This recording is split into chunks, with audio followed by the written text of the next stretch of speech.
Hello, everyone. Good morning. All right. Wait. No. Hello? Okay, hello. Oh my gosh. Sorry. I have like bread and stuff in my teeth, so I'm so sorry, but I was just like scarfing it down really fast. But I'm here. I'm queer. Okay. Very exciting things today. I want to say something off the top of the hour here. Okay. I got a comment. And I just want this person to know, okay, with peace and love, with peace and love, with peace and love. If you come to my channel and you think, man, Brittany's often so empathetic and everything, I wonder why what she's saying feels so the opposite. Maybe they just deserve it. Maybe I can't be empathetic all the time, but also maybe I'm wrong. So if I'm wrong, I'll fix my attitude. If I don't think I'm wrong, you better make a good argument. You know, because like I went back and forth with the person in the comments and it was fine. I always want to be a person who's willing to change, but also sometimes I feel like given the context of what we talk about, with peace and love, give me the grace to roll my eyes at bad behavior. Sometimes I think people are bad at deciding when to roll their eyes at bad behavior. And sometimes people are like, but what if they're traumatized? Yeah, well, everyone's traumatized, so now what? Everybody is traumatized, guys. I don't know how to tell you this. Everybody is default traumatized. So now when we are being empathetic with people, you know, we have to be also willing to say, like, regardless of your trauma, you can't do this to people. Okay? So if you're on stream and you see me on stream and you want to leave a comment being like, as a public figure, I expect you to do better. If I agree with you, I'll agree with you. If I disagree with you, maybe I'll change my mind later. But just think about what you're typing in my comment section, bro. Because the truth is one, we might have philosophical differences. And two, you know, I'm not sure how you could understand the context and still not understand the context. It's like the people I feel like who come on my channel, they're like, what the fuck, now you hate Ethan? I'm sorry, I'm not a Zionist, bro. And I'm sorry y'all are fucking Zionist sympathizers, okay? Or like people who are like, oh my God, Brittany, I can't believe Brittany's such a 2. I can't believe she just like categorized all Trump voters this way. With peace and love, with peace and love. Do you know what video?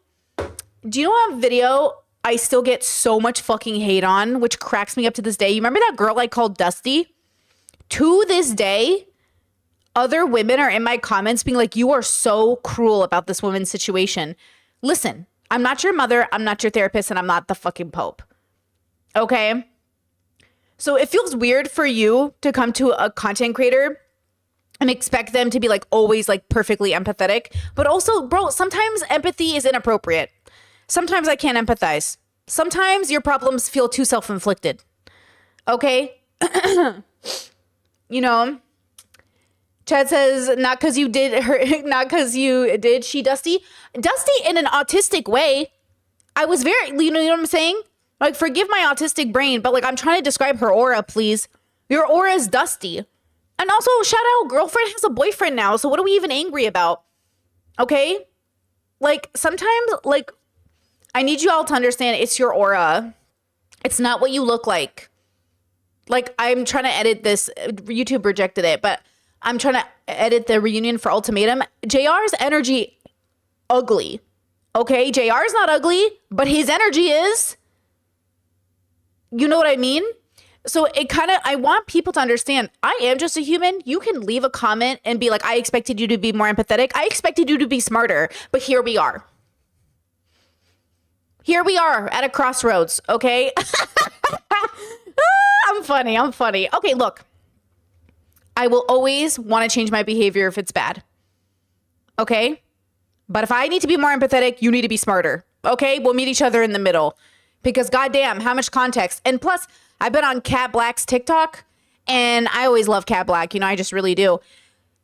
And bro, the way people are taking her out of context is, this morning, I went down a rabbit hole, Cat Black's TikTok, and she's fighting with this other like activist person, non-binary person, and they're going at it, you know? The communities are going at it. And I think I think it's hard to go into different bubbles and expect different bubbles to act the same. But like, you can have your beliefs, but you can't expect other people to like live to your standard without understanding their perspective. So this idea of like, you're a public figure, what you say matters. With peace and love, okay, I get like 2,000 views a video. I'll try my best, but everybody relax, okay? I'm not the fucking president, okay? Like, everyone's sitting here acting like if I was a huge content creator, I would be definitely. And at the end of these 4 years, as I'm transitioning into my new self, for sure, I'm going to get better with my language. But even though I'll work to get better with my language, which version of Brittany do you think should appear on the internet? Because if you think in the privacy of my home, I'm not calling y'all like the most ridiculous, if you think I'm not calling these people that I have to review for a living, all these people I have to see be fucking idiots all day long. If you think I'm not going back at home being like, man, human's got a fucking human, am I right? Do you know what I mean? Like, of course we're being empathetic, but you can't literally always be that person. Like, you literally cannot always be that person. You must also be like, man, they're just stupid. Like, please tell me, at what point is it a self-inflicted wound if you date a predator who's known in public? Do you know what I mean? Like, am I supposed to feel some fucking empathy for every single person who keeps dating a predator who's open, like, and out about it? Like, how many times do these people have to get fucking records? Like, proof that they've been texting minors, and you still go out with them? And I'm just like, yeah, you're just as trashy as they are. Am I supposed to be empathetic and be like, she was coerced and he lied to her? Girl, do you have Google, girl? Can't you Google the man you're dating and figure out he has a fucking record? Figure out that, like, he's texted minors? How hard is this? And I get it. The first 4 girls might be victims, but what about the 7th and 8th and 9th and 10th? Do you know what I'm saying? Like, at what point are we like, I got to give this empathy to somebody else? And especially since in the moment of the conversation, we weren't even talking about anyone specific. We were talking about a category of person who does a specific thing.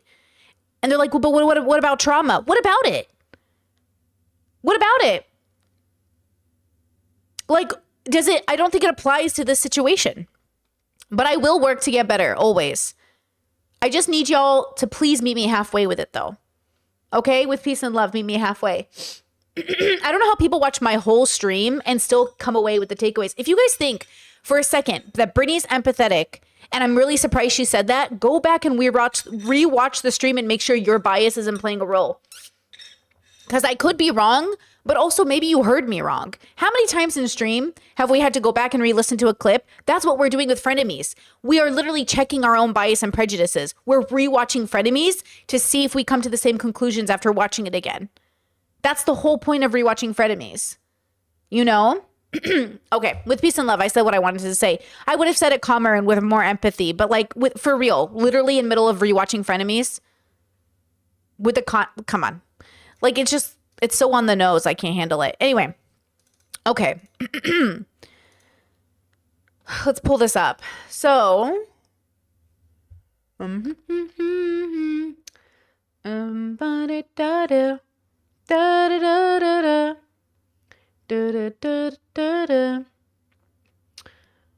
right. And I obviously, like, especially if the core audience has been watching me for a really long time, I feel like you'll understand the context better. But call me out, bros, if you feel like I'm really fucking up.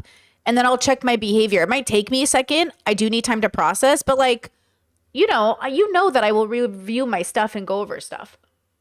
Like, that's my reputation already. So, I'm just, like, putting it out there. And I'm trying to be honest and transparent since I replied to them in the comments. Like, I assume my community will see those comments or maybe have discourse around it. I just want everyone to know, like, I hear you. I don't know if I always agree with you, but I hear you and I'll think about it, So today's episode of Frenemies is a little interesting. Same topics probably, but Trisha and Ethan do oddly satisfying trends. Frenemies number 30. Guys, we're 10 away. We're almost there. We're almost really there. I can't believe it. All right. Let's go ahead and get through this because it's a 2-hour pod. Kind of heavy here. Let's see. Hello, everybody. Welcome back to Frenemies. Frenemies. Now hosted by 2 skinny people. No, we're skinny this week. You've been on a diet for a week. I've been working How's out that for a volume? week straight. Can you show that? Can people see I'm not that? on a diet. I said I've been working out. You're on a diet. I've been working out for a week straight. And I do feel like my waist has lost some inches in it. Good. I don't want to. With peace and love, yo, those drinks, sneaky calories, bro. the amount of calories in Starbucks drinks, it's outrageous. Like, actually, sometimes your whole daily calorie count is in that drink. That's how they get you. They get you addicted with the sugar, and then they make you dependent on it, and then you got to have your fix. I don't want to tear you down at the beginning of the show already. Damn, I was calling you skinny too. I know. I can't tell, but apparently you've been on a diet. Yeah, so it's been a week. I don't feel skinny. Listen. You Can we, do. You're just Stop fluctuating it. so much. Sometimes you look bigger than. there's no fluctuation. It's all upwards. But we're both skinny this week because you were consistently on a diet for a week. I've been consistently working out for a week, so we're both very skinny today. So congratulations. Can I just see what drink that is? Yeah, this is called the wedding cake frappuccino. I don't want to be judgmental. I just want to know what you're drinking. No, Venti vanilla bean cream frap, 4 pumps white mocha, single caramel drizzle, 3 pumps of caramel syrup. Whoa. Nice. It's for TikTok. It's a TikTok trend. It's for TikTok. This is Mondays are my treat days because it's the day I'm excited to come here. It's my happy day. So we have a little that's snack nice. before. We have a snack. It's like my What'd happy you eat? days. What did you eat? Well, we didn't eat a snack. Well, I had these peanut butter Passover cookies, but what are we? Oh, I had oatmeal this morning. No, that wasn't my treat. No, my treat is after. Like yesterday after Okay, the so- show, we went to Arby's and got mozzarella sticks and curly fries, which we could do today, honestly. Those curly fries are so good. And that was our snack. And then when I go home, I cook for my video. So we have like our fun day of okay, Monday. so you haven't eaten yet today. I had oatmeal. and I had had these oatmeal. Passover You had cookies, which I'm oatmeal. just Okay. wiping this down real Okay. quick. Oh, okay. Why are these Passover cookies? What makes them Passover? Because there's no bread. There's no. I think they're delicious. I won't eat it, but It's coconut and peanut butter instead of flour. Because Oh, us Jews, yeah, coconut and peanut butter, coconut and hazelnut butter. I'm gonna try some cookies out, so I can eat some cookies. I haven't had cookie. I get gluten-free cookies from the store, but I feel like they're not gonna be as good as if I make them. I don't care about it. thank you for including me in that. Oh no, that's not what I meant. Oh, I thought you were like No. us Jews. I was like, No, I meant yeah. like me and the other Jews. Who's wearing a high today? Oh yeah, me. Where's your star, David? Can't identify you. Wow. Yeah, I don't want to Trisha. be identified. Trust me. Last people started identifying Jews. It wasn't good. Yeah, no thanks. That's why they did it in the Holocaust. That's why they put the Star of David on them. Yeah, Wow. I'll bet you when Nazis start rounding up Jews again, you're gonna take that high off real I'm fast. not gonna Uh-oh. do that You're anything. gonna be like, I'm not a Jew. I swear to God, I'm not a Jew. Yeah, we'll see how cute it is. Your little Jewish fashion accessories are when they start rounding us up. Speaking of We're Jewish, sponsored by Upstart. oh, sponsored by Upstart, and let's stop eating seafood because Oh, the you watched fishermen. Did you watch Yeah. Seaspiracy? Yeah. Oh my God! I It's ha- because of the fishermen's nets that are causing it, not straws. Do all the straws. Well, maybe don't do the straws, but really, you should stop eating seafood. Dude, Jews are ahead of. Here's the real question.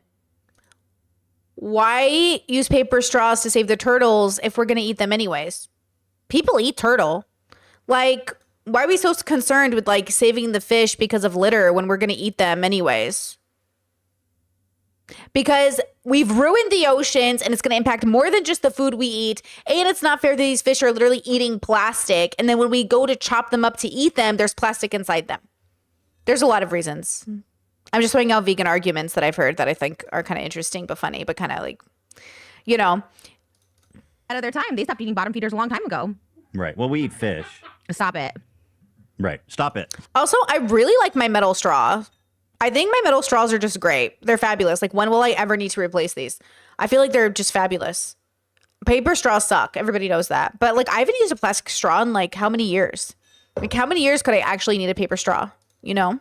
Stop it. Well, luckily, I don't even like seafood, but Oh, you know, right, yeah. first of all, I did watch Seaspiracy. It's this new Netflix documentary about how like the ocean is dying because we're eating fish, and there's a lot of good points made. But these types of documentaries always kind of make me like the message I take well, but I always feel like they're so alarmist that I take it with a grain of salt. But like, for example, one thing that they said that I thought was really interesting is that half the plastic pollution in the ocean is fishing nets, as you Fishing said. I was like, nets, oh, fuck that. Yeah, And straws are like little, like helps 0.001%. it's like, I don't, fuck paper straws. You know what I mean? It's crazy. And they're selling these, like people in Japan, I'm talking to you, stop buying the $3 million blue seared Oh, tuna. yeah. They'll never stop eating seafood there, though. Do you think the people in Japan are watching?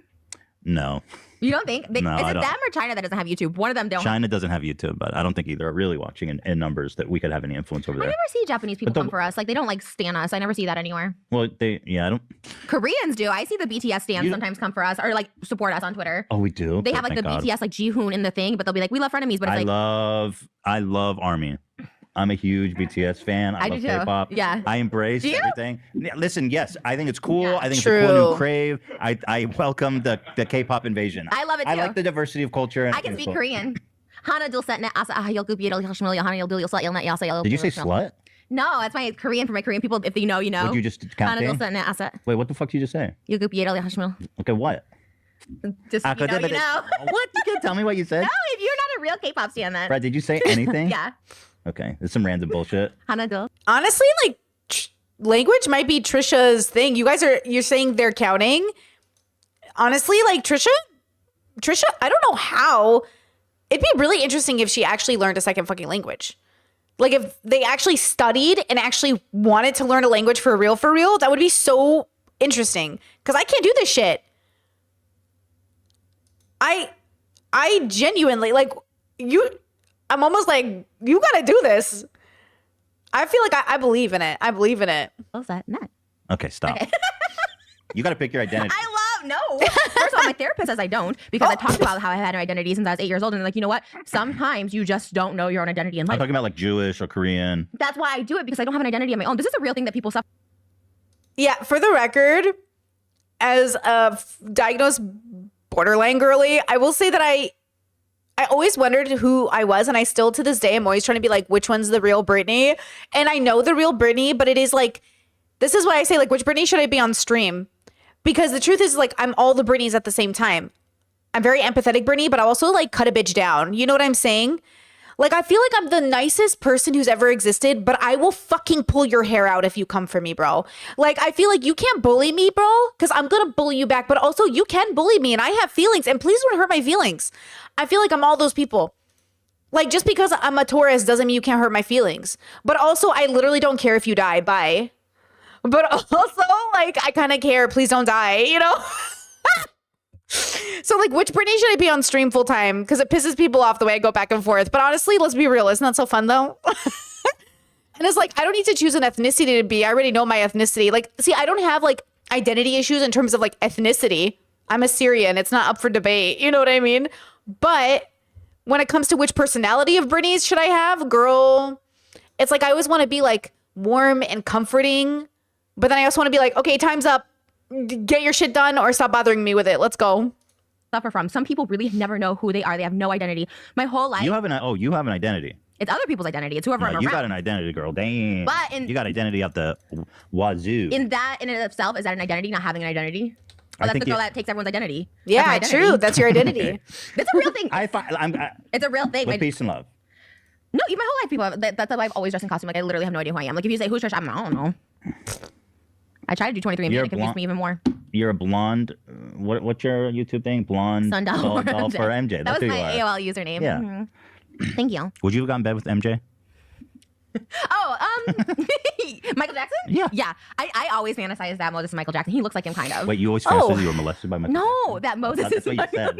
Moses is Michael You Jackson. fantasize that Moses is Michael Jackson? Yeah, for our Valentine's Day. Our You guys TikTok role was play that? Yeah. He'll come. Did you see our TikTok on Valentine's Day? We were role playing You Are Not Alone. Wait, He you comes still up- have a Michael Jackson fetish? I think he's good looking. I probably shouldn't. I need to. No, I think he was handsome. Like Yeah, but I before don't think you can everything say went that wrong. anymore. Like Well, Woody you can Allen. say he's handsome, No, but I that's- mean- I just think Woody Allen was handsome, and I think I can't say that anymore because that's like, I mean, you could right. you know what I mean? Right. That inspired me to adopt that documentary. I think we might adopt.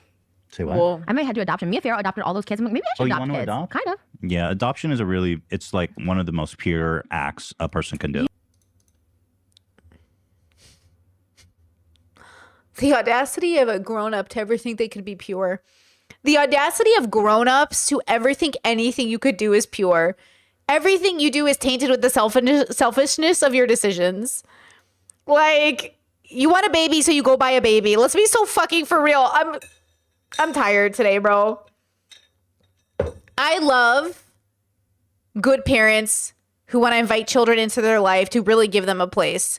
But just like parents who have babies without any responsibility in mind and for selfish reasons, people can also adopt for very selfish reasons. People adopt all the time just to abuse those kids. Come on, bro. It's not the act itself. It's your reasoning why. You know what I mean? Like, the audacity of like saying that when so many adopted kids are coming out with abuse stories and so many adopted kids are like, hey, we were literally stolen from countries and our culture was like stolen. Like you know what I'm saying? It's such a white liberal thing to say. It's like white liberal people. I'm telling you, it's a white liberal thing. They got this complex, exactly, chat, hero complex. They got this white savior complex. They got this fucking just like, oh, I love special needs people. They're the most special, pure souls who've ever existed, which they said on Another Frenemies. And now it's like people who adopt, they're so pure and special. I'm gonna respectfully kill myself, okay? Please, be serious. You know, but I heard seriously, this is in all seriousness. Like, if you have mental health illness, like if you have mental illness, they don't let you adopt them. Like, if you're like, They're like, nah, we'd rather let this baby starve in no, but Uganda. isn't that fucked? That is true.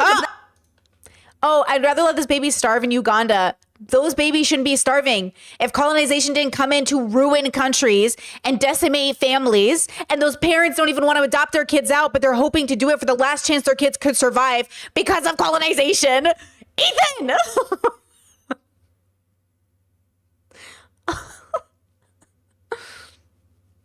Okay. We're having a great day, guys. Great day. That's so messed up. Like, if you're not married, well, obviously it's me or she could have, but if you're not married, you have a lower chance. And if you have mental illness, it's a lower chance of getting kids over here. And I I think if you guys porn, would be fine because you have like a good financial support system, and I'm thinking about it for real because I don't know if I have kids. well, you should. There's like you should go like IVF. Just go all out and see if it works. I'd rather just like adopt a kid that like maybe needs me. You know what I Well, mean? that's a great option too. And I don't want to do the baby stage. I'll take a 5-year-old. Like, give me after the baby stage. See, that's a red flag for me. Well, just because I think it's gonna be a lot. Then maybe you baby shouldn't stage. adopt. I want to get a. I Don't want to. tell the adopting recruiter that. I want to You'll adopt definitely from not get a a baby. country that nobody wants to adopt from. I don't know what that country is, but tell me. I want to a less adopt. I want to desirable- adopt from a more exotic country that nobody's had. No, I'm thinking maybe and. What? What?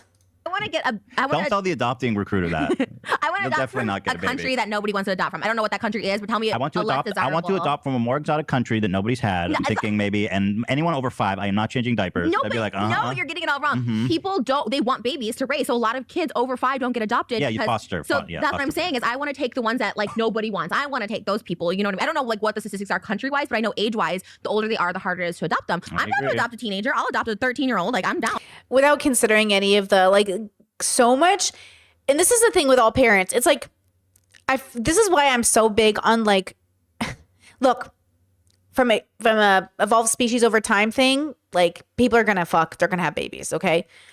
From a moral perspective, where we talk about preventative care, not eugenics, you fucking losers, not government interventions, you fucking losers, not anything big. I'm talking about your own personal responsibility. I'm asking you to consider and wait a second before having babies with abusers, before even having sex without preventative care.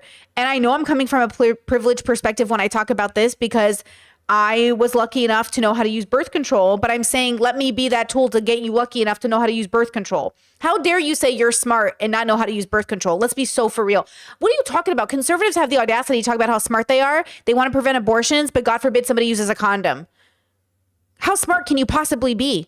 Like, you're smart enough, but obviously not when it comes to reproductive rights. I just hate this audacity, this ego we have as a species to sit there and say, I'm the smartest person in the room, but I think condoms cause abortions. Like, you know how many people have told me, oh, like your birth control is causing abortions? No, it's not, dude. No, it's not, dude. I'm exhausted. I'm exhausted by the lack of education. Everybody sitting in the room thinking they're the smartest person there. Let's go. Oh, like, you know what I mean? Like, maybe a 5 and a 13-year-old from some country that nobody wants. Maybe like, what's a country nobody wants to be at? Maybe America. Just kidding. USA. I wouldn't specifically Israel. name anyone at this point. Yeah. Well, what about like North Korea? Nobody wants to be in North Korea. They're not watching I don't this. think they let adoption. I don't think they have public adoption. They don't. You can't adopt from North Korea. Really? No, you can't even leave North Korea. They'll shoot gun you down. But on a nicer note, we did a charity drive last week where we donated $20,000, and the Frenemies Foot Soldiers raised almost $50,000 for victims of sexual violence. Man, you guys. That's amazing. That's crazy. 50,000. What's up? What's up? What's up? What's up? What's up? Oh, that's amazing. How's the Weinstein one doing? Did anyone donate more into that? Dude, we are crushing Weinstein. Like, you all Miramax? Miramax, yeah. Team rank. Here, let's just see the team ranks, just because, like, look, I know it's like charity. We're not supposed to flex on everyone, but I think like, you can flex on we kind of charity. are kind of dominating everybody. Like, you need to flex so they work harder. Like, hey, Miramax, we're crushing you. Miramax didn't even they didn't even put up a thumbnail. It's like, sorry guys, you like Harvey Weinstein. Wow. And y'all Wait, why couldn't- are our Frenemies one's the H3 podcast? So why don't we have our Frenemies logo? it does? I mean, I guess the H3 podcast. We don't have a logo. I get it. No, we're You not just want donating. you just want a picture of your face. We have a logo. Yeah, that's the logo of the channel. Yeah, you're right. No, it's not about that. It's not about that. It's about a group collective. But anyway, effort. 50,000. That's so great, you guys, man. Come on. Woo, Donate woo. to Rain. I always think of Rain Wilson. I always think it's like a charity for him when I look at Oh that yeah, logo. just for him. He's the most prolific predator we've ever known. No. No, I'm kidding. Just saying, like, this is sorry, Rainn Wilson. This is a whole charity just about supporting his victims. Do you think he's funny? Probably. I'm a victim because his comedy sucks. I hate Dwight Schrute so much. What? I hate that character. I think that's the most annoying character on You're TV. a victim of his? I hate it. Well, I wouldn't blame him. I love necessarily. The Office. I hate Wait, Dwight Dwight Schrute. is so funny. Okay, let's move on. We're doing the oddly satisfying. I'm sorry to cut you off, but somebody has to keep us on the rails a little bit because the last time we went too long and we didn't get to do the oddly satisfying that all these guys have prepped. We're gonna do it today. Yeah, because we have like bonus people here today to help us, and I feel like last Oh time. my we probably- God. man, You're right. Trisha went on Rainn Wilson's podcast. It's all coming full circle. That's so funny. I listened to them talk for 2 hours. Yeah. I know they're getting paid to be here, but still, I felt really bad. Like they came here Me to like too. help and set up, and So I have some top of the show stuff to get through real fast. Mm-hmm. Congratulations, you got your first dose of vaccine. We'd love to see Woo that. We woo. love vaccinations here on the Frenemies Thanks. podcast. I How love. was it? Did you get a lolly? No, I got chicken parmesan at where did we go after? They Was that gave you chicken Maggiano's? parmesan? It was right next door. They had a Maggiano's, so we went to Dude, get that's hella dope. Tell me where you got your shot. at Kaiser Permanente in Woodland Hills, and right next door is a Maggiano's, and we got chicken parmesan. Oh yeah, that too. I asked if they gave you a lollipop, not chicken parmesan. Oh, I thought you said what did I get after? A lolly. A lolly, like a lollipop, like you know when you get a shot, you get a Oh, lolly. I was thinking of like the lolly steak lollipops, Yeah, okay. like a lamb chop lolly. So I see you got Moderna. That's what I That's got. what he got. He got the lollies. He got the lamb chops lollipops. Okay. Right, you're on some weird food rabbit hole that I can't follow you down. Love food. I don't even know what the fuck you're talking So about. good. I make such good food. I got this. Oh, I'm on this new diet where people deliver me food now. Mm. Every meal, 7 days a week, 3 meals a day. It's all super healthy. Honestly, it tastes pretty good. But You like it? I sit there, I'm like so sad. Oh really? And then everybody, like Hila's mom's cooking all this crazy food. And I'm like, How are you doing that when someone cooks? Oh, I couldn't. That's really sad. I just sit there like a. Why did you wait until after? Like so you don't smell the food? I can't wait. I'm too fat. It needs to happen now. But you're working out. No, I'm not. Do you have a? You told me you had a trainer. Yeah, I do, but I've only done it once. Is it a man or a woman? It's a guy, and he's like 23, and God bless his soul. But it's like, I have a little. Okay, What is it? What's he's it? nice and good. I'm gonna keep working with him, but like, there's something about a 23-year-old just being like me, 35, collapsed on the floor after planking for 30 seconds, like in fetal position, like on the verge of having a heart attack, and him being like, "Money, dude, that was money. Good job." Who's your trainer? He's just some kid. I would die. I love that. That shit makes me gag. It's like working out with my little brothers. It's so fun. That shit would make me laugh. It would be so motivating. This is so funny. Oh my God, stop. That's so funny. You gotta pick your trainer. You gotta pick the flow. But like Ethan, I mean, let's be real. Like Ethan talks about his depression, right? I know he's on antidepressant. Shout out to medication. But it's gonna be hard, you know? You can't just like work out because, you know what I mean? You got to really be that person. Trust me, as a person who took literally forever to even slightly work out, girl. Slightly. I say slightly. Okay? Like few times a week status, girls. You know, a few times a week. You know, I'm not even trying to push it. Plus, I've also been watching recent studies and like 3 to 4 times a week is like solid, guys. You don't really got to go 6 days a week. Those are like gamers who stream every day. Like I told my partner today, I was like, bro, people stream 7 days a week. And he's like, yes, Brittany. I was like, no. Like on Saturdays and Sundays. And like, obviously, but I'm so used to assuming you guys are doing other things for the weekend. Maybe you're on the Discord for Sundays because we have events. But yeah, I think it's, we forget like the people who do things daily, they're a different class than people who do it 2 to 3 times a week. You know, and that's great. Make sure you fall into whichever category you're in. You know, it's all good either way. But, you know, I'm not going to be at the gym 6 to 7 days a week. That's never going to be who I am, you know? He's like 23-year-old kid. Well, I won't say never, because maybe I'll go to the gym daily to walk, but that doesn't make sense. Why wouldn't I just walk? You know, I don't know. I couldn't imagine it. You find him though.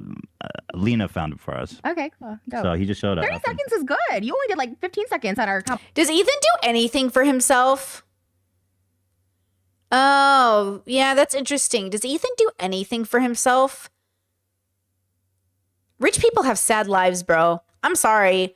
Do you do anything for yourself? Lena found my trainer for me. Yeah, but like, it's your trainer. Why wouldn't you? That's so interesting. I think I'm too hands-on. Yeah, like he didn't find his own trainer. Like, are you even having a good relationship with your food? Man, I really like my life. Yeah, I like researching about my life. Like they're just, you know, what clothes do I like the best? Or like what smells do I like the best? Or what foods do I like the best? Or like this morning, I killed it, bro. Oh, it was so good. Like I'm killing this vegan diet, bro. I'm killing this vegan diet. Also, you know what's interesting? When people leave comments that are like, somebody left a comment that said, I hope you take on the vegan philosophy and not just the diet. Bro, are you trying to trigger people into doing the absolute opposite? I know I'm not trying to convince anyone to do anything, so I don't have to do shit. But if I was trying to convince people to do stuff, bro, you have got to get better branding than telling people, like, what do you sound like, a disappointed parent? I hope you get straight A's on your report card or else you're such a snitch, bro.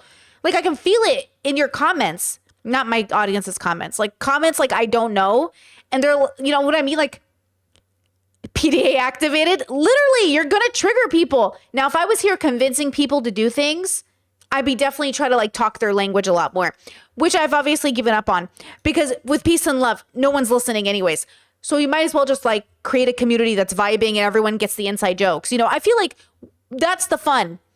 You know, I don't have to do all this fucking work of always re-explaining myself 1,000 times. But also, yeah, the energy of like, if you do this, I hope you do it like my way. I'm like, oh, who are you? You are an evolved animal. You are literally a monkey. Don't tell me what to do with my life. I will monkey the way I plan to monkey. Also, I encourage people to like, you know, do things. It's like that idea is so interesting to me. Don't mind your business. But also, you know, I love all the like optimistic vegans in my audience that are like, Brittany, I'm so excited for you. This is so cool. I love this for you. That's vibes. I love those comments. Like, what vibes, girls? See, that honestly, girls, when I get comments that are like, Brittany, I've been vegan and I love it. And I like, if it works for you, I love that. I hope it makes me want to be vegan. Like, it makes me want to be like, I want to be the vegan club now. Cause like you guys are so welcoming and warm and fuzzy. But when people are like not warm and fuzzy, I'm like, I could literally just kill myself. I do not need this. I think people really underestimate how determined I am to live my own life. So I love those comments, you know, comments that are like, I love this lifestyle. I hope you love it too. But, you know, whatever is your journey, that's beautiful, bro. That gives me a choice versus like saying you don't have a choice. I was just like, he's like, good job, buddy. He's like, 30 seconds, come on. And I can only do 20 seconds. He's like, money, baby. I was like, stop. For me, it's just like, this is a nightmare. And he's like talking to my corpse, like, money, baby. I don't know. Like, I know he's trying to be encouraging and I like that. Yeah, I don't like that either. You know what? To be honest with you, I'd rather pick a bear than a vegan. You know how we always talk about, would you pick a man in the forest or a vegan? At this point, a bear. With peace and love, with peace and love. To be fair, I think the vegans would also choose the bear. So I think we all would choose the bear. So I feel like it's a vegan argument right there. That the bear is, you know what I'm saying? And not all vegans, obviously, just the ones that are very obnoxious. Like if you use the words, like if you say things like, I can't believe you're eating flesh. Bro, I literally chew my nails and my skin and I eat my own skin. Let's be so for real. I literally chew the inside of my mouth on a daily. I'm not afraid of flesh, okay? Like, thank you, okay? There are people who eat their own hair. There are people that eat shit.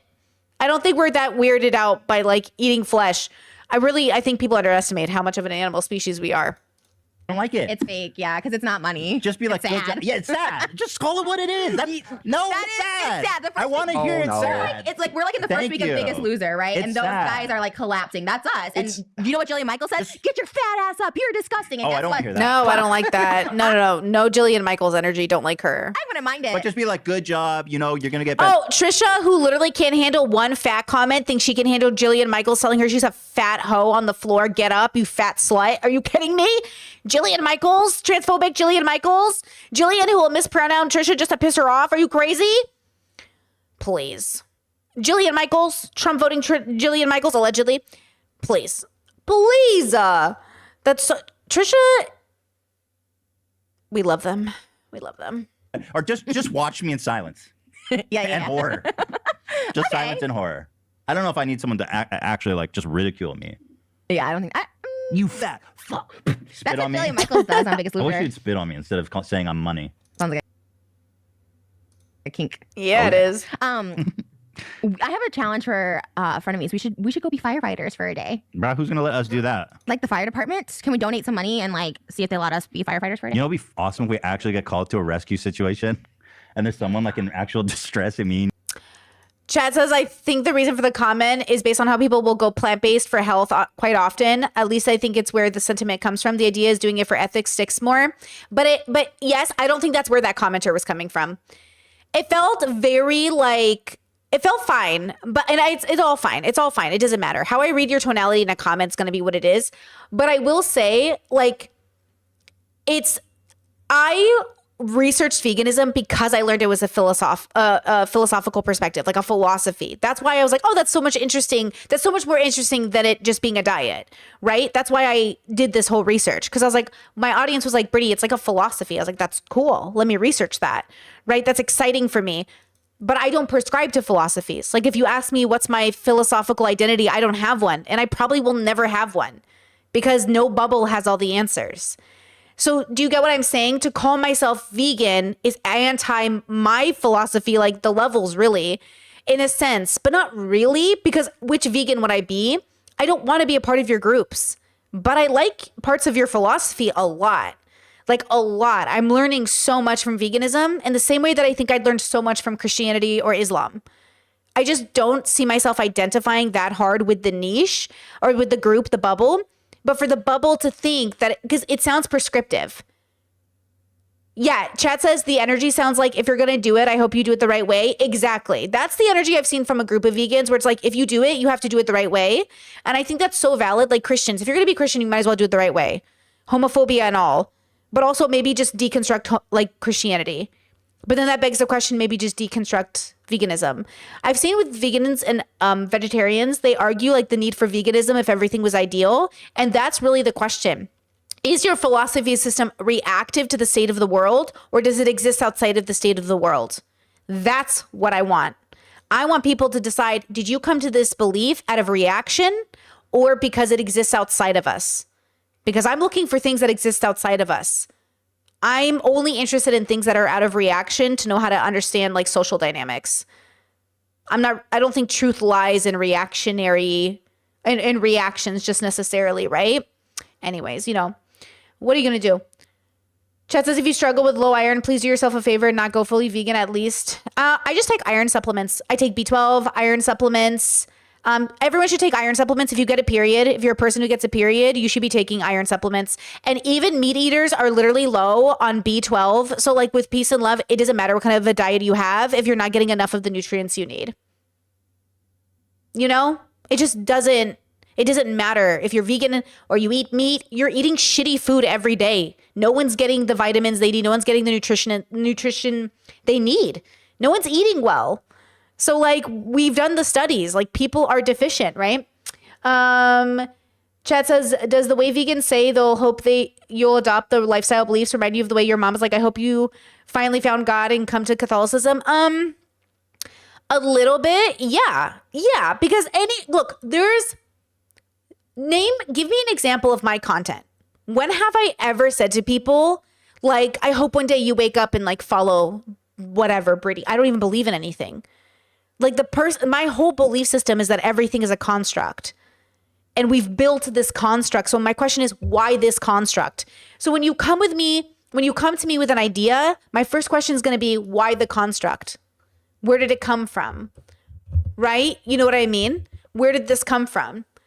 So again, I think when people come to me and say like, I really hope you adopt my philosophy, it makes me wonder why they think they have the right one. Like, why? I mean, I love to hear that people are like leaving a toxic relationship, or people are fighting themselves, or people are discovering new things about themselves. But like, I don't think I have a belief system that I'd be like, one day, Bryson, you specifically, I hope you find your way. I hope you adopt this belief system I have. Like, I can't even think of, what do I have that's similar to that? I don't think that's I think that's the whole point of deconstructing reality for me, was like, what are these constructs we put so much emphasis on? Why do they exist? And again, I am enjoying learning about veganism. It's been so much fun. And I think it's just about as much fun as I feel when I'm learning about the Quran. The little bit I learned, I'm like, this is fire. This is good, bro. These parts I don't like so much. I love it. I'm not saying I don't. I'm just saying I don't think it's objective. And I think the argumentation that it is always going to be flawed in my mind. Chat says, what about radical acceptance? What about it? Chat says, why should you be taking iron supplements? You don't have to. I'm not a doctor. I'm just saying I've read and researched that a lot of women end up having a worse time on their period. One, because they starve themselves during their period. You should actually eat more calories, according to female doctors that have been watching. I don't know if it's, you talk to your doctors, right? I've always had female doctors or registered nurses, or I've always worked with women or AFAB people, queer people, because I obviously. So eat more food during your period, take iron supplements to help, and get tested if you can to see if you're overdoing it or underdoing it. But if you feel fatigued, brain fogged, if you're not feeling good about yourself, like take your supplements, see if they help. Take they're like, these things aren't prescriptions. Like you can get supplements and see if they help you and if you feel better. And if you don't, you don't, Chet says, just curious, did you ever think God, like a man in the sky, was real, or were you always questioning the existence when you were Catholic? No, I fully believed it. I fully believed in God until I was 19. I questioned from 15 to 19, but I fully bought into it. I was there, bro. I was like hosting prayer nights with my girlfriends, and I was like loving like debate, and I always knew I was gay, so it was all very confusing, and so like all of it was very confusing, but I fully believed it. I mean, I think if I didn't believe in God growing up, I wouldn't have cared that I was gay. I think because I believed in God, I cared that I was gay. Do you know what I mean? Like, because that's where I think the trauma comes from. It's because I literally internalized the idea of like oh my God, like I believe in this, and I'm one of those people that I'm not supposed to be that person, And shout out to Nutritional Yeast. I put a shit ton of it on my breakfast this morning. Delicious. And you are like the Stooges in our fucking. I would save them. Yeah. I would save them. Also, I have another idea. There's a flash cut to us being needing to be saved and the person dying and stuff. I have another idea. How about, okay, I feel like this is a really good idea. Like anxiety workbooks have been working wonders. People are like, Trisha, you seem so much happier and stable. I do this anti-anxiety workbook, but it's not like totally all there yet. We need like a frenemies anti-anxiety notebook for people who are also like fat and have other issues going on, like hearing voices. I'm fat. Like I have childhood trauma, and all of that in one with the anti-anxiety notebook. It'll be like all your What problems. are you talking? What is the anti-anxiety notebook? You never done an anti-anxiety notebook? No. They're so good. They're so, like when you're anxious, like they give you exercises to like calm you down, and it's good like if you're getting triggered. Like it's the trigger notebook. You just write down, you're like, hey. No, they give you prompts. They'll be like, what are you feeling right now that you're triggered? They're like, is this real, or is this, like something that maybe when you wake up tomorrow, you'll feel fine. Like it gives you like steps to like take or whatever. And we need to do that before like people that like also have trauma, because yes, it helps me, but also it doesn't cope with the fact that like I want to eat to like cope with this trauma. So then you need like a part 2 to be like, okay, you're going through this trauma, you're going through these triggers, I'm recognizing this, but now I want to eat. So to help my eating disorder, we need like a second half. So that where the frenemies anti-anxiety notebook comes in. So now it's for people with anxiety and eating disorder. So it's like a one cloud thing. And how many pages is this when you're done? Well, the book I have is only like 300, but if we do a frenemies anti-anxiety notebook, it could be like a 600-page one, because it's for people with all the problems. Oh my God. So it helps you cope with your coping. So we're selling this for really fucked up people who need 600 pages worth of pages. Do you want to do one? It could be like So wait, black. you're saying you You know what I love about workbooks? That they exist, but you know what I hate about workbooks is I never want to write in them and ruin them. We need digital workbooks, which actually there are digital workbooks. My friend Tracy, I've interviewed them before. The video should still be up on my channel. My friend Tracy just came out with a digital wellness workbook where if you're overwhelmed with like digital presence, emails, you want to declutter, they have a book on Amazon that's like decluttering like basically your digital footprint, or like your digital like you know how you get overwhelmed with all the emails and stuff, and they have like this really great like little workbook that I thought was like really cool. I honestly told them, I was like, you need to make one for ADHD. Not that they will, but like we need one. My Discord's always like, we need an ADHD workbook. We do. Do you need this? Hold on.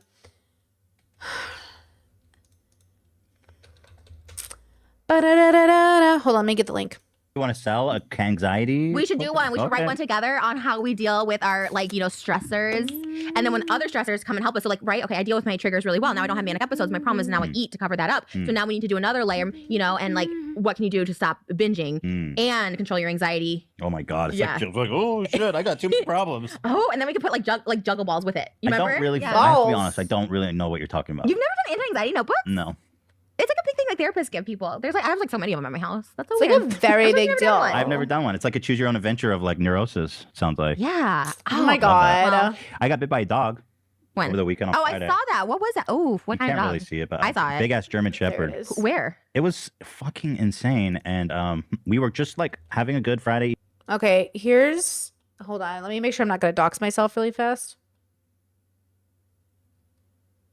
Just checking. Am I going to dox myself? I don't think so. I don't see anything. If I dox myself, ignore it. Just pretend you didn't see it. So here's the workbook. Look, see, it says I purchased it December 8th. Digital laundry workbook, an easy, enjoyable, actionable guide for best practices for virtue decluttering. They're neurodivergent queen, non-binary. We love to see it. The digital laundry workbook. Hello. Sending it in chat if you guys want to check it out. I think it lets you see, like, read a sample. How much of a sample does it give us? Oh, there we go. Look at this. Look. Oh, man. It's very pretty inside. It's a very nice little book. So if you guys want to check it out, I told them, though, I was like, we need an ADHD one. Stat. Thank you. I want a digital one, though. Like, it is digital, but I want, like, you can read it online, PDFs digital. But I want, like, a digital one that I can, like, input, like, type in, save a PDF of, and do it with another one. Do you know what I mean? That's what I want, a workbook, because even my DBT workbook, and I'm not buying from Amazon, so I don't, if you guys want to buy from Amazon, respectable. I'm not buying from Amazon for 12 months. So I just encourage you to buy from Amazon, but it's a, good point, Bryson. That's the thing. I'm not buying from Amazon for 12 months, so you maybe don't want to buy the book because we're not supporting Amazon, but also you do. Okay, so, wait, I don't know what I was saying. I should ask them if they can sell somewhere other than Amazon, actually, because that would be good. Oh yeah, Etsy. They should totally put it on Etsy. I should ask them. Hold on. Somebody said, what about radical acceptance in relation to different philosophies? Okay, in regards to philosophy being based on your reaction to the world or your philosophy existing outside the world. I'm not sure what the question is, but I am curious. You said, what about radical acceptance in regards to philosophy being based on your... What's the question? Like, what do you think because I don't understand what the question is. I think I can guess that you're like, radical acceptance doesn't mean you have to adapt a philosophy that's a reaction. I'm not making a prescription with my statement. I think that's the question. I'm not making a prescription. I don't care what you do with your life. Just be kind to people in general. But like, I don't care what your philosophy is. I think the problem with the world is that people make prescriptions. So maybe that's what you're trying to say. I'm just trying to figure it out.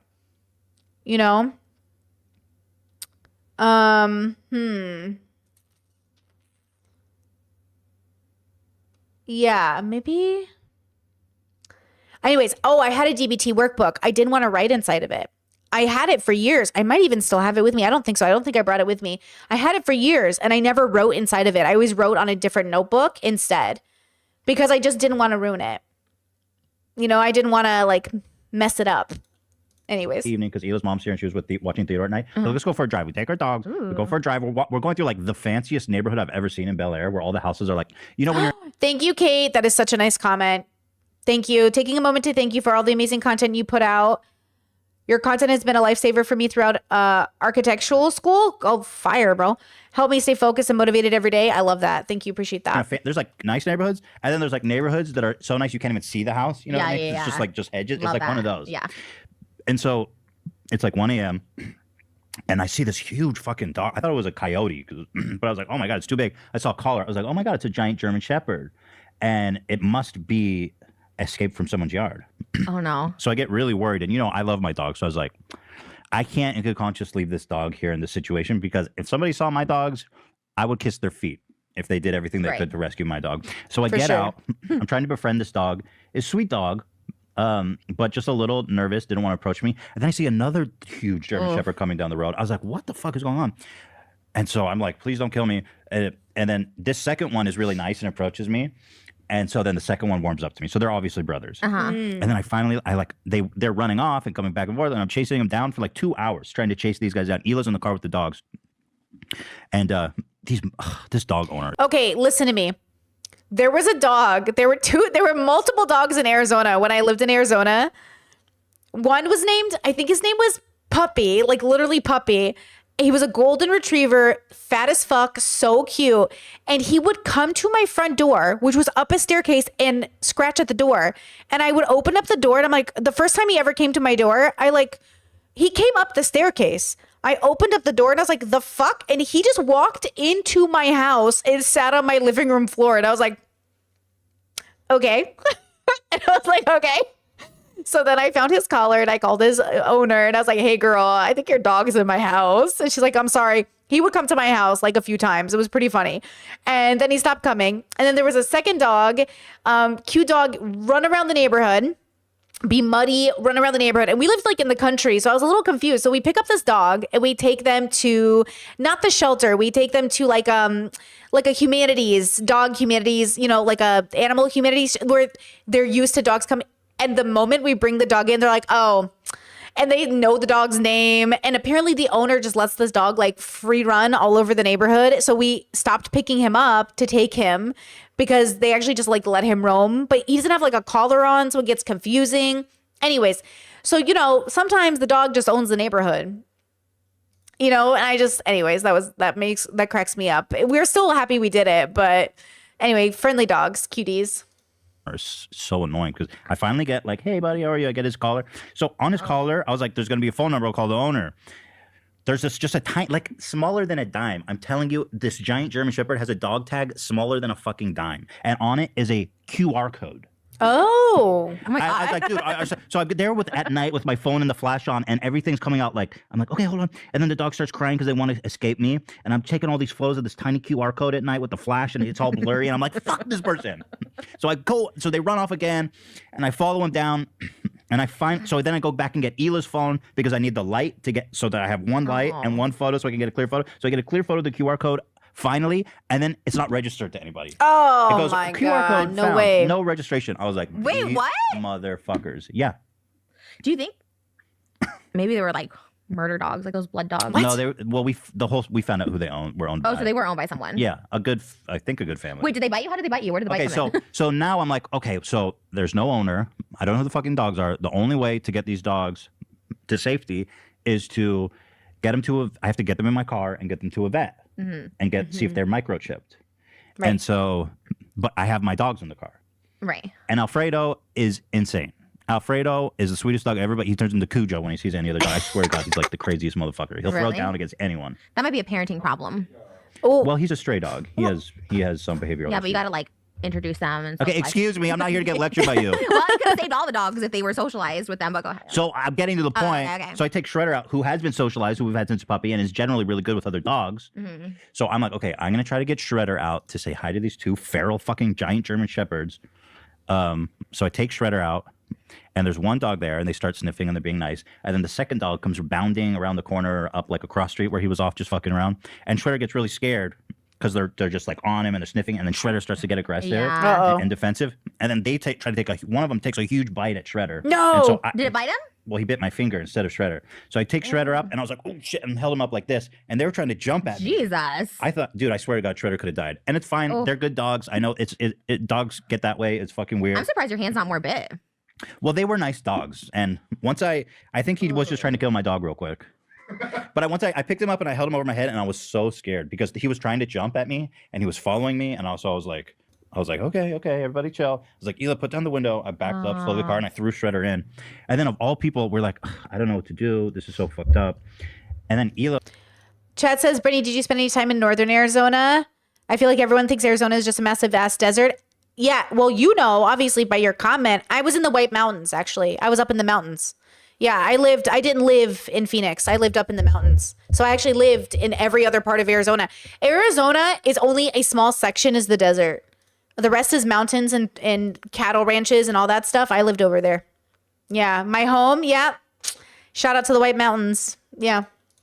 We were going to call like animal rescue or like non-emergency line, but nothing was open. And so Hila, of all people, thought to call Whitney Cummings, who does dog rescue. What? Oh. And Oh, Whitney I guess that came makes sense. with her car and dog treats. Wow. Oh. That And makes so we sense. sat with the dogs for like 30 minutes, and then Whitney came with some dog treats, threw them in the back of her car. The dogs were like super nice. They got right into her car, like didn't even fucking hesitate. She's like, here's some treats, get in. So she got the dogs, went to her house, put the dogs in her garage.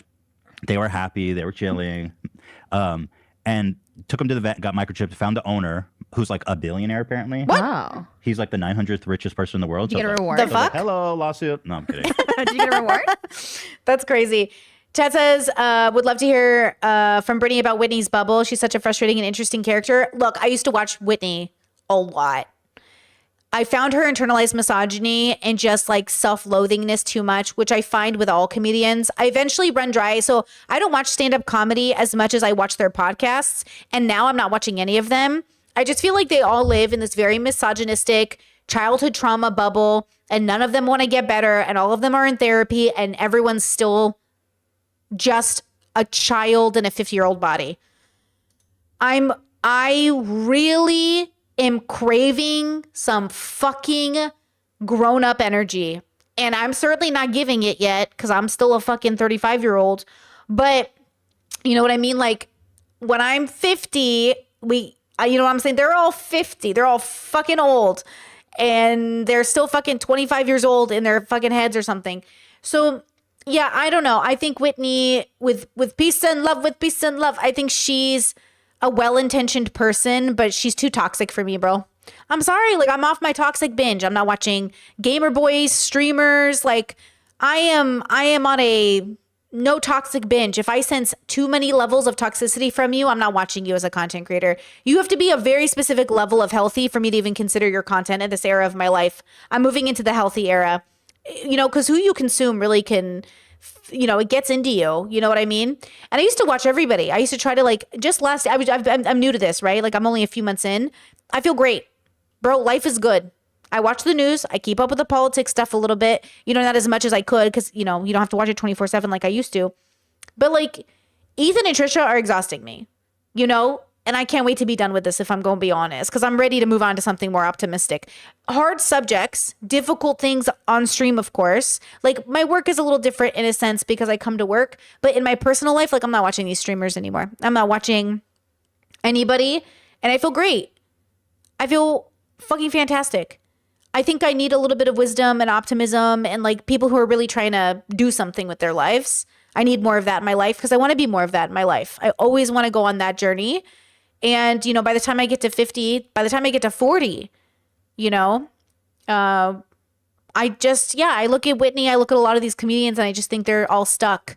They're all stuck in like some young version of themselves or something, which is, you know, my heart goes out to people. Again, going back to that comment I got, I want to be empathetic with everybody, but I'm not your fucking therapist. And at some point, none of us are. So we can be empathetic to people and their struggles, but like literally talk to your therapist. And apparently they've been doing it and it's not working. So then talk to your philosophical wise man or something.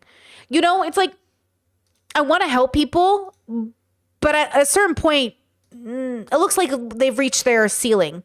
Do you know what I'm saying? Like at some point, you're dating somebody who's like, that's it. That's all they're going to grow, guys. It's not good enough for me. I'm not interested in it. I'm not interested in stopping the growth. And for all these people who say they're obsessed with growing, they've been stagnant for like a decade. A decade. No, I don't You want don't the offer reward. you money? Well, Whitney's the one who was talking to him. I don't want money. What am I doing? I did it. Call for the reward. I did it in the hopes that if my dog ever gets out, somebody does the same. Oh, thing. that's like, what is that called? Paying it forward. No, like karma. It's called both. Circle of life, though. Circle of Life. I mean, Shredder gets eaten by a German Shepherd. I don't like Circle of Life. No, Circle of Life. He survived because he was in the Rolls Royce. Eat the rich. We're eating the rich. No, we don't like that. Is that a Don't eat TikTok? the You rich. did it. You did. No, eat the rich, Ethan. Eat the rich with some fucking sriracha. Barbecue that shit. Flip it. Some paprika smokes. Smoked paprika is my shit right now. I put it in everything. Some soy sauce. Fucking garlic powder. Flip the bitch. On a skewer barbecue kebab style. Habibi party. Let's go. We're eating the rich. You remember that TikTok trend? You did it. Don't eat the rich. Oh, yeah. Okay, thank you. Yes, where I was like eating the rich because I had a nice fork or something. So Shredder was the fork, or the other dog was the fork. Chat said is eating the rich vegan. It's a form of harm reduction, so I'm gonna say yes.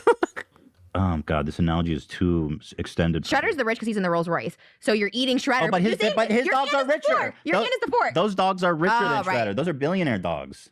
So that's the TikTok would work. You're eating the rich, but the rich was actually the stray dogs. Are you saying I should have ate the dogs? Your hand was the fork. Should I kill the dogs?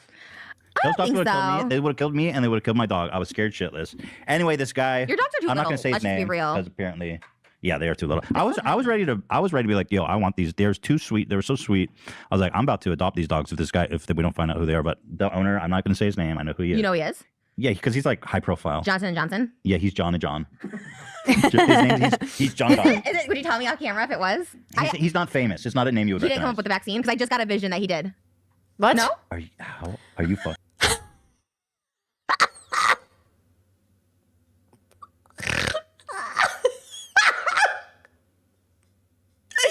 Look at Ethan's. No, okay, not a name you would He didn't come recognize. up with the vaccine? Because I just got a vision that he did. No? Are you fuck? No, I'm kidding. No, you're way off. What Wait, this I also have visions, and for some He's reason... the vaccine guy. No, you wouldn't recognize his name. He's just some. I can't, man, bro. Oh, But he's the 900. I might. I dated a lot of finance guys in my days. Okay, I'll tell you off especially camera. He's gay. I will say. I've that. dated gay men. what gay billionaires? How many of them are there? Well, there could be all. It could be all of them, honestly. Okay, all right, stop. You don't know him. I guarantee You you. can't guarantee it. All right, I'll tell you off camera because I don't want to say his name. But anyway, Your dogs are kind of pick-me dogs. I love them, but definitely pick-me dogs. you don't know my dogs. How dare you say that? I love them. How I'm dare just saying you. they're pick-me dogs. I think when you start using "pick me" about dogs, you've maybe outused You out that them. phrase a little bit. You go, this hamburger's such a pick me. Wow. So Whitney Cummings is the threal hero in this story. So Whitney Cummings came. She threw him That in was the really car. nice. Damn. Why don't people talk about that when they talk about Whitney? Because I don't know Whitney, but I feel like there's not really like great stories that surround her. I know you love Why? her. I'm not saying I don't want to. Why? People don't say anything bad about her. No, I know one person had like a bad experience. I don't know. We're cool now. Like I know we had like something, or I had something to her. Oh. She probably You didn't had give a shit beef about with it. Whitney No, Cummings? I Oh. had one-sided beef. I'm sure she did not give a fuck about She's me. like, Literally. wait, what was your problem I with her? told you about this already. You did? Like, anyways, I don't want to even bring it up. But anyways, she's a saint, is what I'm saying. And I'm Yeah, so sorry. no, I was forever. like, oh my God. Because I was not going to leave those dogs there and I was just in such a bind. And then when she showed up and threw them, I was like, oh my fucking God, thank you so much. It's funny because, these dogs cause so much trouble for everyone. And Whitney bitched him out, by the way. She's like, you need to be more responsible Yeah. dog owner. Your dogs got out. My friends had to follow them for 2 to 3 hours and they don't even have Was it proper 2 to 3 collars. hours? Yes, I spent the whole night with these fuckers. Oh, I would have just forget it. Circle of life, you know. Circle of life. Bye. Oh, So let the happened? coyotes get them. That happened to Mustafa. Circle of life, bitch.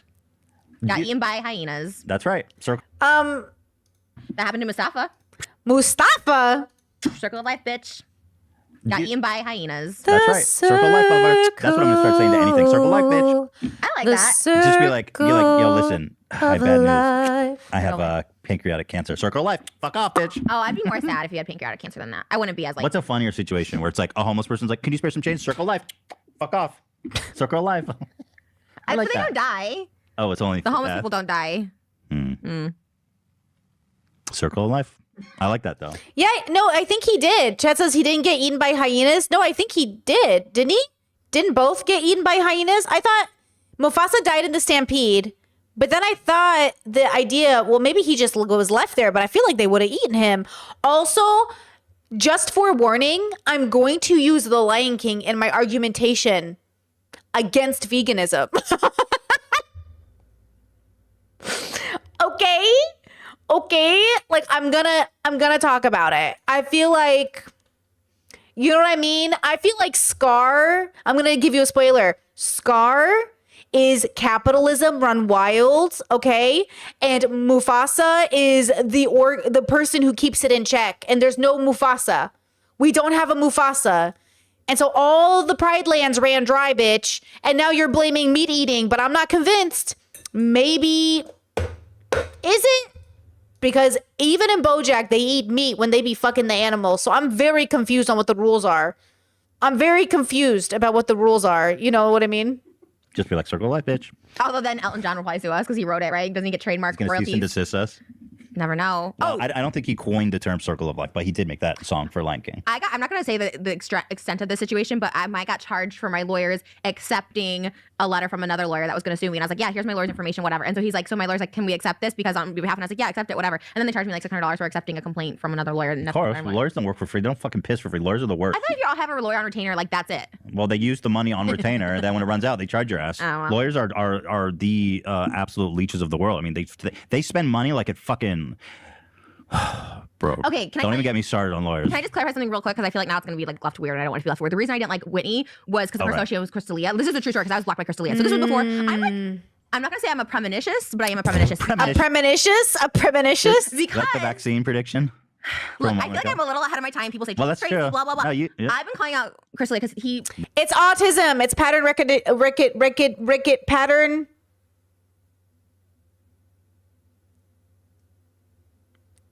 Pattern recognition. It's just autism, Trisha. All autistic people end up witches and in tarot because they literally don't understand. Like, you're just using you're using your brain. Like, I love you with peace and love. Like, I do. I think autistic people end up thinking they have like special powers because they literally are just good at recognizing patterns. It's your ADHD, bro. It's your autism. You're just really, your brain's just moving really fast, which feels kind of magical, to be honest, when everyone else around you is supposed to be like seeing this shit and they don't. And then you do, and you start to think like, I really know people, dude. Like, I know shit. You know how many premonitions I make? My mom and I do this. My mom goes, premonition in 10 years this. I go, premonition in 6 months this. And it's not premonition, it's pattern recognition. And then we're just guessing what the outcome will be based off probability. That's it. But my mom's like, God inspired me. And I'm like, my brain inspired me. Thank you. Really? He texted my sister when she had freshly turned 18. Oh. Was trying to hook up, like, inappropriately. I didn't know that. She was 18. So I got to rewind this. What? Ahead of my time. People say, Well, that's crazy, true. blah, blah, blah. No, yeah. I've been calling out Crystalia because he texted my sister when she had freshly turned 18. Oh. Was trying to hook up, like, inappropriately. I didn't know that. She was 18, so I'll tell you that. Whatever. We talked about it on my Extinct podcast, The Dish with Trish. We did a whole episode on it. But anyways, I already had... Circle of life. Met him at a bikini contest that I was in. I was in a bikini contest one time, and Crystalia was performing there, and I met him there, and I also had... Did he rate you? No, he didn't rate me. He just performed. But he had some inappropriate actions. What did you get? What was your rating?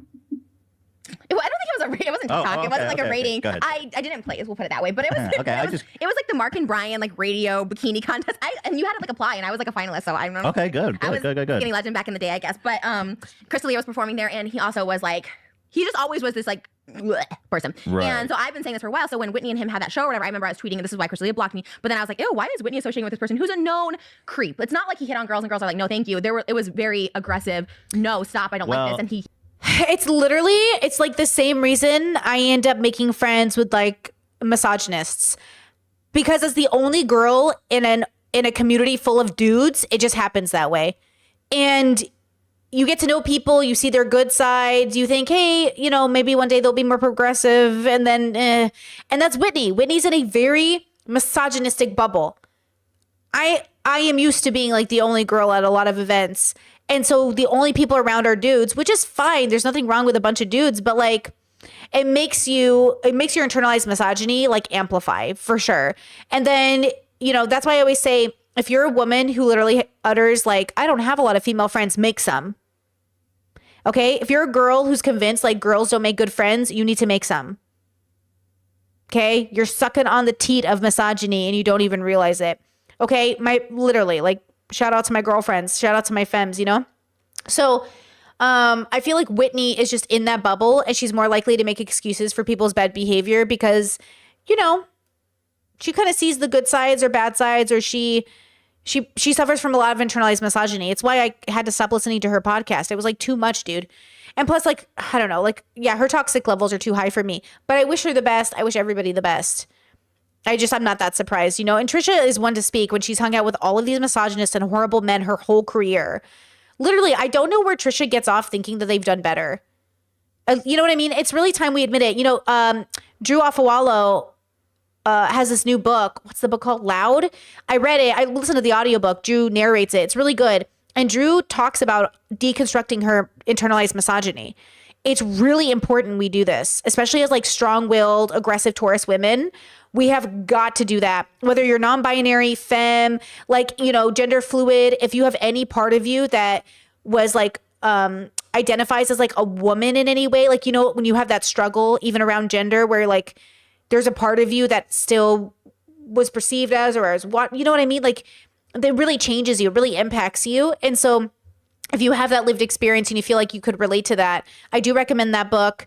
I think it was on my Spotify, so it actually might be free with premium. That's where I read a lot of my audiobooks.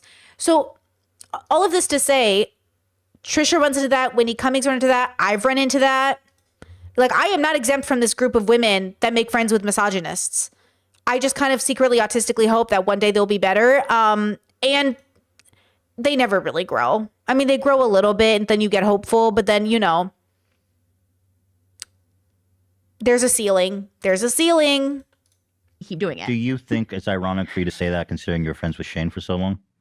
No, because a lot of the Shane stuff I didn't even know, like the stuff that like recently that I was talking about, I didn't even know about, like until like last year. And then I was like, okay, I'm gonna be loyal. But Chris had these like, it's been like a known thing. I get it. I totally agree. I Like, don't think his friends knew the extent of his. maybe not. creepiness. Okay, I'll give you the benefit of the doubt. I think they knew that he was like, you know, a dog, right? Like a player. or whatever. Right. I guess me just not thinking about this was when I was like 23 or 24 or something like that. And I was just like, okay, not really thinking. I was 27. I don't remember. But I was just not like thinking about it. And I was just like, this is weird that this girl like goes so hard for this guy that's a known. Like it just to me, it's like, okay, I used to work I don't in like. think he was known at the time to be that. He totally was. I worked in the stand-up comedy. So I was an assistant to Josh Nassar. Like I was like I used to work in the comedy like field as far as like being an assistant to them, not like being a comedian. So you know this, like people, Jamie Kennedy has that same sort of like reputation. Like there's like stand-up comics that are these like, and people know it. Like obviously they know it. They can say they don't, but they do. I guess there's a difference between sleazy and like predatory behavior. Which is, like- Exactly. but he was sleazy. Chris and then he D'Elia was crossed predator. over. No, Oh, he was? girls I know personally Well, who you- were like, yeah. no, stop, and didn't stop. If you know what I'm saying. So Oh no. yeah, so this yeah, is that's the thing. horrible. And so my issue was, anyways, I always had this thing with Whitney because she was like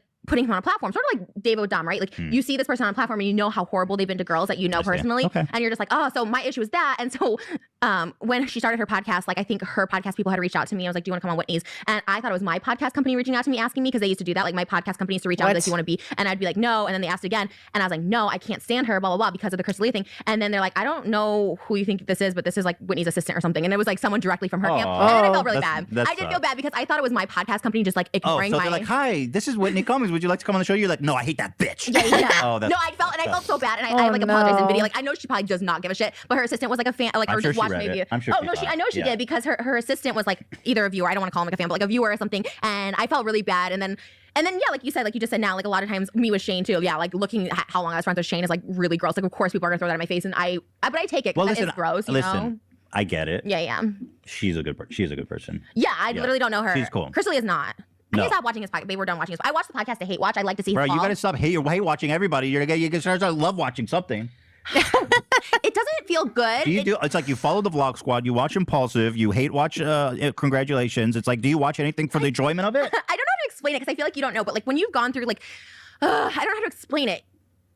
I hate Watch, by the no. way. There's like there's this thing about like if you've gone through a traumatic event, right? And you're like scarred by these people, right? So you keep up with them like just to see like I don't know how to explain. People have explained it before, and I'm like, yes, that's exactly So what I'm you- talking about. No, I know what you mean. I know what you mean. It's Because like you you're don't- so consumed by yeah. them, and then like that's why there is a thing behind. But it. you're doing that to Impulsive and Chris D'Elia? Impulsive. I don't hate watch. I'm a kind of a fan. Oh, bro. I think I tell you that can't. to make you feel better. You can't do that. You tell me, I say, what are you doing? Watching Impulsive. You say, oh, I hate Watch. And then you say, no, I love them. I It's like I Logan. can't deal with that. I like Logan, but I can't stand Mike. Or oh god, it pissed me off. The last episode pissed me off. All right, this is not the Impulsive. This is not the Impulsive summary show. We got to take a break. I'm coming back to this topic. I have to come back All to right, it. break, and then we come back. Thank you to Upstart for sponsoring this episode. Frenemies. When it comes to paying off debt, it can often feel like an uphill battle. High interest rates resulting in minimum monthly payments keeps you in an endless cycle of debt. Upstart can help you get ahead. This is good because you can rack up the debt with all these credit cards and stuff, which I don't recommend. I think you should be responsible financially. Keep those credit cards locked away unless you can pay it off every month. You know what I'm saying? But if you messed up and you're becoming responsible later in life, happens. 32 right I'm just here. saying it happens. I don't want people to give. I mean, Chad says won't watch Lil Nas because of the demons, but watches all this crap to re-traumatize herself. You know, when it's your own demons, it's kind of like you know what I mean? It's just like, but when it's other people's demons, nah. But when it's your own demons, no, I think like, you know, the perpetual stage of like, you break up with somebody, so then you stalk their MySpace or Facebook or Tumblr to see what they're still up to see like if they look different or whatever. Yeah, eventually you stop doing that. Like, I don't know about you, but eventually I just literally stop thinking about people. Like, I have to be reminded that these people exist, which actually could just be the neurodivergency, but I literally just stop. Like, sometimes I have to remember that I had a different life. Like, even when I talk about my life and I talk about my exes, I don't even imagine, like, I kind of don't even imagine them anymore. I just imagine like the caricature they were. Cause like, it's been so many years. It's like, these people are strangers. You know, they're like, who knows who they are now? You know what I mean? So it's just like, it's one of those things where it's just like you're really talking about yourself. But when you, yeah, like I kind of like see it as a huge red flag. If like you've been broken up with somebody for a really long time and you're like still checking up on them, I'm like, what, are you a stalker? Like at that point, what's the difference from a stalker, you know, to some extent? And like I know there's a difference literally, but also like this cannot be good for you, you know? Consolidate. Consolidate. What they do, It's about the present. It's about the here and the now. right. Mistakes happen. Mistakes happen, and Upstart will consolidate your all-in-one loan, so you don't have to worry about high interest rates. And they look at other things besides your credit. Someone who already has bad credit, if you're trying to get help with your Hey, just a suggestion. If you have to consolidate, which is valid, just remember that the habits that got you into that place in the first place isn't necessarily going to go away if you consolidate. So consolidation sounds really good until you're also late on those payments. Then it's not so great and it's worse in many ways. So just like, remember, it's not about having money. It's about not spending it and learning how to save it. Learning how to, as somebody who used to be very bad with money and is getting better now, I had to break some very nasty habits with money. Let me tell you. you're, you know, like paying off your debt, they look at your credit and you're like, I know I have bad credit. They also look at your income. They look at other things, which is really great. It's how Yeah. people like get under control. Let me tell you a little bit about Upstart. Upstart is the first I got the Well, Upstart is the fast and easy way to pay off your debt with a personal loan all online. Whether it's paying off credit cards, consolidating high interest debt, or funding personal expenses, over 500,000 people have used Upstart to get a Upstart. simple fixed monthly payment. And you can receive Payment. funds as fast as one business day after accepting your loan, which that's really fast. You know, unlike other lenders, Upstart looks at more. You already said that part. Yeah. You So I skipped ahead skipped a little over it. bit, yeah. I skipped over because I already said it. They look at. She's right. I'm just co-signing It basically. takes 5 minutes online rate check and you got all your debts consolidated into one. Boom, got him. Here's our call to action. So listen up if you want to support the show. Find out how Upstart can lower your monthly payment today when you go to upstart.com/frenemies. That's upstart.com/frenemies. And don't forget to use our URL to let them know we sent you. Like, okay, fun fact. I used to put a bunch of items in a shopping cart for all the things I wanted to buy. Like all of the things I planned to buy, right? Like I would rack up like $300, $200, $500, whatever, $1,000. And then I would just like get a nice little dopamine hit from that. I'd be like, whew, that feels good. Like to put stuff in a cart. Then I had the realization, just like the other day, that I haven't done that in so long. And I was like, oh my God, I didn't even realize it had changed in me. Like I didn't even, because I wasn't going to purchase those items because I couldn't even afford them, right? So I used to put them in my cart. And if I still wanted them a week later, I'd buy them even on a credit card. Then I'd put them in my cart and then empty out the cart and then get another hit from refilling the cart, right? Okay. And then now current Brittany has absolutely not even done that. Like the Brittany today doesn't even put things in her shopping cart unless she needs them. I don't worry about what I want. I worried about what I need because I'm saving for a house and all these other things. Oh my God, did they say 35 fucking percent? Upstart.com. Upstart can lower your monthly payment today when you go to upstart.com/frenemies. That's upstart.com/frenemies. And don't forget to use our URL to let them. Wait, did they say 35% like interest rate? Because that's what I'm saying. Upstart offers a fixed interest rate. Oh, you said it. Chat said it. 6.7 to 35%. That's what I'm saying. Consolidation, right? It always sounds good until you find out the interest rate. And what happens if you don't pay those payments? The same, like I'm telling you, find the smallest credit card you have, pay it off first. You know what I mean? Like focus on that. It will make a difference. You'll feel a great dopamine hit of paying it off. You'll get to the next one. Okay. But like, or go for highest interest if you need to. But if they're all like the same interest, go with the lowest thing you have and pay it off. It will feel great. It will feel great. Wow, that's crazy. Jess says, how do you do that? My ADHD impulsive spending is bad.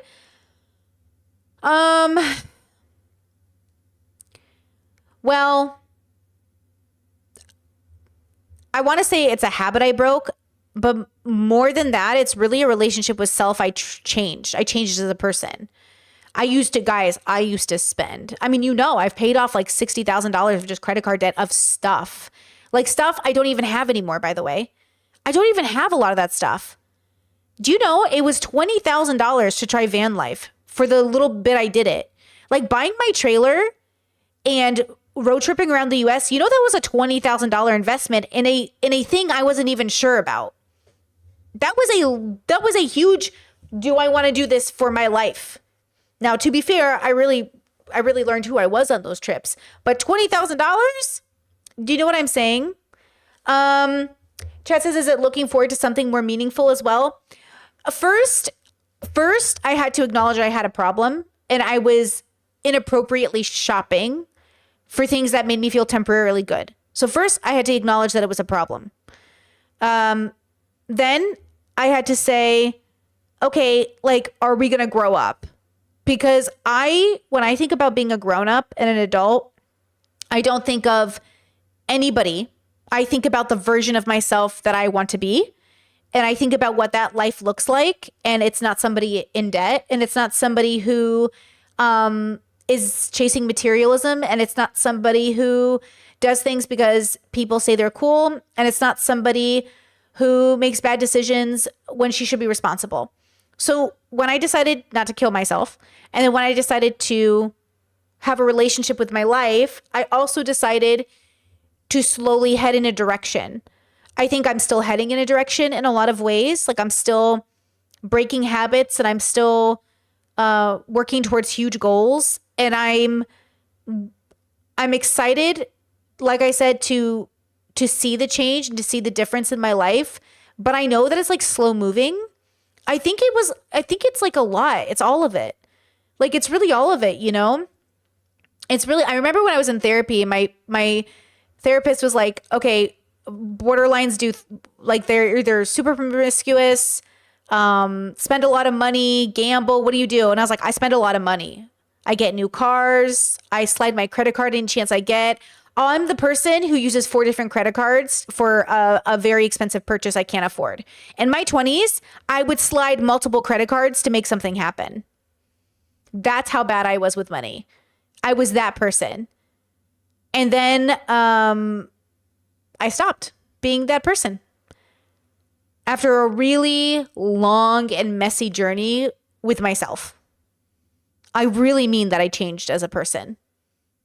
I really was that person. And now I couldn't even, like, I'm not that person. You know what I mean? And it didn't happen overnight. It took a very long time. So I think that's why I wanted a diagnosis, because I wanted to get better and I wanted to figure out, like, why is my brain doing this? Why is my brain seeking this? Why are my impulses this way? Why do I feel this way about everything I'm doing? And then I had to figure it out. The more I learn about myself, the easier life gets. The more I learn about myself, the more money I save. You know what I'm saying, girl? Yes, money is such a mental thing. Look, money is mental health. Mental health is money.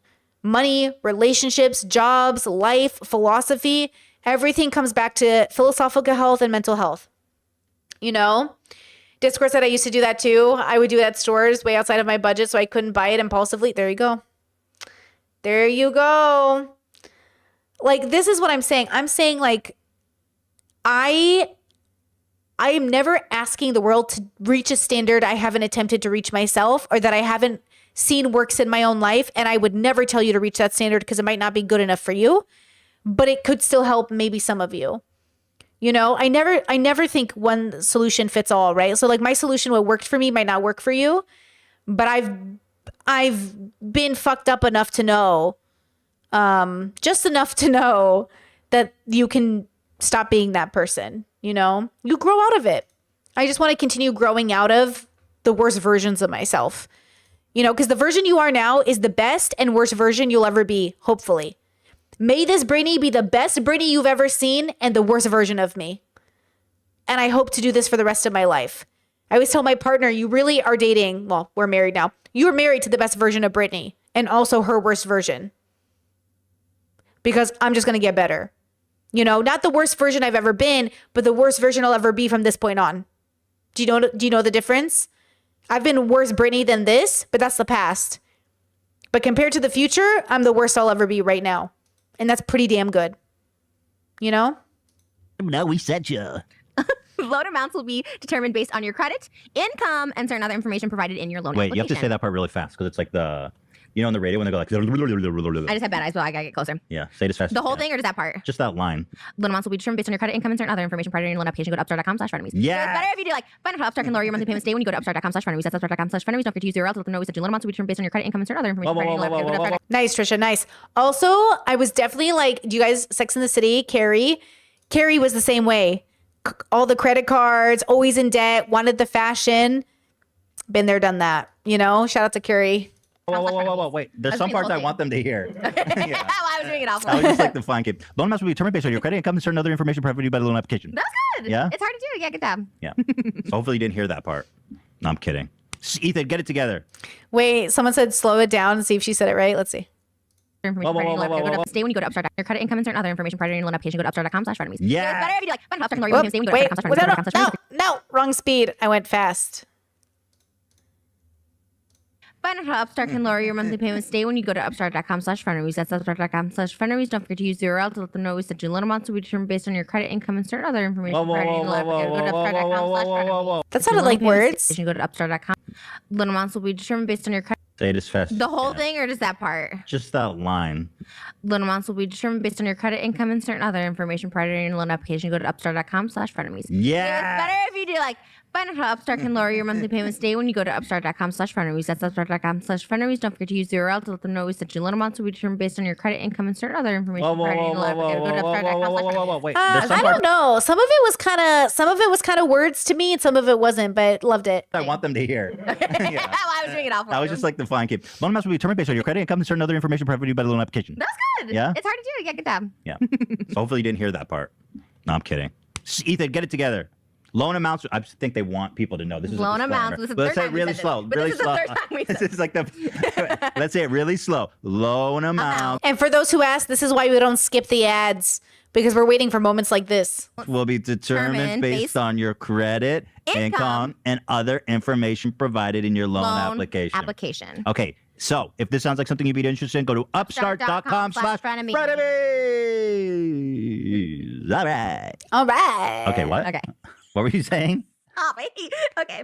I hate when you do that. It throws me off. What did I do? Recounted. We had to restart. When we restart, it literally shuts my head off. It does. Stop. Okay, it's fine. I'm She thrown comes. off. Okay, Because I'm we not. restarted. We Okay, did go that ahead. take two, and it just was like, okay. The first take, you always do this, and then it's confusing because people go. The first take was like, she's like, "Oh, I don't want to talk about it anymore." I was like, "Oh, what?" And then she was like, "But we already retook it." And I was like, "Let's just redo it. This is confusing." And now it's even more confusing. And to be frank, we should do a take no, three. No, because that really will mess me up. Like, my mind gets like, oh, I Take did something three, wrong. Trisha. No. If we do take three, Trisha's just gonna be like, When you do like restarting something, it literally makes me feel like I did something wrong and I'm getting like punished or something. And I'm like, oh my God, what did I do wrong? Like, that's what it feels like. Okay, let me just get my thoughts together. "Okay, what is your feelings on why you keep bringing It's up not even that impulsive?" important now. See, that's what To I'm saying. my It's house. not even important. No, it just I love. Let me just reiterate. I love Logan and I hate Mike and the other guy. Like, I don't like them at all because they're just so.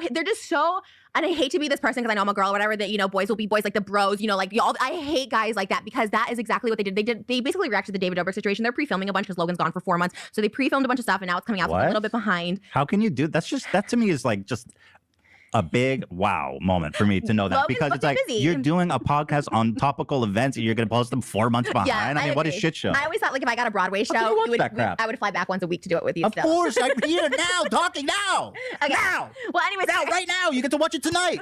they're a little bit behind on How like. can you watch this? It's upsetting. It's like an Italian. It's like you're gonna put like it's like an Italian cooking with the spaghetti. It's just saying like it's a pure dish. It's like if you're gonna post a 4-month-old podcast as Yeah. if it's new content, it's like putting American cheese in a bowl of spaghetti and calling it Italian food. Come on. Yeah, huh? yeah. Forget about it. Well, anyways, so they were talking about the David and obviously whatever, and I was just getting like triggered by it because, you know, he was saying like basically, oh, now all these people are piling on all of a sudden on David, like out of nowhere and all this stuff like Seriously, that. bro. And I was like, and he's like, I just don't understand now. All of a sudden, like one person says something and everyone else comes on, and I was like getting so mad because I was just like, this is the people come out now. I wanted to say this. People come out now because they feel like, you know, safe enough to do so. That if they say something, their voice will be heard. As opposed before, they Wait, saw who like. said that, Logan or It was Mike? Mike. Mike's a fuck.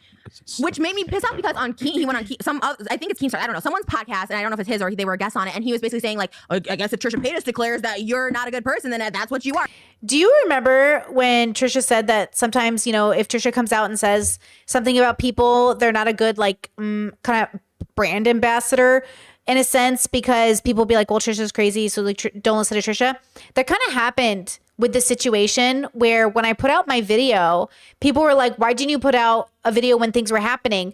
It's because when things were happening, the manifesto that went out, if you jumped on that bandwagon and was associated with that content creator, who's still a horrible person, by the way, like, then anything you said would be associated with that person. Like, to this day, my video is like, I wanted to keep it as far away from that person as possible, because that person, like, they might have been right in some aspects, but they were also wrong in so many other aspects. Like, he's a very bad person. And so, like, it's like, if a bad person calls out another bad person and then a good person, and I'm the good person in the story because I know I'm not a bad person. When a good person makes a statement, now it looks like the good person and the bad person are friends, which, by the way, wait until you see the Ultimatum reunion. Watching good people pair up with bad people because they feel seen is the worst thing I've ever seen. I hate that. I hate when good people get sucked into, like, coming together with bad people for, like, a cause, because, like, the bad people in the cause are not there for the right reasons. And so it's, like, really horrible. But anyways, you'll see my edit, hopefully. So I can understand that perspective where, you know, what would you rather have? Bad people who have your back, or waiting for the right moment so you have, like, good people backing you up? It's, you know, or maybe you do it alone because you have no backup. You know, I've been here before. Look, I've been here before. It's hard to have people come out and back you up because they don't want to be targeted either by the communities.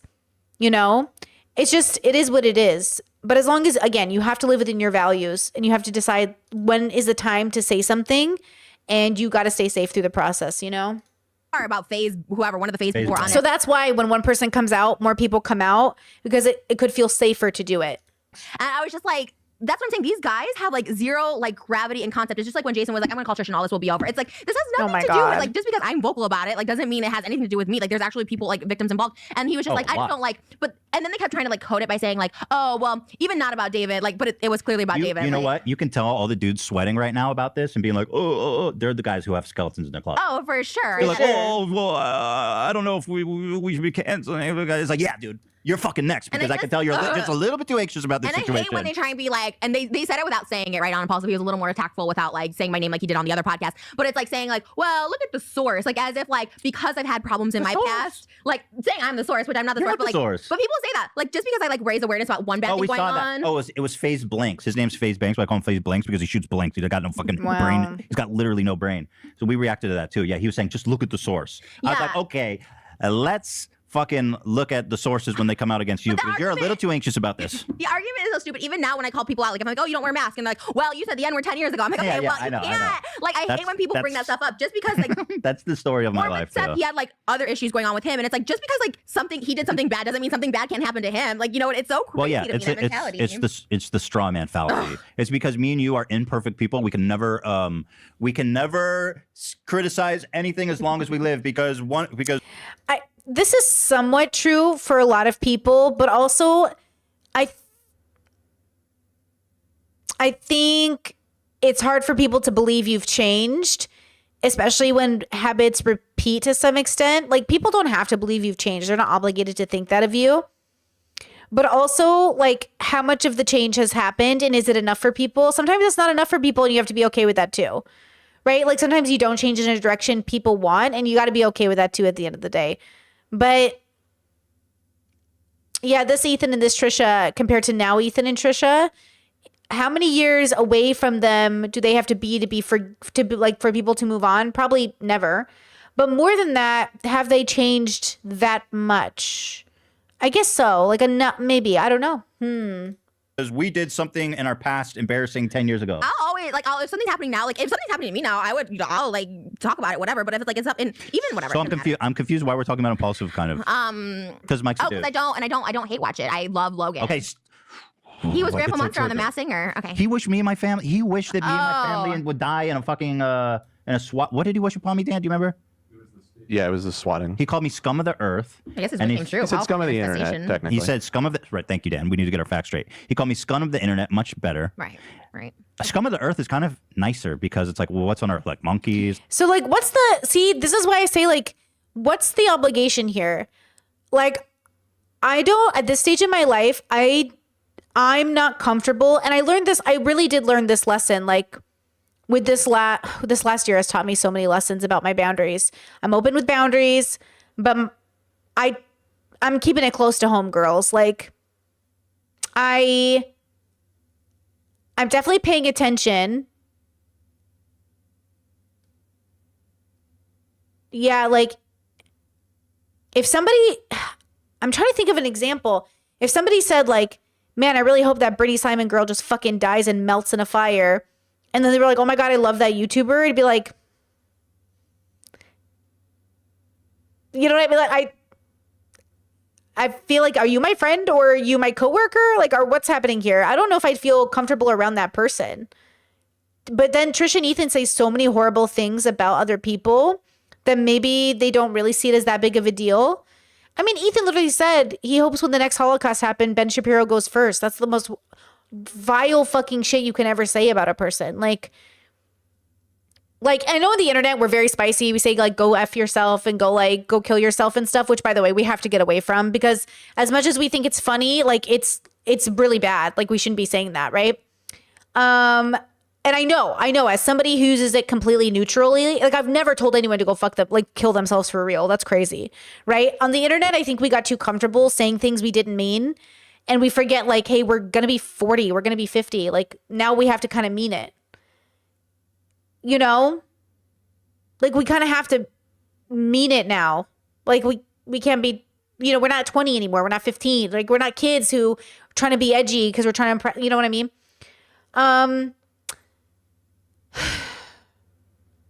Yeah, chat said it would be like if your partner subscribed to Debate Bro. It'd be like if my partner came home with merch on. I'd be like, what the fuck are you doing? What's going on?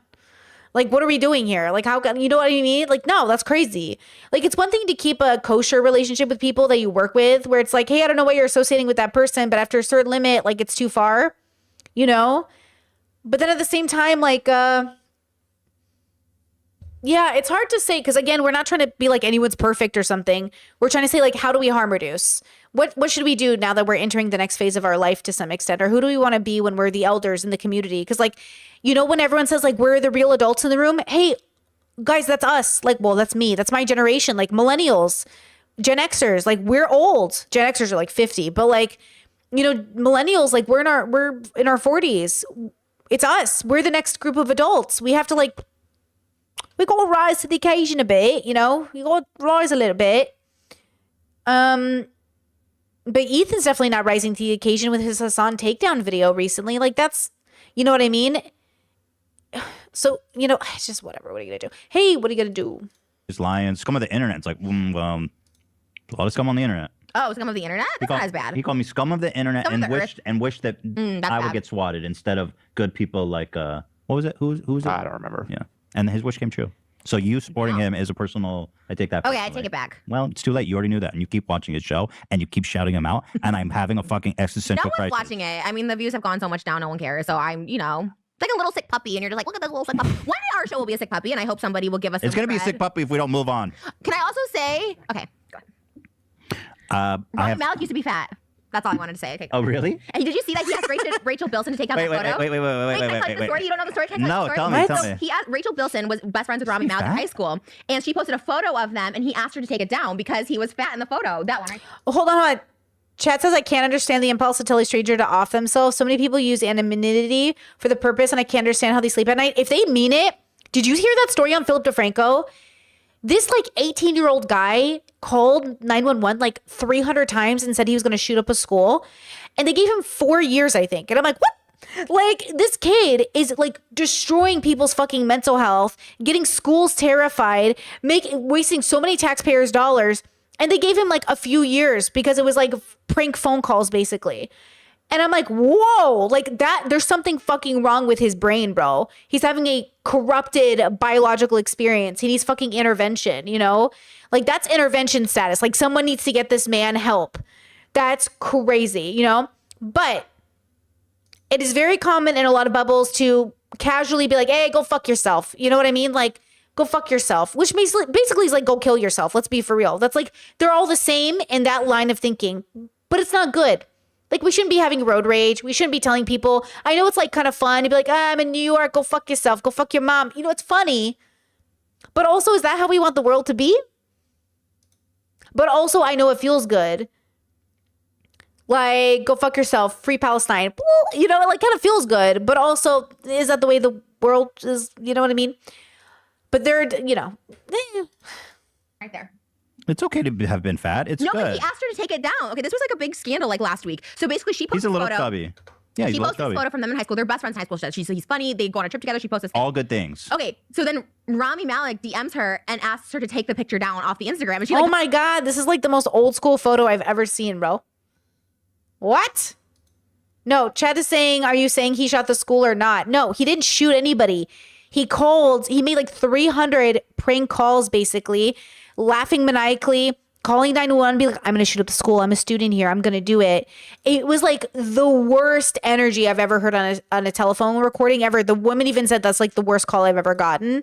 Like, this man is a nuisance to society. He is a menace. At this point, he might as well have shot up a bunch of kids. It's like on the same level at this point. You might as well put him in jail as if he shot up a bunch of kids and get a mental health intervention. I believe in restorative justice and rehabilitation, but not all people can be rehabilitated enough to be back into society. You know what I mean? Like, I know people are probably going to look at this kid and be like, oh, he was just doing pranks. At some point, the prank is basically at equal level for me. I love a good prank. That's not a prank. That's harassment. That is literally like a form of emotional terrorism. You're fired. talked about it. Then she goes, yeah, he like asked me to take this picture down. So then she, Why? Because do you think, and like, but why? Like, you're best friends in high school. And she goes, I thought he'd have a good sense of humor about himself, but clearly he doesn't. I guess that seems like a douche move, especially when she's like, I love this person. He's like, I look a little chubby. Can you remove your... And by the way, when I say like, I don't really believe in terrorists, that's not the same thing as I don't believe in terrorism. Like, that is exactly what I think of as terrorism. Now that's terrorism. That's terrorism. Okay. But political terrorists are used in a war made by, colonizers and others alike to make you think that you're on the side of good at all times when you're not. So when your government dubs somebody a terrorist, just raise an eyebrow at it, okay? Because they might just be telling you that story because it works for their game and every government's going to do this, okay? But when we're talking about like terrorizing society, that is a terrorist. You are terrorizing society, okay? You can't do that. You're terrorizing society. Like society, your society is now impacted, sir. Post saying how great of a person I am. I'd rather be known as skinny than nice. Mood. That means Yeah. once I lose the weight, take down all these episodes of Friends Bitch, I not exist fat. I never existed fat. But he's not even fat. My sister said he looks better there, but honestly, I think he looks Well, better now. he doesn't look fat. He's just, because now he's like really, but he's this guy who's like, oh, I'm just such a serious actor. Is that it? He's trying to be serious. Just such a serious actor. And I played for it. I don't know. I don't like He definitely would have gotten Freddie Mercury looking like that. So I guess He's too like, he's not real neurotic. He's like try hard neurotic. You know what I mean? Real yeah. neurotic is like Woody Allen having sex with his own daughter. That's neurotic. That's real neurotic. I don't think Rami Malek would like me. I don't think, well, no, he clearly doesn't even like his own friend from high school. Well, What's it like about you? Because I used to have dreams that we were best friends. Chet says, didn't you say violence is like bad to the highest degree? No, there are worse things than death. Must have been a horrible prank. I agree, a prank that bad deserves 200 years. Well, it's not like I don't want to punish him. I don't believe in punishment. I want to keep him away from society, from hurting other people. Okay? Violence is the worst thing you can do to people, but like not you said violence, not death. Okay, there are things that are worse than death, but violence is like, I don't know if I would say the highest degree, depending on how we describe violence, but sure. And like, I don't want to punish him. I want to keep society safe from him. I just want to make that abundantly clear. I think like people are trained to want to punish people, but I don't want to punish him. I want to keep people safe from him. Like people are unsafe around him. He's unsafe to be around. So I don't want to hurt him. I want him to get 3 square meals. He can have an Xbox too. I don't give a fuck, but he can't have access to a phone. Can't be on the internet. He can't be on COD, whatever, talk chat. Okay. He can't. Okay, you can have like a nice jail cell or whatever, a prison or a rehabilitation center, whatever, but you can't be on the phone no more. You can't talk to people. Okay? Me and him. It's not gonna Like during happen. Mr. Robot era. And then, no, I had these dreams that we were best friends. And then it comes out that he's the star of the, what's the movie? The Freddie Mercury. Yeah, that movie. I think I manifested that for him because in our dreams, he was using me for clout.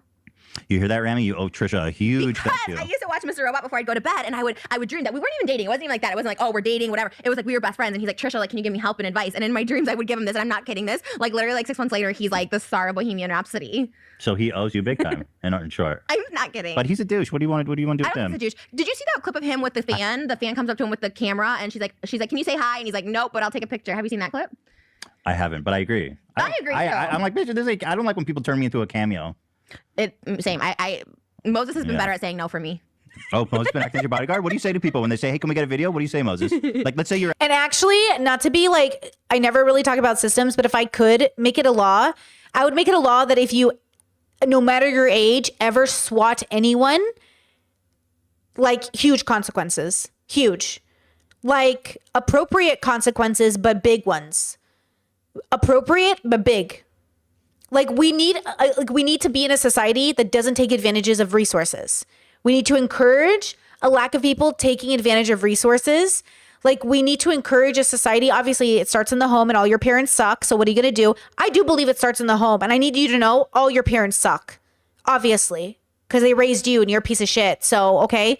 But also, at some point, you're going to have those rare occasions, let's be real, where like the kid's just a biological mess and it is what it is. Okay. Because we're all biological messes.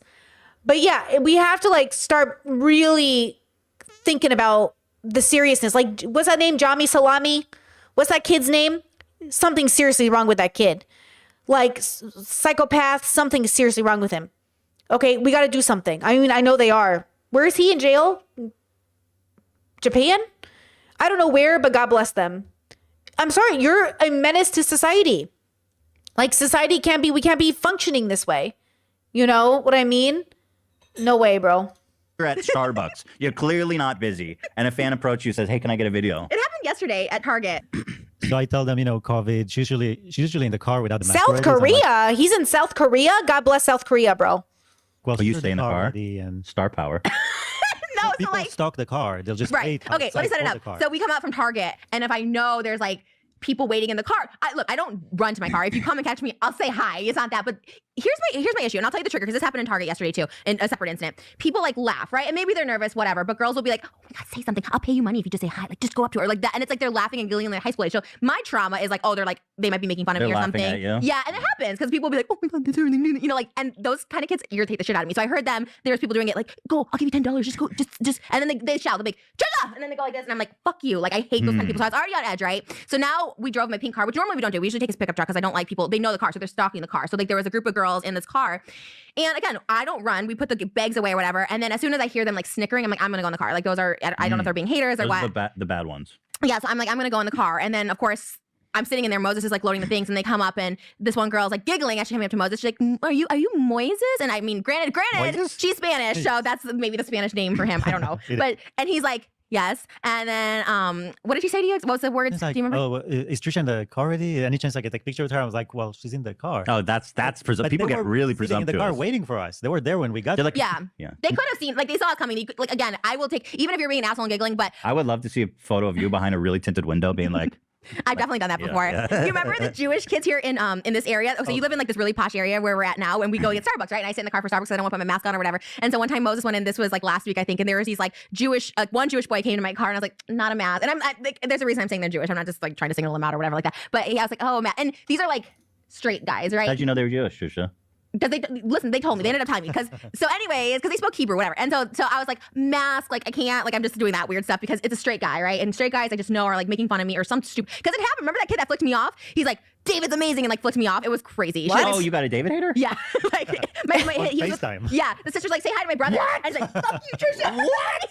Yeah, it's crazy. So anyways, whenever a straight guy comes up to me, I'm like, Whoa. Okay, let me just shorten up the story because I know we have a lot to do. So then, anyways, so I was like, okay, but then, so he's like, okay, no worries, whatever. Then two more Jewish guys, like straight young Jew guys, come up to me. They look like Jew crazy, not even joking. They kind of had that vibe to them, and I was like, oh. So they're coming up to me while I'm sitting in the car. And like now there's three people. I'm gonna look like an asshole because they're filming me. I'm like, let me get my freaking mask on, even though I'm sitting in the car for the reason I'm not wearing a mask. I get up. And they were just being obnoxious. Moses out of nowhere comes running because he was in getting Starbucks. I'm like, what the hell? Like he came because he's like on it to protect me, and he's like right there, whatever. And then they're like, you're the Jew or something, right? What did they say to you? Something in Hebrew, like, hi, we said hi. No, but they called you a Jew. They're like, you're the Jew boyfriend or something. Yeah, they said something weird like that, and I was like, what the fuck? Well, then they were also like trying to speak Hebrew. Right, that's what. Oh, right, yeah. There were They're anyways. just It fucking was with you, probably. yeah, and then there Trying to be was wise guys. and there was like 4 of them. Anyways, so Moses' go-to now is just to be like COVID, whatever. But he's good. Anyways, Just he protects just it. say, listen, we don't. Okay, whatever. But No if videos. If there's, I have to. Someone asked me 7 different times in a Target. She came up to me 7 different times, started saying hi to people, and I was like, I can't do this anymore. And I do lose my shit sometimes. Honestly, like Yes, you 7 times. 7. Did she not come up 7 separate And you times? said no, and she kept coming back. No, I said yes the first time. Say hi to Karen. Okay, say hi to Oh Jason. no. I couldn't. All right. I'd be like, all right, well, I don't have a cameo, but that's gonna be about $500 per video at this Well, point. Remy Cash, up front. Malik was kind of my hero when I saw that because Yeah, he said I've said that to no. people. You have? Yeah, I said, listen, I don't want to do a video, but I'll take a photo. It went viral though because she was already filming. So then it went viral. People were like, wow, Rami's such a like asshole. What? I mean, respected it. you can't understand. Exactly. Chess says this seems so stressful. I don't want to be famous. What is the perk of being famous? Give me one. Somebody tell me what is one perk of being famous. Bro, it literally sucks. Also, shout out to Bianca for divorcing Kanye. It is time to divorce him. Yeah, he is dead to her. She's like, no more. She's like, fuck you. Give me $5 million. You put my coochie on TV. No more. Yay, it's over between us. Bye, bitch. Okay, I heard it was false. I saw it on TMZ. It can't be false. TMZ did me dirty, bro. TMZ usually good with the headlines. I don't know, bro. Either way, I hope it's true, though. I don't know. I hope it's true. TMZ did me dirty. I saw it on TikTok, all over TMZ. I don't know. I hope it's true. Bianca divorced him. Though I thought that would be a good troll, though, to put their names back in the news. Do you know what I'm saying? What's the goodness? Like, what's the goodness of being famous? I think the shittiest people want to be famous. I do. I think that's maybe why I don't trust Trisha at the end of the day. Anyone who wants to be famous, I think you're a piece of shit, probably. You're probably a piece of shit. Teal Swan, she wants to be famous, piece of shit. I'm really blunt today, guys. I got like 5 hours of sleep. I had a really bad dream and I woke up and I couldn't go back to bed. So here we are. Okay. Anybody who wants to be famous, honestly, piece of shit. Never met one person who wanted to be famous that wasn't a piece of shit. Okay? I'm just saying. Understand how annoying it is to be on public. And like a photo is one thing, but when people start taking a video, it's like this presumption that you owe them this time. It's like a photo is one thing, like snap, saying hi is one thing, like, hi, how are you? Nice to meet you. Thanks for watching the show. The video is like, say hi to my sister. I mean, what? Now I'm in a conversation with somebody on a phone. I mean, I have to say hello and goodbye. You have to think of something. It's And fucking I've seen outrageous. them making fun of me. Like sometimes I'll say hi to someone and I see that on TikTok being like, oh my God, look at her. She's a fucking loser doing a cameo. Like they like say it's a cameo. And I'm like, it's not a cameo. Anyways, I Just say love no it, but videos, no videos. Anyway, can we peace and love. peace and love, circle alive. Don't ask Moses too. Like ask me. If you're gonna ask me because Moses is gonna be my no, it's COVID. Well, why do you want people to ask you then? Because then I'll say okay. Like I don't like when people ask permission, like from Moses. Like like you saw me walk, come ask me. I don't know. I think it's a little like this. Oh, okay. Yeah, I don't know. Yeah. Anyways, I don't know. Rob Malik, I love you. I know you probably don't like me, but hey, if you want to come on front of me, there's an open seat here. Veto. We have a lookalike. Maybe we can get AB in when he comes. Vetoing that. How come I wasn't included in that? The H3 lookalike. Should wear black. movies. Hello. Oh, I don't know why. I didn't make the meme. It's just You my do look soundbite. like Aziz Ansari. Wait, chat says, does wanting the masses to see you make you a piece of shit? Well, it depends on the context, but most likely yes. Like, wanting a legend, you're a piece of shit. Wanting legacy, piece of shit. What else? Hold on. Let me really go hard today. Hoping your kids carry on your legacy, you're a piece of shit. Okay, hold on. Let me think. What else? Who else can I piss off? But I mean this. Like, I genuinely think you're a piece of shit. I think with peace and love, like, you're a piece of shit. Okay, hold on. Let's see. What else? Having kids just to have a legacy, piece of shit. Let me see. Like, what do you want the masses to see you, though? Are you like, what do you, like, I need to know why. Like, are you Bernie Sanders and you're trying to get people to understand, like, the fucking billionaires are taking over and you got to do something about it? Like, maybe everyone should see Bernie Sanders' TikTok. You know what I mean? Like, do you have, like, a good message? Or no, you're just a piece of fucking shit. You know what I mean? Yeah, That's thank crazy. you. You know, That's so crazy. what was I gonna say? Oh, we had a soundbite competition. You were in the finalists. The fuck you, Dan. Versus shout out to the family. I heard. I tried to You watch. lost, It was though. 4 hours. Yeah, it's fine. So stupid. So, by the way, here before Why did you go 4 hours? we had a lot to talk about. What do you want? When people like, there's a lot of show. I'm out here. I'm doing my thing. I'm doing a service for the people. Where's our What do you- NFTs? Are we over NFTs? Hold on. We're having a Bubbles misunderstanding because of language. So one person says legacy is part of Erickson's developmental model, what we want to pass on after dying. Not what I'm talking about exactly. And then other person said, is that not someone who's trying to assign meaning to their life? Legacy culture shows us these legacy people mattered enough to know. Just thoughts. Okay, wanting to leave the world better than when you entered it is not the same thing as people seeking legacy and seeking narcissistic fame. Narcissistic legacy, a man just wanting his name on a light bulb so everybody knows his dick is big, is not what I'm interested in. You know what I mean? Those people are ruining the fucking world. And they're ruining the fucking world because it's about being known, not about helping the world. People who are, patenting all their fucking shit, who are keeping life-saving medicine away from people because they're not making enough money, those people's names aren't shit. I don't care about any of those people, but they're ruining the world, So if we think about, I'm talking about narcissistic legacy, like narcissistic fame, like a desire at the expense of everyone else to be the person people pay attention to, like Ye's actions, Trump's actions, Elon's actions, Jeff Bezos' actions, all these little fuckers' actions, But wanting the world to be better than when you came into it, that's great. We should all do that. We should all want the world to be slightly better than when we came into it by contributing that good to the world, 100. All these people that I'm thinking about contributing bullshit. All these parents giving their kids complexes about legacy. Like all these people like just doing it out of narcissistic ego, not a fan. So I think we had a little bit of a bubbles language there, but there's nothing wrong. Like it's like the men who are like, I only want to have boys so I can have legacy. There's something fucked up about that. That's so fucked up. You don't want daughters because you want to have legacy? What does that fucking mean? What, your name that important, bitch? Is your name that important? That's fucking bullshit. Okay? Chat says contributing to the world doesn't mean being famous. Bubble pop, good discussion. Hell yeah. So many people, who I think about? This is a very random example, but I always think about how the Marstons didn't patent the lie detector that we use today because, it's not really scientifically backed, and how I think about that idea of what if the world created, I think my partner, somebody was explaining to me how in certain places you don't have the patenting system. Because when you have a patenting system, you're actually keeping life-saving inventions away from people for dollar bills. I don't know who's explaining this to me. And I was like, yeah, what the fuck? We're so egotistical. We're so narcissistic that we hoard knowledge because we want to make money off it later. And that what are we doing? What are we doing? It just doesn't make any sense to me. But I think it can make sense from an egotistical animal perspective. Look, somebody's got to be Scar in the Pride. But I want to be Mufasa, bitch. And he still has a legacy because he's good to people. May your legacy be that you were good to people. My mom was telling me about a priest he was a priest in a little Catholic church. And he wasn't famous, but when he died, thousands of people came to his funeral. Or I knew a woman growing up, a homeschooling mom. And when she died, hundreds of people showed up to her funeral. And I remember thinking holy shit, she made such an impact. And she wasn't famous. She just made an impact in her small community. Do you know what I mean?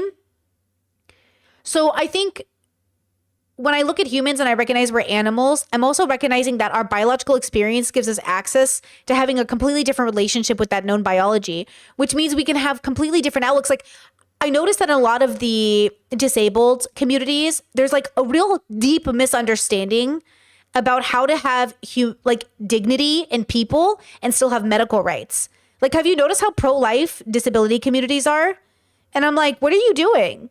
The pro-life overlap between veganism and pro-choice in disabled communities is really interesting, actually. I want to explore this, but it's very sensitive for people, where there really is a disconnect between dignity of choice with medical care and a fear that the government's going to implement some sort of, genocide on the disabled or something, or some sort of which isn't a bad, it's not an unfounded fear. I think that's what Hitler did. Hitler got the gays and the disabled and the trans and then the Jews. So I'm not saying that your fear is unfounded. I just think in the most dignified society, people would be able to prioritize medical care. And if they had, let's say, a disabled child, we'd give that disabled child the best life ever. I just read about a mother who in her elderly years, her son was 50 and disabled, and her elderly years got terminal cancer and went home and killed them both because she knew nobody would take care of her son. She knew he would be homeless. And that is a failing of society, that we have created a system that makes a mother kill herself and her 50-year-old child because he's disabled and she knows he'll be abused when she's gone. Which, how can you blame her? How can you even, like, I can from a spiritual perspective say like, okay, obviously, but from a societal, systematic like perspective, how can you blame her? How can you blame her for feeling she has no options? She's an elderly person who's a grown ass son who needs her help and assistance. And she knows that if she doesn't do this, like, don't you want to prevent these things from happening? How do we prevent these things from happening? There are many ways to prevent this from ever happening. Some happen before the child comes into the universe and some happen after. But these things are preventable. You know? Like, again, when we're having these conversations, as much as everybody is, I know, traumatized by it, you're never going to come up with real life solutions unless you face your personal trauma. We have got to face our traumas so we can create healthy solutions. If we keep creating solutions out of our traumas, we'll be coping, but it won't be the answer. The answer cannot be a cope. It has to be free from trauma, but with trauma in mind. And I feel like we're forgetting that. And we forget that a lot of these people who've given us a lot of what we know about the world were incredibly racist, bigoted, and traumatized. So everything we even know about life is through the narrative. And our narrative can change. And we should work on changing it for the healthier and the better, you know? Tease. I was like so excited about No, that. And I was like, they're not ready. They'll be here next week. can we do a live auction? Sure. Trisha, you... What is this? Yeah. What are we watching? Wow, imagine how I feel every time you bring up impulsive. It's This is unfucking triggering. believable. His Yeah, well, at least my triggering. story's good. My story's actually good, unlike yours about impulsive. I don't even know where I was going. Sometimes I don't know where I'm going on these stories today. Okay, well, listen. You always talk about how you don't think the foot army, the wiki feet, foot soldiers thing is funny. Here's proof that it's funny. Okay. Proof. Fucking literal, irrefutable proof. Hold on, guys. Before we get into this absolutely bubble I do not give a fuck about, and who cares about Shane's boyfriend? Anyways, Chet says, are you saying like a trauma-informed introspection? Traumatized people can be very self-aware. BoJack Horseman, great example. Name any of the fucking people on any of the TV shows. So introspective, right? No, sorry. So self-aware, no introspective. So introspection. Lots of traumatized people I know, very self-aware, introspective, but they stop. You know, they stop. And they have a ceiling because they're not facing themselves. So you have to deconstruct. I think if that's what you're asking, at least, you know what I mean? Are you saying like a trauma-informed introspection? If that's what you're asking, I do think a lot of people are informed by their trauma and seek a lot of wisdom from that, but forget like it can't stop. You have to keep going. You know, you have to keep going. And I think people don't do that. Like people, I can't think of I'll give a good example. That comment I got on my video, the one I ranted about at the beginning of the stream today, they were like, Brittany, I thought you were so like lacking of empathy. What about people with trauma? What is this comment? Like, if I'm wrong, I'm wrong. But like, given the context of the conversation, this comment makes no sense because you have to be able to call people out without every time being like, but what about their trauma? What about their trauma? What about their trauma? Like, do you want me not call out fucking Shane Dawson because he was traumatized? Like, what are we talking about? You know, the context of the conversation was, I think, so appropriate to be like, I don't have sympathy for you at this point. You have to face yourself. You know, God, the reunion for the ultimatum is so intense. It's like, Nick, you have got to face yourself. People have got to stop doing this labor for people. And I think introspective people, traumatized people can be very good at seeing like the bad of the world. So they think like they have the wisdom to understand it. But like, no, you have to earn that wisdom. And we're all earning it one day at a time. You know what I mean? But yeah, it's like that kind of stuff is exhausting to me. But I get it. I know why people, they see it. They see the problems, but they don't know what to, you know? Chat says, I mean, to know your own introspection, should you have your own being trauma informed? Sorry, I'm dizzy. I don't think I understand the question. I mean, to know your own introspection, should you have your own being trauma informed? Your own being trauma informed. I think I'm confused. I don't think I get what you're saying. Can someone translate? Oh, Chat says in this new Diddy documentary, they tried to make him seem more pitiful with his trauma. Hey, everybody got trauma. Not all of us end up rapists. Okay, please keep note. A lot of us got trauma, not everybody ends up a rapist. But if you would like to avoid all trauma-inspired rapists, you can start by not traumatizing people. That's the problem. Some people who do horrible things in life wouldn't have done it if they weren't traumatized. That's true. Some people, regardless if they weren't traumatized in that traditional sense or not, would have done it. The question is, which one is it? And it doesn't matter once they've committed the action to some extent, but recovery will change. If you're working with a therapist and they figure out the way to help you, it's going to be going back to your childhood and moving forward, right? Okay. So like everybody comes from a different perspective. Your trauma matters because of the why you do things, but your trauma might not be the reason. It could just be your shitty personality. Okay, not all traumatized people are doing things out of trauma. I mean, everyone does everything out of whatever they have, but sometimes it's just your personality. You know. Okay.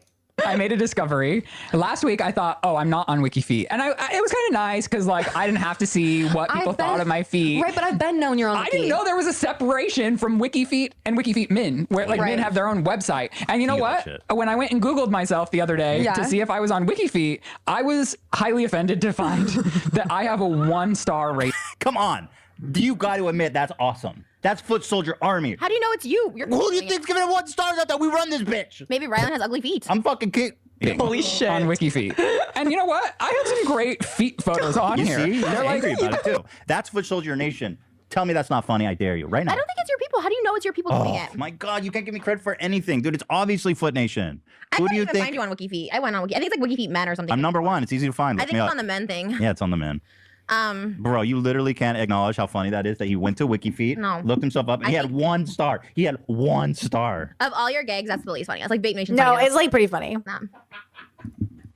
Dude, I'm telling you, this friendship sometimes feels uneven. Like, I ride for you so hard. It's true. Especially when it comes to, like, Rylan. I've literally gone out of my way and tanked the WikiFeed of Rylan and Shane. I don't ask you. And meanwhile, you come here talking up Logan Paul, who literally wants to kill my whole family and my dogs. He wants to assassinate me. And you're coming here talking about, like, why don't I get the same respect? I denounce Logan Paul. I denounce him now. No, you don't. You're going to keep watching. I denounce it now. You've already denounced him and then came back and said you loved him. So done. Whatever. This is the final. I will never talk. I will never even watch Impulsive. I don't believe you. They're my motivation to work out. He's so buff. I want to look like that. Trisha, you don't work out, Trisha. Logan Paul's my inspiration to work out. I never do it though. Trisha. Buffing people in the world. You People say they watch our podcast with food.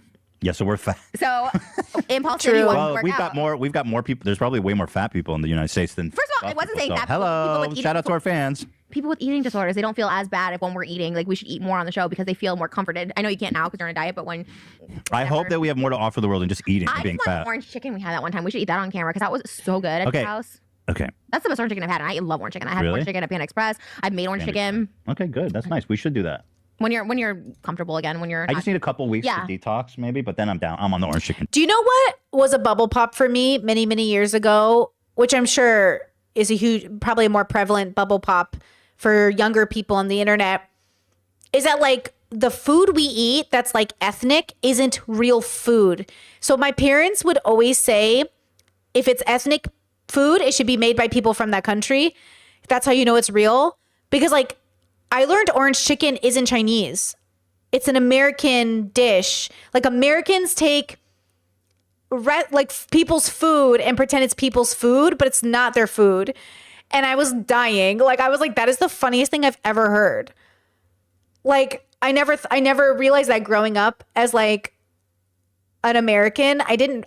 You know what I mean? Like I thought it was like a spin on some traditional dishes or something. I thought it was like a spin on it. And then once I realized that, I started to question everything. Like, is this authentic? Is this authentic? Is this? And then I realized though, people, though they might be authentically like that ethnicity, they might also water it down for the Americans. You know? And I was like, shut up. Chad says, wasn't orange chicken a Chinese American invention? Yeah, but isn't that different? Don't you guys feel like that's different? Like, it's not like when people say like authentic Chinese food, they mean like traditional, right? That's what that means in my bubble. When people say, is it authentic? They mean, is it what you would eat in your country? Right? That's what that means in my bubble. So like when people say like, oh, can you show like do you have like authentic? Can you give us like a Croatian food thing? Like if I came on stream with pizza and I was like, look, it's a Croatian pizza. Would you guys be that impressed? Like, no, because like Croatians have their own specific dishes that are like, but then that's also the argument everybody has, like whose dish is really whose? You know, it's like, what do you actually eat in your real life? Like, you know that, okay, do you guys see that TikTok trend that's like a Balkan breakfast? A lot of the Balkan people are like, that's not our breakfast, dude. But like somebody started the trend. And like, that's the thing is like, yeah, like some people have like a specific way of eating breakfast, but like, it's not Balkan. Like Balkans is multiple peoples. It's not like, you know what I mean? So they're like, oh, or there's like an Instagram thing where it's like Balkan, in Balkan we say this, but like that's for the Americans because the Balkans is like multiples. Do you know what I'm saying? I'm saying even in media, I can see the way they're trying to appeal to Americans by making it more digestible to them, but it's like not as authentic to people who distinguish the differences. Same with food. Anyways, I love me a bubble. You know. And train. Okay, before we It's move not on. bad for you. It's protein. Well, it's deep fried and bread and like crazy sugary sauce. But you don't eat the rice. No, orange chicken is terribly unhealthy. Just to be straight up. Can I talk about one other thing, or do you have something else you want to talk about? One more thing I gotta bring up. Anyone? Okay, look, this is. I do have one more thing here, but you can go ahead and. The Bad Baby thing. I am so like, okay, I'm glad. Like, Bad good Baby? for her. Bad Baby made $1 million in like yeah. 6 days. The OnlyFans thing.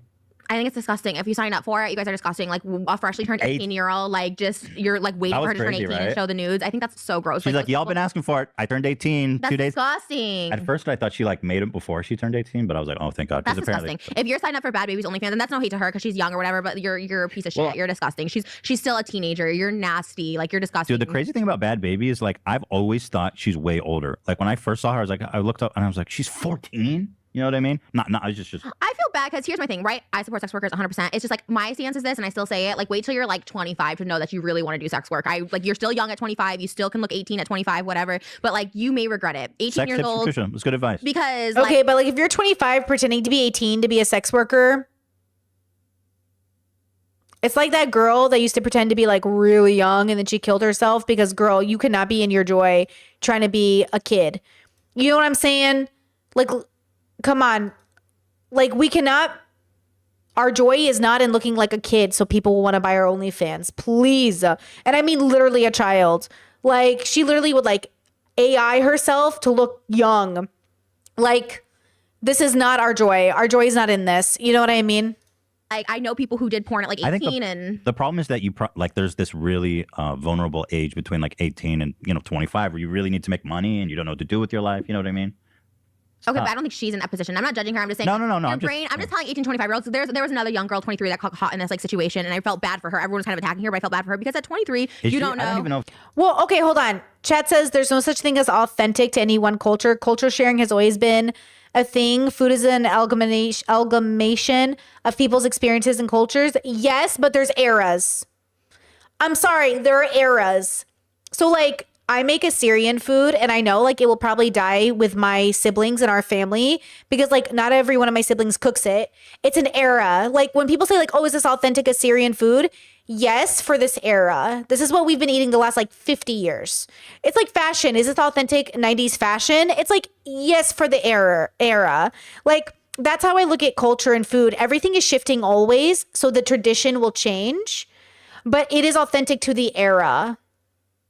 That's what I look at it as. If she's nude, it might just be like the bikini pic kind of thing that I've seen other Good girls point. do. I don't know. I haven't seen it. Yeah. But if you're under the age of 25, don't you only? I agree though. It's amazing how many thirsty fucks signed up for that shit. Like So gross. holy shit. If you're like lusting after like a newly turned 18-year-old, That you're means gross. yeah. There's plenty 21-year-olds at like 18. Like just go for them. Like there's a whole porn categories for I mean, that. James Charles got written a whole guidebook. Now he hasn't followed it, but he's got the guidebook. How to date the oldest, youngest looking person possible by James Charles. James also makes me want to puke. Okay, let me get on because I have a heard. few more things to get to that we need to talk about before we get to. We're doing the same mistake. We're running out of time. I know. Dan, how long have we been going? About 50 minutes. Fuck, we have 10 minutes to talk about this, or we're not going to get to I it. was just gonna say I feel like Okay, your wait. breath has been cured, and then you like went. I haven't seen you spaz out. I'm not. That wasn't that Tourette's. derogatory? Fuck, I don't do. That's not Tourette's. No, I was frustrated that we can't stay on track. But I thought you were faking your Tourette's because when I went for No, cold. I don't do it. Okay, here. You posted. Let's focus. I'm not going to get derailed. You posting memes now. Well, this is what we have to save money or save time for? Oh, full screen, right? Sorry. Fucking Oh my idiot. God, this is not that So exciting. you go, I told you I'm not sleeping, you stupid frog. Do you know what this meme is? This is the evil Kermit meme. Right. And do you know, and then so like a good, okay, so good. Thank you. I don't know what the caption means though. The captions, I kind of just went, 'Cause- agent. I just kind of went like, Free agent. Yeah. Because I guess a proper meme would be like me gets in bed at 9 p.m. Also me stays up till 4 a.m. watching Netflix. oh yeah, I saw those, but I didn't like Yeah. those. Okay. That's funny. Don't you think mine was funny? It didn't really make sense. But I like that you're trying. Next up, we have another meme. This one, Squinting Lady. I like this girl. Squinting Lady is classic. I like Love her. her. Well, okay, I see you. Yeah, Again, that's very, literal. very literal. But Dan said literal is funny last time I was on here. He's like, that's literal. It's funny. Okay, I see you. I mean, okay. What would your caption be? Autism or intelligence? I'm telling you, a brain that doesn't understand memes is so fascinating to me. It's hurting my head. Like, is it the sarcasm? You know, autistic people can struggle with sarcasm. Memes are very sarcastic. You got to understand the meme.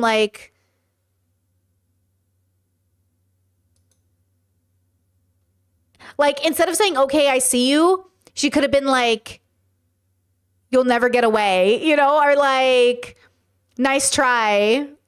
I run faster than you. Like, okay, I see you. Like, it sounds more like the okay, I see you would have been like, okay, I see you, you know, like a Paris Hilton, you know, like Meg Thee Stallion, like, you know, so it's kind of funny, like her, I'm not sure what this means. Well, the thing is, like, you can't just make a meme. Like, the memes need to be fresh, right? So if everyone's just like, okay, I see you, like, that's the literal Okay, thing. so You're adding. what's the meme take? Me. Chat says, are there any autistics that also hate riddles here? Me.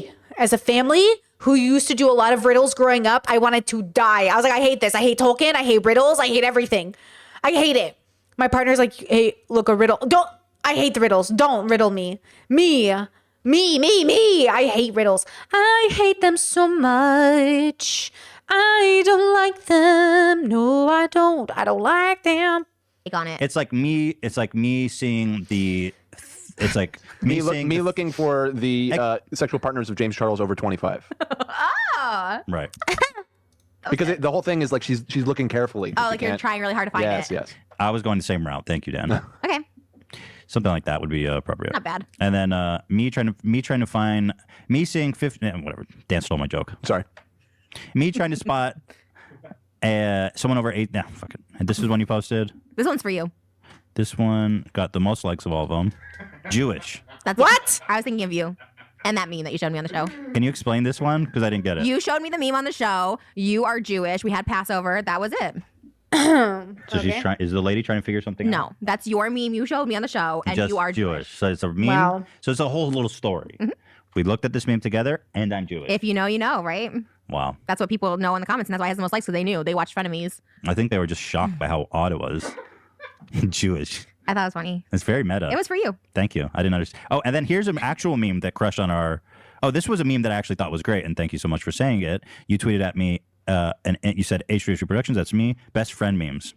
Yeah. Now that's a good meme. Thank you. That's fucking awesome. Just taking a photo, Yeah. a screenshot of your phone.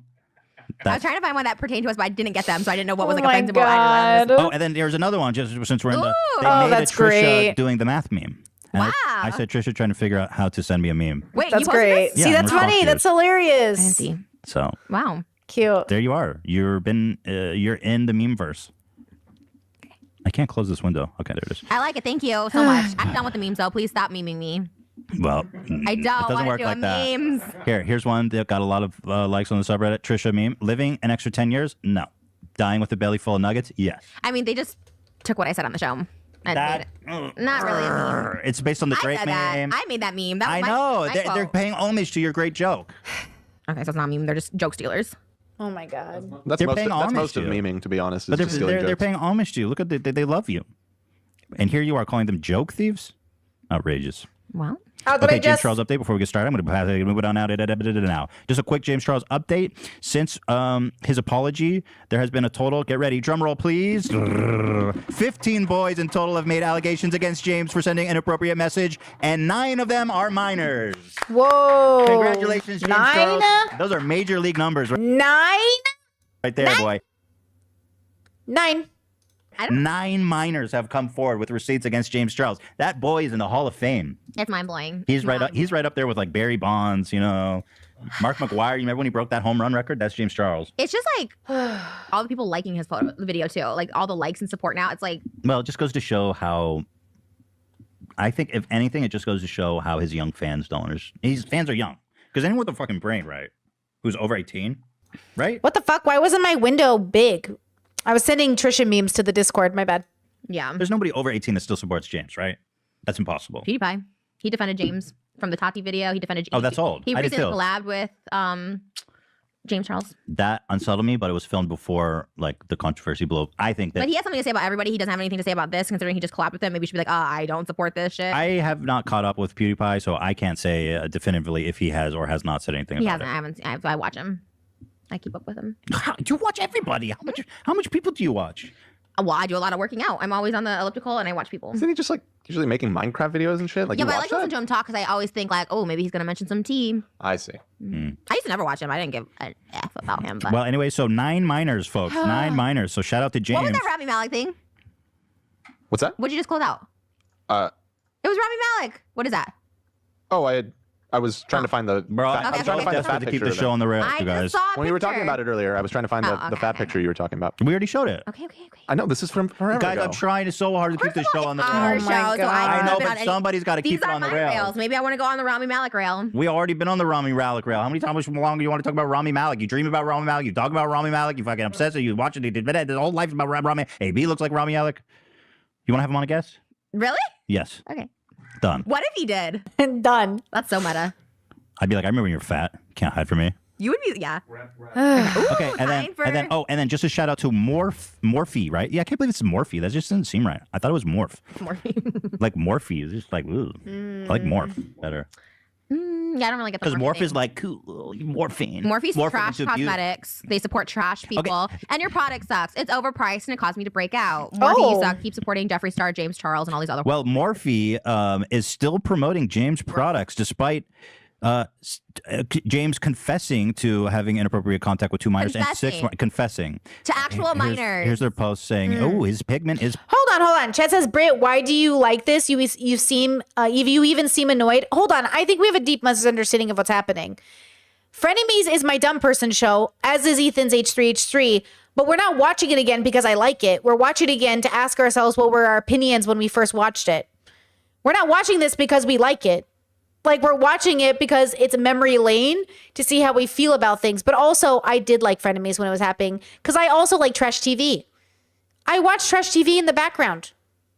And I'm not ashamed of it. And I feel like people who don't like it, you're just not understanding. It's people watching. You guys don't understand. If you don't, because I used to think I was better than people because I didn't watch like My 600-Pound Life. I used to be like, I'm better than you. I don't watch trash TV. Okay, I'm better than you. And then I realized I'm not better than you. I literally just watch it because I think it's fascinating. And I think everyone does too. I think everyone watches it because it's interesting. Do you know what I mean? I just love watching it. Like, I just love watching. I just love people watching. Exactly. I love watching people. Exactly, Discord. I love it. You know, it's fascinating. But also, we're here to question ourselves, you know? Like, why did we like it in the beginning? Do we like it now? I mean, I do love it. There's a part of me that loves Frenemies. You must know this. But there's also a part of me that knows, like, I love it for the nostalgia. You know? The way you love, like, a bad 80s film, like Waterworld. The nostalgia's too good, bro. It's popping. They dropped Shade so Morph quickly and they X James Charles palette. Gross. Let's go. Look at him popping off the screen. Wow, Look at him popping off. Oh, and by the way, this is why I don't recommend things I like to people, because people like things like I like things that aren't like this is why when people are like, what are books you love? What do you mean, like books that are good, or do you mean books that I like that are trashy, or do you mean books that I think, because I don't know what people mean. Like when you say like, oh, I thought you really like this. I do like this, but I don't like it the way you make it sound. And I want to know, what is that difference? What is that discrepancy? Because it took me a long time to realize people meant different things when they said, oh, I like something. Are you saying it's good? Because like I like things I don't like. I like people I don't like. Like I like people I don't like. Does that make sense to you? Like I This makes total sense to my brain, but I feel like other people don't get it. Discord says I get it. Okay, because I feel like you either get it, you don't. Yeah, okay. Discord, okay. Chats, okay. Yeah, you enjoy people you don't like. I enjoy things I don't like. Yeah, I think that's one way to say it. Like, I'm having a good time, but I'm also having a horrible time. Yeah, I'm curious. I'm just so curious. I'd rather, like, I want to know. You know what I mean? But I don't like it. But I also kind of wish I was a fly in the wall. But I don't want to be a part of it. But I kind of want to watch it. You know what I mean? It's like when you're eating junk food and you're like, oh my God, this is so bad for me, but you keep eating it. You don't even like it that much, but it's like there, so you keep eating it. It's kind of like that, but I also love it because it's like classic. You know, it's like, you know? You can almost pass as 18, folks. This is a 16-year-old. You can almost pass as 16. Let's get him in the. Well, this is a good promo to get into the DMs of James Charles, folks. Brought to you by Morphe Palettes. And Noah Beck saying, "Oh, he can bounce back from this. You don't bounce back from being an actual P word." I hate Morphe. I hate Morphe so much. Like, besides having a shit product, you're just shit people that you're supporting this. Like, because of this is why James keeps going and keeps thriving, because he has Morphe like paying his bills. He doesn't need anything else. Well, yeah. He has like Morphe lining his pockets, and you guys are disgusting and gross. I mean, he admitted to it. It's not even like, let's stop with the, allegation. It's not allegations. He admitted to it. It's a crime. That's we it. didn't actually talk about it because it happened and we both talked about it individually. So it's like, I didn't talk about it individually. But like, yeah, he's like, yeah, I did it. He's like, yeah, I did it. I'm sorry. Did you talk just, there was a YouTuber that went to prison for 10 years who's in prison here. for doing it. I don't know if you want to, I know we have to do the satisfying. I want to do this. We're almost done. We've almost got there. We've almost made it. Oh my God, we This haven't even, YouTuber, I forgot that we're going to do the satisfying part. We haven't even gone there. Austin Jones, interestingly, I didn't know about this. You told me about it. Austin Jones is a former musician who was active on YouTube from 2017. Wow, 10 years. He's an old school one. Prior to his arrest for production of Child P Word in 2017, he was asking underage girls to twerk for him. He had apologized. We're so sorry. Sound familiar? James was like, look, I'm sorry. We're gonna work through this. We're all together gonna work through this. Well, this guy Austin Jones is in prison, currently serving a 10-year sentence in federal prison. Shout out to his family. He was asking for underage girls. James was asking underage guys. And I really do think there is, like, once again, that sort of mentality where we always talk about it, where it's like, if it's happening to guys, it's like not as serious as if it's happening to girls. Well, clearly, I feel like if this was girls, it'd be like on Fox News with Tucker Carlson. This was on Fox News. Austin Jones went to prison. James Charles is still getting promoted. It'd be like this whole, if it was young girls, it'd be Tucker Carlson be like, our girls are under attack by, oh, well, it wouldn't be gay, but it'd be like, YouTube is destroying our culture and our young girls are under attack and there's predators online. There'd be like a whole media frenzy about it. But then it's like, it's crazy. It's so frustrating. That's like the most frustrating thing. It's so frustrating. Well, and he's getting promoted. He's not even getting dropped. Like, we love James. So I wanted to ask you, actually, do you think he's going to be totally fine coming out of this? it's hard to tell. Like, long term, no, but maybe like short term, yeah. But like, it'll happen. It's just like with anybody after a certain amount of time, it does catch up to them. Because you know what? Like, these people who are sick like this, they keep. How is your net worth $12 million, but you bought a house for $7 million? That seems like it's out of your budget. Do you know what I mean? I feel like James got to be worth more than $12 million. But how you buy a house for like your whole half of your net worth? Does that seem out of budget? To some extent, like, I don't know. I don't know anything about money. Who knows? Keep doing it. Normal people would be like, I got caught, not gonna do it again. But sick people like can't help themselves but do it again. He's like, sick because he's apologized. He's been accused of this. He's been given. Ela made this great point when we talked about it on Friday. She's like, he's already got his second chance, right? And now he's back here apologizing for having done it. Like what? Now we know like 15 times. 8 of them being minor. Chances, the Tati thing, like all of that, yeah. So I think now that people are, I think he's going to keep making videos, but now he's not. I think all these mega celebs and brands are not going to want to associate with him. So I mean, I guess that's like getting closer to like getting him help because he's like literally sick and he'll keep doing it. And like these, 16-year-olds will, it's just so gross. Like, well, anyway, I analyzed the whole fucking video on Friday at painful detail. So if you want to watch that, that's there. But it's 4 hours long. Don't. No. You got time to watch everybody's fucking content. You're right. Net worth is, the house is involved in the net worth. Yeah. And on YouTube.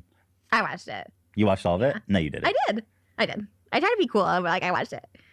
I did. I had Benihana. My belly was full. I was like, you watched all 4 hours? Yeah, I had my blanket. 4 hours of what? So, This is mom. I missed it. Got it. Chat, you're distracting. No. You got time to watch everybody's fucking content on YouTube. I watched it. You watched all of it? No, you didn't. I did. Wait, who's his? To watch that's there. But it's 4 hours long. Don't. No. What? You got time to watch everybody. Why do I keep like not hearing it? Am I crazy? Getting him help because he's like literally sick and he'll keep doing it. And like these, I'm an old lady. It's just so gross. Like, Well, anyway, I analyzed the whole fucking video on Friday at What video? A video about his content about James? Like his own podcast? Painful detail. Oh my God. I did. I tried to be cool, but like I watched it. I did. I had Benihana. My belly was full. I was like, You watched all 4 hours? Yeah, I had my blanket. So, Moses with his mom. He came home and had chocolate, so we watched the end of it. You were still going when Moses got weren't home. you excited that you were in the final round of the soundbite battle? I was, but you guys were kind of shitting on me, being like, we should put her in the same category Oh, together. you were and I was watching. just Why do you pretend like you weren't watching? I don't know. I try to be cool. It's not cool. It hurts my feelings. Oh, really? I don't want you to be like a noob and be like, okay, so the last H3 podcast was really good, except I wouldn't be like, you know what I mean? I don't want to be that person. Yeah, but you're also kind of like, you don't have to be like, I watch everything, blah, blah, blah, but like, you're like, I watch But literally. You should know I watch everything because I watch everything. Oh, okay. Well, thank you. Wow. I like that Ethan said, hey, like hurt my feelings. Cause like that's a real thing. Like where you're, I kind of liked that moment. That was really nice. Thank you. I'm glad. Well, my fear was going to be Trisha head off, and it would be like, I don't like that though. And then you guys were like, oh, thank God. Like, and I was it was love to you. It was just that. It wasn't love to me. Yes, it was. I had two categories that were killing it, and you guys were like, we should just put it as one. We messed up, and I was just We like, should have. I mean, they were why? because they're Obviously pretty not. much. I killed all the other ones. Obviously, my sounds were better than half the sounds you guys chose, so you're welcome. Well, didn't win then. Because you guys were pushing so hard, like, oh, not Trisha. No, this one has to win. So of course people are gonna be like, okay, well, You never had a chance against Shout that's Out so to the not Family. true. You never had a literally have no chance. idea what that even was. Well, it won handily. It beat everybody. It even beat the semen as a type of milk. What? It went too long, if I'm being honest. Oh, Like, yeah. Yeah. It went while we were having some technical issues. We kept crashing Stropple. Anyway, we actually made it through everything we wanted to talk about. Hi, and so how much time do we have left? Let's just get straight into I like the H3. I just watch it if you talk about me. I like it when you talk about me on it. Thank you. You're like, Trisha had a good take, and I'm like, oh, thank you. I get excited. Yeah, I gave you lots of love. I even said one of your tweets, I was like, Trisha was on point, I know, on I fire get with excited this about slam dunk. Broke the I feel like backboard. you're a celebrity when I'm watching you on TV, and I'm like, oh my God, a celebrity's talking about me. Oh, really? That's good. Yeah. We have plenty of time for this Let's segment. go! But hold on. Before we move on, I know that there will be a lot of comments saying why didn't you guys talk about Is jizz milk vegan?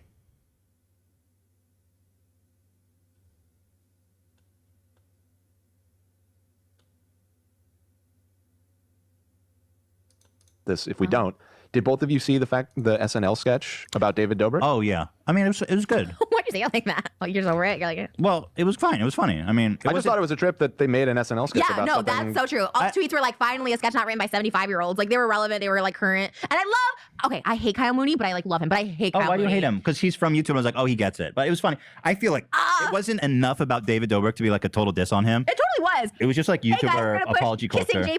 JP prank to next week. They totally had the kissing prank. They had the black hoodie. They had the It second was awful. apology. Being You like, think so? Yeah. Oh and my God. what was the name? It wasn't. It was like a play on Vlog Squad. It was like the Yeah, you're. and the kissing prank. Prank Posse He's like, we're or putting the something? kissing prank till next week. And then they had the second apology. He goes, hey guys, a lot of you said my first apology wasn't sincere, but now it is because now I'm on the floor. Like he was definitely like Oh wow. very okay. specific. Shout You out to watch Kyle it? Mooney. No, I watched it. I thought it was funny. Kyle Mooney drives me nuts though. But like Was honestly, probably a fan of the show. If anyone is, we That's true. It's only a vegan issue if the animal can consent, because humans can consent, then it's not really a matter of veganism. It's just a matter of consent. You know? Because that's really the premise of veganism in a lot of ways. Exploitation and consent. Right? we could probably land Kyle Mooney, and here you are talking shitting our one fan. who's No, celebrity. you know he's that type that thinks he's real like cool because he's like a writer on SNL and he's Jewish. Oh, you don't make any sense. Get your shit. Now you're being all anti-Semitic. There's one sketch. Okay, and then we can go, I promise. But there's one sketch that is so, I watch it every day and I hate it so much. It gives me so much rage and I can't stop but watching. I watch it every day. Every day. It's with Gal Gadot, Wait. Kyle Mooney, and who's the other guy that's his partner? I forget his name. Someone else. And it's the girl ate the last fry. Have you seen that sketch? It's No, I don't watch Friday Night Lights. it literally makes me want to scratch my eyeballs out. It is so awful. I feel that way about most of the sketches on that show, to be honest. Really? I can't watch it. It's so fun. Like sometimes they hit, but most of there's so many that are so bad that it's like it makes me want to physically fucking die. Well, and frankly, I'm not even gonna blame any of the comedians on the show because it's so Kyle hard. Mooney, blame him. No, I'm not gonna do that because it's so hard. Even when you go back to like the apparent golden days of SNL, it's the same. You It's know, boring. That's not true. I don't like it is true. SNL. It's so hard to make sketch comedy every fucking week. I don't know if Trisha's ever really a fan of things or is a fan of things because she thinks they might invite her onto the show. SNL's so fucking boring. I don't have any friends that watch SNL. I don't know anybody in my life who watches SNL. Not one person. And even my friends that are like, did you see SNL? I was like, why did you see SNL? They're like, so-and-so was on it, but dude, it was boring. I was like, dude, it's always boring. I'm sorry. It's so boring. I don't understand it at all. Not even just, you know what I mean? I will say it's like very funny and 5-second spurts. That's it, max. 5 seconds. You know, I never got it. I don't get it. But I will say this, also not my bubble. So maybe it's just that. I don't like sketch comedy. I don't like improv. I don't care about any of that. I mean, I've done it as a teenager, right? Because I did theater for a bit, but like, I don't care about it. So I think it's like a bubble thing mostly. But Trisha would like it, I think, because they like Broadway. Like that half of it is going to be dog shit just by the very nature of it. King Tut originated on SNL. King Tut. I think that shit is so fucking so dumb. good, but It's so dumb. Okay, I feel like Trisha would love the memes about SNL. There gotta be SNL memes, you know? Chaz says, Britt, do you like The Office? I don't not like The Office. I don't care about it. I tried to watch it. I used to watch it as my like background noise show. My brothers really like The Office. I didn't finish it. I don't care about it. Like, I'm not worried about it. But I like the clips. I sent a lot of the memes to my brothers. I like the characters, but like, I don't care about it. You know what I mean? Like, I don't watch it on my own. I only watch it. You know, do you like chewing gum? Yes, I fucking do. Chewing gum is one of the fucking funniest fucking shows I've ever seen. Chewing gum I've never laughed so fucking loud in my life by myself. See, chewing gum binged. I've never gagged so hard in my life than watching chewing gum. Fuck, that is the funniest fucking show. She's so funny. Everything about this, the sister, her, it's so good. Oh my God, you guys watch it. Chewing gum. It's it's UK based. That's why it's so funny, because as an American, I'm like, what? It's so funny. Sitcom 2015, 2 seasons, Netflix. British writer and actress Michaela Cole. Fucking hilarious. Chewing gum, bro. Google it. Girl with braids. Fucking love her. Love it. So funny. Jesus, gag. So good. Broad City. I've seen Broad City.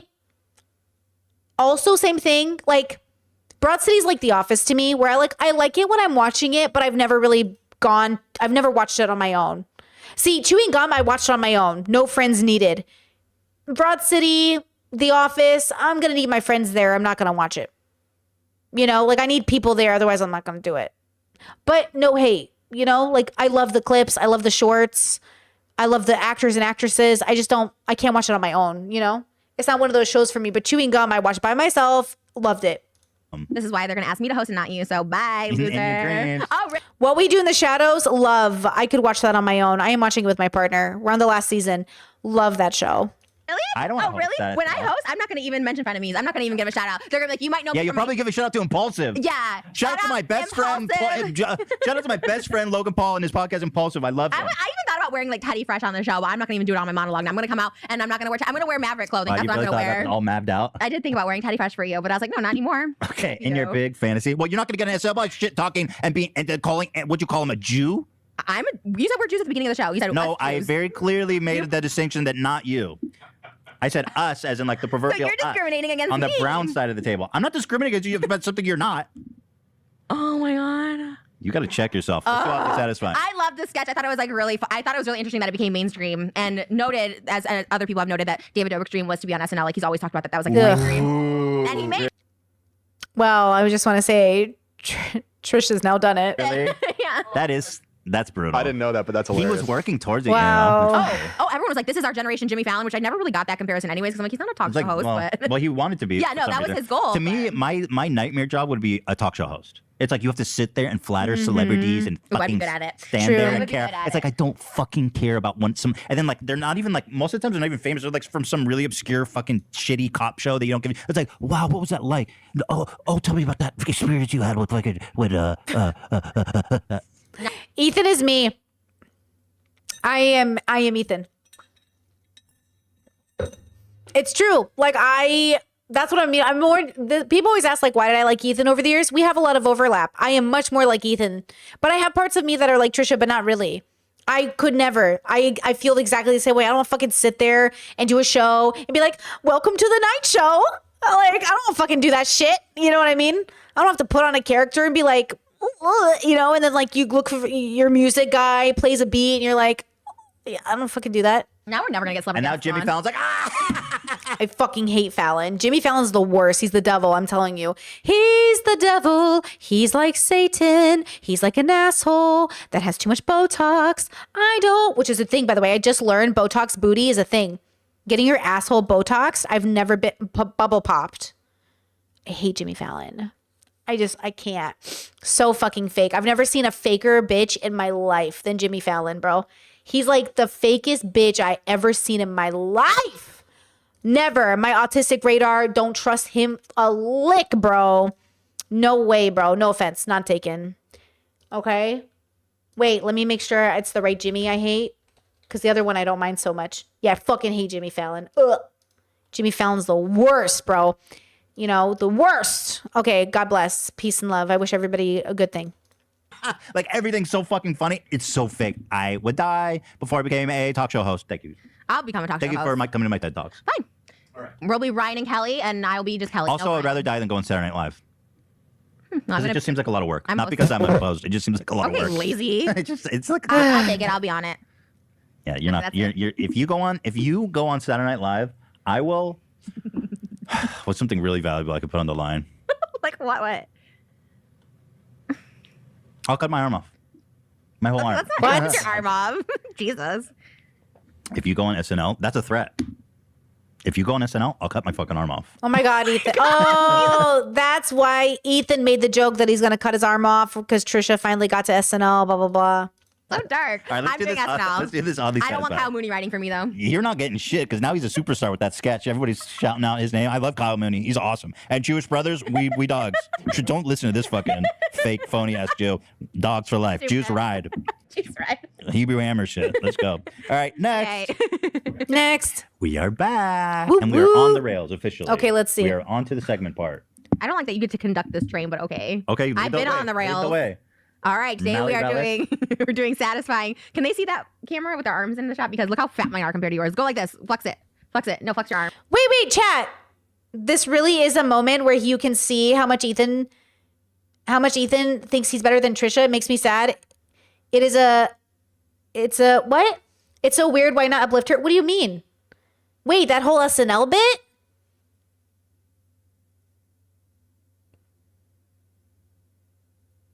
Why? What do you mean? What did I miss? Did you see something I didn't see? This really is a moment where you can see how much Ethan thinks he's better than Trisha. It makes me sad. What? It is a friend. What happened? Wait, tell me. I want to know if I missed it.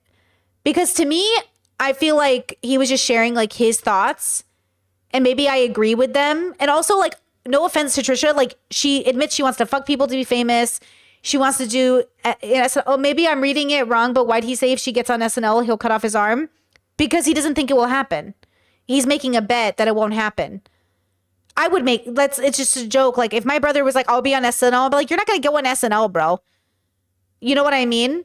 Because Trisha's like, I'm going to fuck Brad Pitt. Like Trisha says things all the time. The joke is you're not going to do it, Trisha. Not because he's trying to ruin her dream, but because Trisha literally says like she thinks she has magical powers and sees demons, guys. Like we can't take Trisha seriously. You know what I mean? I guess because it felt realistic. Oh. I don't know. Trisha 4 years ago on SNL wouldn't have been that realistic. She wasn't famous. You know what I mean? And it took 4 more years for her to get on SNL. Do you know what I mean? I don't know if that Trisha 4 years ago would have made any sense to think she would have been on SNL, right? I mean, who was she? She was YouTube famous. Guys, YouTubers are not famous. David Dobrik wasn't even famous enough to be on SNL. Like, SNL is celebrities. Do you know what I mean? I feel like it would have been pretty crazy 4 years ago to think any YouTuber would have even been on SNL in general, unless they were Justin Bieber, who used to be on SNL. You know? Fair, what changed? Networking. Is it Trisha or the culture? It's networking. Guys, the only reason Trisha was on SNL is because someone on SNL likes Trisha. It's called fucking privilege. That's why Trisha was on SNL. Not because she was famous, not because the world cared, not because SNL cared, but because one person on SNL put Trisha's name as a recommendation. And they said it would be hilarious. And it happened. Did you, right? Like, that's why it happened. It's not like Trisha got world fucking famous and made national news and everybody was talking about her. It was the fact that enough people in Hollywood now love Trisha Paytas, they recommended her to the top, which is what happens. Do you know what I mean? Like, that is exactly how networking happens. I'm saying Trisha is not a person who earned her spot. She's a person who got famous enough to be given a spot. And that's fucking different. But I have opinions about who should earn spots. But you know what I mean? Who do I know? What do I know? I didn't choose this path. It's not my bubble. But it's like celebrities who get musical roles in movies because they're famous and not because they can sing. It's like, okay. Your clout got you there. Not, you know what I mean? Oh my God, look at your forearm, how skinny you are, and your bicep. Oh my God, you're so skinny next to me. True. It's not even that Trisha became more famous, is that SNL became more connected to YouTube. Very true. Yeah, you're right. The SNL became more, they became more into TikTok. They realized they were burning out and they had to get on new media. And then Trisha has 10 million followers on TikTok. So she's somebody, Huge forearms, so they look like Popeyes. Anyways, okay. You're off the rails. Today we are doing oddly satisfying. I will take the butcher knife. You can get the dental tools, and we are going to slice some. Can I ask, what is this? I find this so. I mean, not to take anything away from Trisha, but I just want to say, like, these, like, it doesn't feel as. I think when you're behind the scenes, and you're valid, when you're behind, I don't want to take away anyone's like feeling, but I've listened to enough celebrities talk about how they think that was it. They finally made it, but they just pick you up and throw you away. They just want you for the moment because it's funny for them. But like, this is a doggy world. You know what I'm saying? Like, I don't think like, oh, you know what I mean? It's hard for me to see this as anything other than just like one opportunity that people, it's like 15 minutes of fame, in my opinion, which is, great. But some people were like, Trisha finally arrived. Trisha didn't arrive. She got 15 minutes on SNL, Oh, disturbing and weird. You shins off the soap. You slice it. But what is the purpose of this thing? It's meant for carving clay. Oh, okay, that makes sense. Carving clay. Yeah. Like sculpting. Yeah. So we're gonna carve soap. Okay, so what? Ian, I have no idea what we're doing. Ian is conducting this. Ian. So the first one is soap cutting, kind of shaving it, making lines. It's supposed to relax me and make me feel oddly satisfied. It's supposed to relax the audience, right? Yeah. Everyone's supposed to be relaxed now. Okay. Everyone relax. Which soap should I do? Let's do Dial. You got this because you're the cheapest.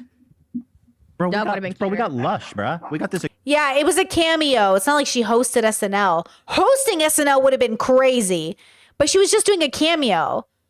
Do you know what I mean? YouTubers didn't appear on SNL until 2019. Oh, it's a huge leap to think that Trisha would actually be able to make it on it. Yeah. That's exactly it. Yeah. Like, she wasn't hosting SNL or something. That would have been crazy, but like, that would have been really cool. She was just like on it because she, I think they're trying to bring in younger people into SNL, which makes sense. Trisha is an icon on TikTok. Like, she would bring in views. And I heard it was one of the highest SNL views in a while, which makes sense, right? It's expensive. Yeah, there's some fancy But stuff. it's not like Hollywood now respects Trisha Paytas. It's not like she's getting her flowers from Hollywood, is what I'm trying to say. Like, YouTubers to Hollywood people are still just YouTubers. Upstairs. Oh yeah, okay, Lush. Okay, so we're just gonna shave some Dial. Here we go, everybody. Here we go. Everybody relax now. Okay, ready? Quiet though. Do we have Zen music? Relax. Oh my God. Relax. That is fun. Oh my gosh, get a good streak going. It's like peeling off the skin on my face. Meanwhile, there's like kids in Africa who could be washing with the soap. We can do.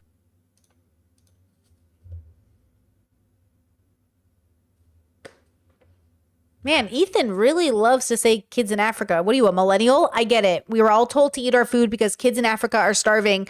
Your neighbor could be starving, really. But Ethan has got to let that go. He has got to let the Africa thing go. He's got to let it go. Don't eat. Oh wait. We'll gather up the shavings and ship it off to Africa. Oh, here's our soap shavings. Oh, this is nice though. Is that relaxing you? It's kind of nice. Can you imagine just sitting alone in your office and just shaving soap? Like, I'd be like, there's something wrong with this. I love it. But you know what I mean? Yeah. Oh, baby. It's like face peeling. Oh my God, why did you say that? That was so weird. Ew. Oh, I'm so relaxed.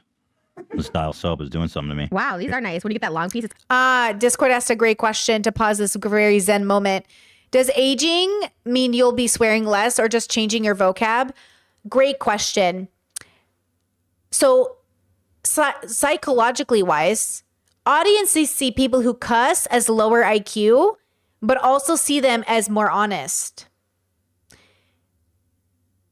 So if you want to be seen as a smart person, you don't cuss. But if you want to be seen as relatable and one of the guys, you say fuckity fuck, fuck, fuck.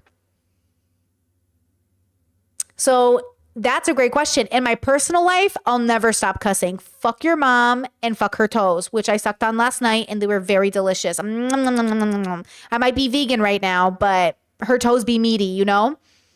So, it depends. Okay? If I want to be taken more seriously, cussing to make a point means cussing less. But then when I do cuss, it's like, holy shit. Like when Dr. Kirkanda cusses, when he says fuck, I'm always like, oh, he mad. Because Dr. Kirkanda never cusses. So when he does, everyone's like, yo, it's serious now, bro. It's serious now, bro. When Jordan Peterson cusses, we're like, oh, you know, like, because it's now serious. So in some ways, if the strategy is to be taken more seriously, don't cuss. But when it, like, when you really want to, you know what I mean? Throw a little fuck in there, you know? Throw a little fuckity fuck fuck. Okay? Right? Chat says Dr. K and Dr. Kirk cuss, but they do it in context that don't make it childish. Exactly. Exactly. Chat says the way you cuss ages you, like, makes me younger, right? Makes me seem immature, not older. I only associate cuss with older people. What? Do young people not cuss? Gen Z is not cussing? What? Does my cussing make me seem older? Say the word cussing? Cuz? Oh, say the word cuz. Like, what up, cuz? Oh, cuz. No, cuss. Wait, I'm confused. Am I being... Girl, what is happening right now? What do you mean? Oh, you miswrote the word cuz. Wow, I just said what up, cuz? You know? Anyways. Okay, say the word cuss. Yeah, like you're cussing. Oh, because you say cuss instead of curse? Really? Young people don't say cussing. We say swearing. No shit, bruh. Gen Z, half my language is a potty mouth. Love that. Wait, you guys say swearing? Oh my God, you swear so much. I mean, swearing was another way we said it, but I say cuss. Oh shit, I'm aging myself with my slang. My slingity slang. That makes sense though. I think it's a regional thing. Could be. Interesting. Okay, we love to see it. It's the details. It's the language. It's the details. You know? Chad says random, but do you think Ethan is overreacting to Hassan because he's projecting his emotions from Trisha fallout onto Hassan? No. Ethan does this with a lot more than just Hassan and Trisha. He's got a pattern. It's Ethan has a very high sense of justice. He really wants to argue and he really wants to be right. And I think Ethan feels a lot of feelings. I think he was devastated over October 7th, like emotionally impacted. A lot of the Israeli people that I hear from, they are fucking losing their hair stressed. They are terrified for their family and friends. They feel anti-Semitism burning down. Like they feel it very hard, guys. Anti-Semitism isn't a joke, you know? It's really happening. And I think when you don't get trauma counseling and you don't talk through it and you really feel like the whole world's coming for you and your family, it's hard not to feel, not to lose yourself to the trauma. But remember, your job is not to lose yourself to it, you know, to do what's necessary to remain dignified and compassionate. And I don't think Ethan does the work. I don't think a lot of people on the internet are doing the work. I mean, gosh, it takes I think the internet feels like a safe space to be to be wrong very loudly. I'm wrong very loudly enough to know that it feels really good to think you're right in the moment, only to be like, my bad. The difference is like, I try really hard to say my bad. These people do it, but only to an extent. I think they're reaching their thresholds too. Like they're reaching their thresholds. That's why, like, even watching me go through this transformation and asking me, like, will I cuss on the internet? It's all things that I have to consider because, like, my life is morphing into something more than just a girl on the internet. I've been just a girl on the internet for a long time, and that's been great. I've been a peer educator. That's been great. I've been, a person who just shares things about her life. That's been great. Like, Excuse me. Oh my God, I just burped into the mic. But when I get older, I think there will come a time to be a girl on the internet, but like a woman on the internet. I don't feel like a woman. I'm not a girl, not yet a woman. I feel like a grown up, like an adult, but I don't feel like a woman. Maybe I'll never feel like a woman. Sorry, guys. Sorry. You said talk about ASMR. My bad. I fully just burped into that mic. My bad. It wasn't my fault. I'm just kidding. No, my bad. My body was like, we have something to say about this. Do you know what I mean? Like, I think, you know, they say neurodivergent people have like a slower rise. Like some of them really kind of like Elon's such a kid, and a part of it is his autism, I swear. Like there's like a childishness to us that I think is like beautiful, but also like,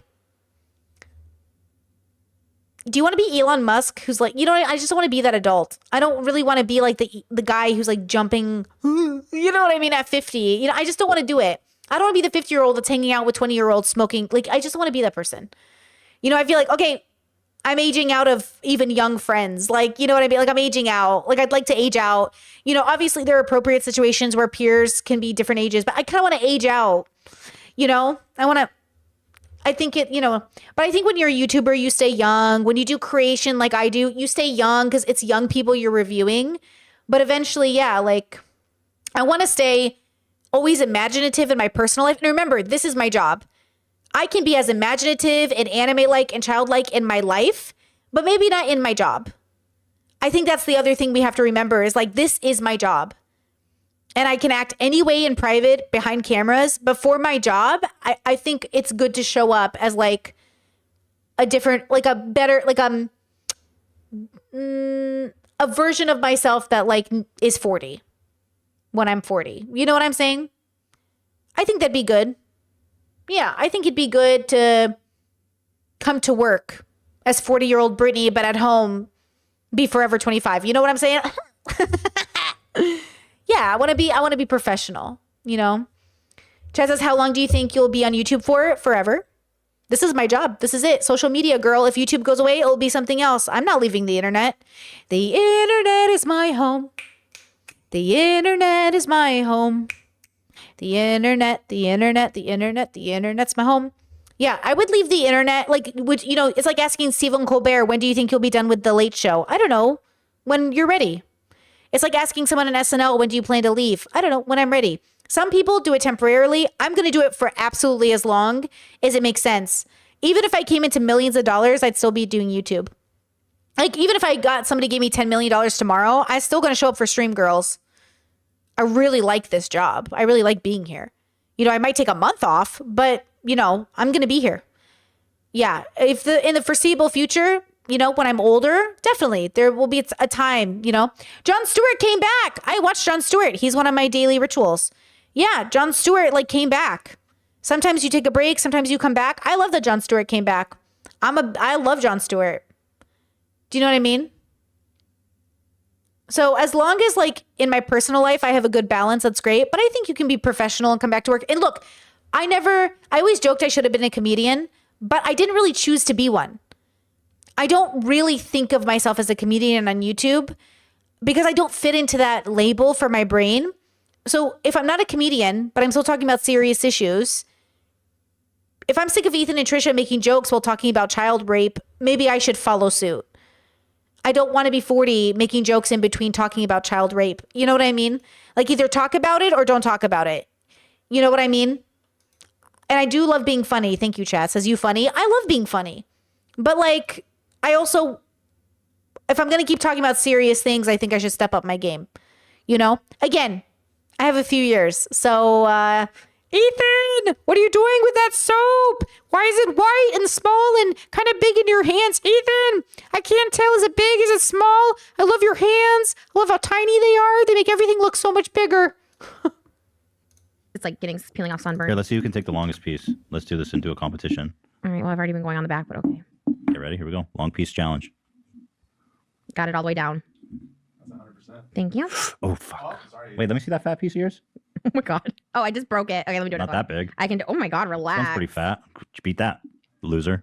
Relax. Oh my God. Okay, fine. I didn't know we were going for fatty award. I thought we were going for the longest. No, it's longest. It doesn't matter how fat it is. Well, you just said fat. I mean, that's a world record. Okay, hold on, let me get a good one. Okay. I think Trish's first was probably the winner, know, and I but we'll broke now it. never know. Yeah. All right, let's move Because on. it's because now it's not even. Oh man. All right. Also, as Khadijah says, you can always change your mind. I can always change my mind. So this is just a temporary goal. Because it only lasts so long. All of life is temporary. It's all these moments. So I'm in a moment right now. I'm enjoying it. But as Khadijah says, you can always change your mind. You know? Oh, thank you, Ian. Oh, chalk sounds like. I hate chalk.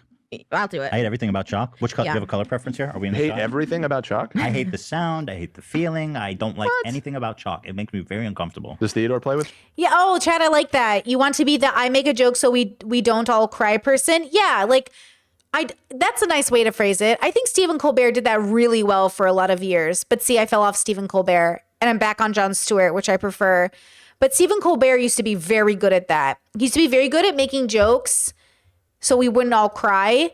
But I think, that'd be a nice, like, as I age, the person who, like, I really appreciated that after the election, people felt comforted by my streams.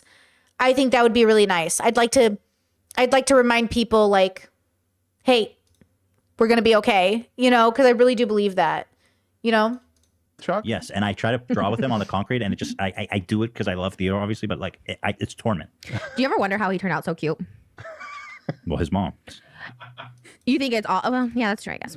I feel like our baby will turn out super cute because. Oh, like, that's kind of nice. It's not like a chalky sensation. It is kind of nice.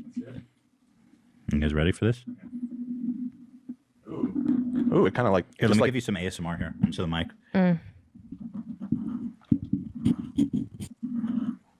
Is this the worst segment? I like how it just kind of bursts.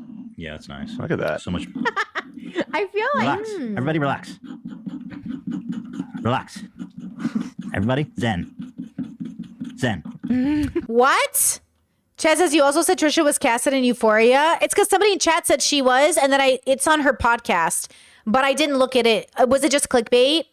Was Trisha clickbaiting all of us? Damn them. Somebody said it in chat, and then I looked up. It's in the podcast title for their new podcast. But okay, I guess they're not. Oh my God. You break Wow. it? I've Dude. You should have gotten the I black resisted to one for nothing. aesthetic. Stupid. Wow. Why didn't you get the black? trying to relax. Why are you calling me stupid? Because that aesthetic would have been so nice. Okay, fine. I'll go black. Dare you? You know, in the mental hospital, they give you crayons but not with the wrappers on them because they don't want you to choke on the wrapper. They think you'll kill yourself by swallowing the The wrapper. rapper isn't What? the crayon. Yeah, when I was, you could choke on the crayon. dude, when I was in fifth point. grade, Maybe that's not why they do it. When I was in fifth grade, I shit you not, a kid shoved the crayon up his nose so far he started bleeding out of his nose and he couldn't get it out, and an ambulance had to come. So you want to talk about rapper danger? No, the crayon itself is the threat. Neutralize Do you do that on a dare or something? No, he was just fucking just put a crayon up his nose. Nobody dared him. I put Kids a candlestick do up my that. ass one time. Okay. Yeah, you mentioned that a lot, Trisha. Oh, well, I was just trying to compete with that story. Why do you mention that? Is that like Because that's the only thing I've had traumatic happen to me. I was trying to think of another hospitalization. who did that to you? What? Give me the context of the candle story because you mention it all the time. So I want to. I was just really high and I was like escorting. And the guy, your client, wanted to put a candlestick up here. Yeah, I was like kind of chubby, like chubbier than the other escorts. So I was just like the girl that would do anything. So I'm like, you want to do some effed up shit? Get Trish. Actually, my name was Your escort name was 10? 10. T-E-M. Oh, T-E-M. T-E-N. 10. Oh, like the number 10. Circle of life. But I would tell people I'm from Tennessee. I'm like, oh, I'm 10 'cause I'm from Tennessee. Oh, you got a candlestick up your ass? Circle of life. Oh, because it was a circle on the bottom. That's crazy. All right. What's next? Yes. I love all Thank the you pink. again. Thank you. With peace and love. This Thank is you. amazing. I need to start hiring like someone to help me out in life like this. Just like this would be so much easier to have someone to help me in general. Isn't that what Moses is for? Aw. Yeah. But I need to find someone I can pay to do it so I feel like not guilty about it. Like I feel guilty that he helps me so much. So I need to find someone that I can like pay. It's hard, man. It's hard to find good people. Can you guys email me if you have a resume? I need to find my own It is hard. group of people. It's so hard to find good people, period, both as a boss and as an employee, you know? Well, you have your H Street boys. I need like I don't know what You would need called. your Trishels, like Skittles, Trishels, Oh, okay, Candle yeah. Girls. Like, I don't know if Trisha means in regards to what, like, I don't want my partner to help me with my job. It's one thing for my partner to help me with parts of my job, but my partner didn't set out to be a content creator. So expecting them to work my job as if they signed up to be a content creator feels very unethical to me. And the same way that, like, I don't want to help them do their D&D campaigns. I didn't sign up for that. I don't want to do it. If they were like, you're my partner, you have to help me, I don't want to do that. You know what I mean? I don't want to do it. Like, I don't want them to do things either. So, like, do they help me with tech stuff? Absolutely. If I have a tech emergency, like, I don't know. You know, absolutely. But I think what Trisha's saying is they want somebody to, you know, help with like a working kind of relationship, right? Which Moses can do as much as he wants. But I think like assuming your partner should help you with that, I feel like is weird. Do you expect your partner to go to your job with you if you like you're a teacher? You know what I mean? Like, do you expect like your partner to go with you to your job? It just feels like a weird, like content creation feels like the only job where people think that makes sense and it just doesn't. It actually can ruin marriages. Like, I don't recommend it. Because I used to think I wanted it until I realized like, oh, you have to be a very special group of like a couple to make it work and to do business together. And a lot of YouTube couples were on the verge of divorce doing it. So even Ethan and Hila, like they have really good boundaries about what projects are theirs only and what do they do together, you know? So, and I think that Trisha wants an employee, which is different, you know? Candlestick girls? I like Trishul's. Go ahead. What's next? So this is called kinetic sand. Oh. You Oh, this thing? kind of smush it, mash it, cut it. I do this with Theodore, so Okay. Oh my Kind God, of an weird expert flex. already. I'm just saying I'm familiar with kinetic sand. It is cool. I am not a fucking 2-year-old, so this shit is a little like cool. I'm 2 years old. I'm playing with kinetic sand. Dope. Wow. Cool. Epic. Oh, no, you're doing it wrong. Smells kind of good. No, it doesn't. What is the point of this? It's just it's sand that sticks together. So it is really cool. Like Theodore loves it because he loves playing with sand. But unlike normal sand, it like acts almost like oh, a cool. Ooh, like a clay. It's Ooh. cool. I like it it. is cool. Yeah, I Theodore like loves it. What kind I of like fucking it. insane chemicals is this made out of? Yeah, that's what I Yeah. wonder too. Because I've played with some that is really syrupy and sticky, and I'm like, oh boy. No, you gotta squeeze it between your fingers like this. But you Satisfying. can make it into like a ball, and then it just like drips. Kind of interesting. That's the satisfying part of it. Don't tell me how to be satisfied. Are you calm with that? No. Who says? Well, look at you're mushing there. Like, No, this is what you do. Watch. Trisha, pull your mic in front of you. you didn't have your mic in front of you. At the beginning of this episode, you're like, I don't want to be mean to you. Now you're like, wow, you don't have a microphone. Yeah, well, you loser. spent your whole fucking episode talking about Logan Paul and Rami Malek. Stupid. You're such a hater. Okay, I got a big ass ball, and now Nice. I'm going to put it on the knife and see what Whoa. happens. Oh, look at me! Whoa. I think I found something. I think I found something oddly satisfying. Oh, gravity. Look, You Trisha, just letting gravity. touch Yeah. you? Oh, that's fucking That was epic. satisfying. Oh, Look, I discovered Trisha. something. I think you did. That was nice. And I see Trisha's on the level of Theodore, my 2-year-old. Just, and I'm here innovating, and you're just smashing. You're not shit. I was innovating. like- What did you do? Let I- it drop? I just, Wow. like, real literally- innovative. Okay, wait, stop. Chad says I hate slime. Okay, I hate slime, hate Jello, even sticky hands. You guys remember sticky hands? You know, and like I fucking hate the way they feel, but I love the way they stuck, and like I love the way of pulling that, but I hated it. I like the smell of Play-Doh, and I like Play-Doh. I like the smell of cat food. I like the smell of like different things. Like I hate certain smells. I'm like, absolutely not. And then certain things I'm like, why does that kind of smell good though? Like, why does cat food kind of smell good though? It's very confusing. Like certain things just kind of smell good. But also I love, my mom used to make a lot of dough, Play-Doh out of like flour. And then we dye it with the dyes. And that was like really fun as kids because Play-Doh is kind of expensive. Like love Play-Doh. I had traditional Play-Doh growing up, but also like, you know, do you like how gasoline smells? Yeah, I do. Yeah, I do. I like the way gasoline smells. I like the way horses smell. Yeah, I like the way horses smell. I like the way farms smell in general. I like the way hay smells. Alfalfa smells great. Yeah, I like the smell. Like I love the smell of dirt. I love the smell of dirt. That's why I have to have a backyard. I love the smell of like nature itself. You know what I mean? Yeah, I love all of that.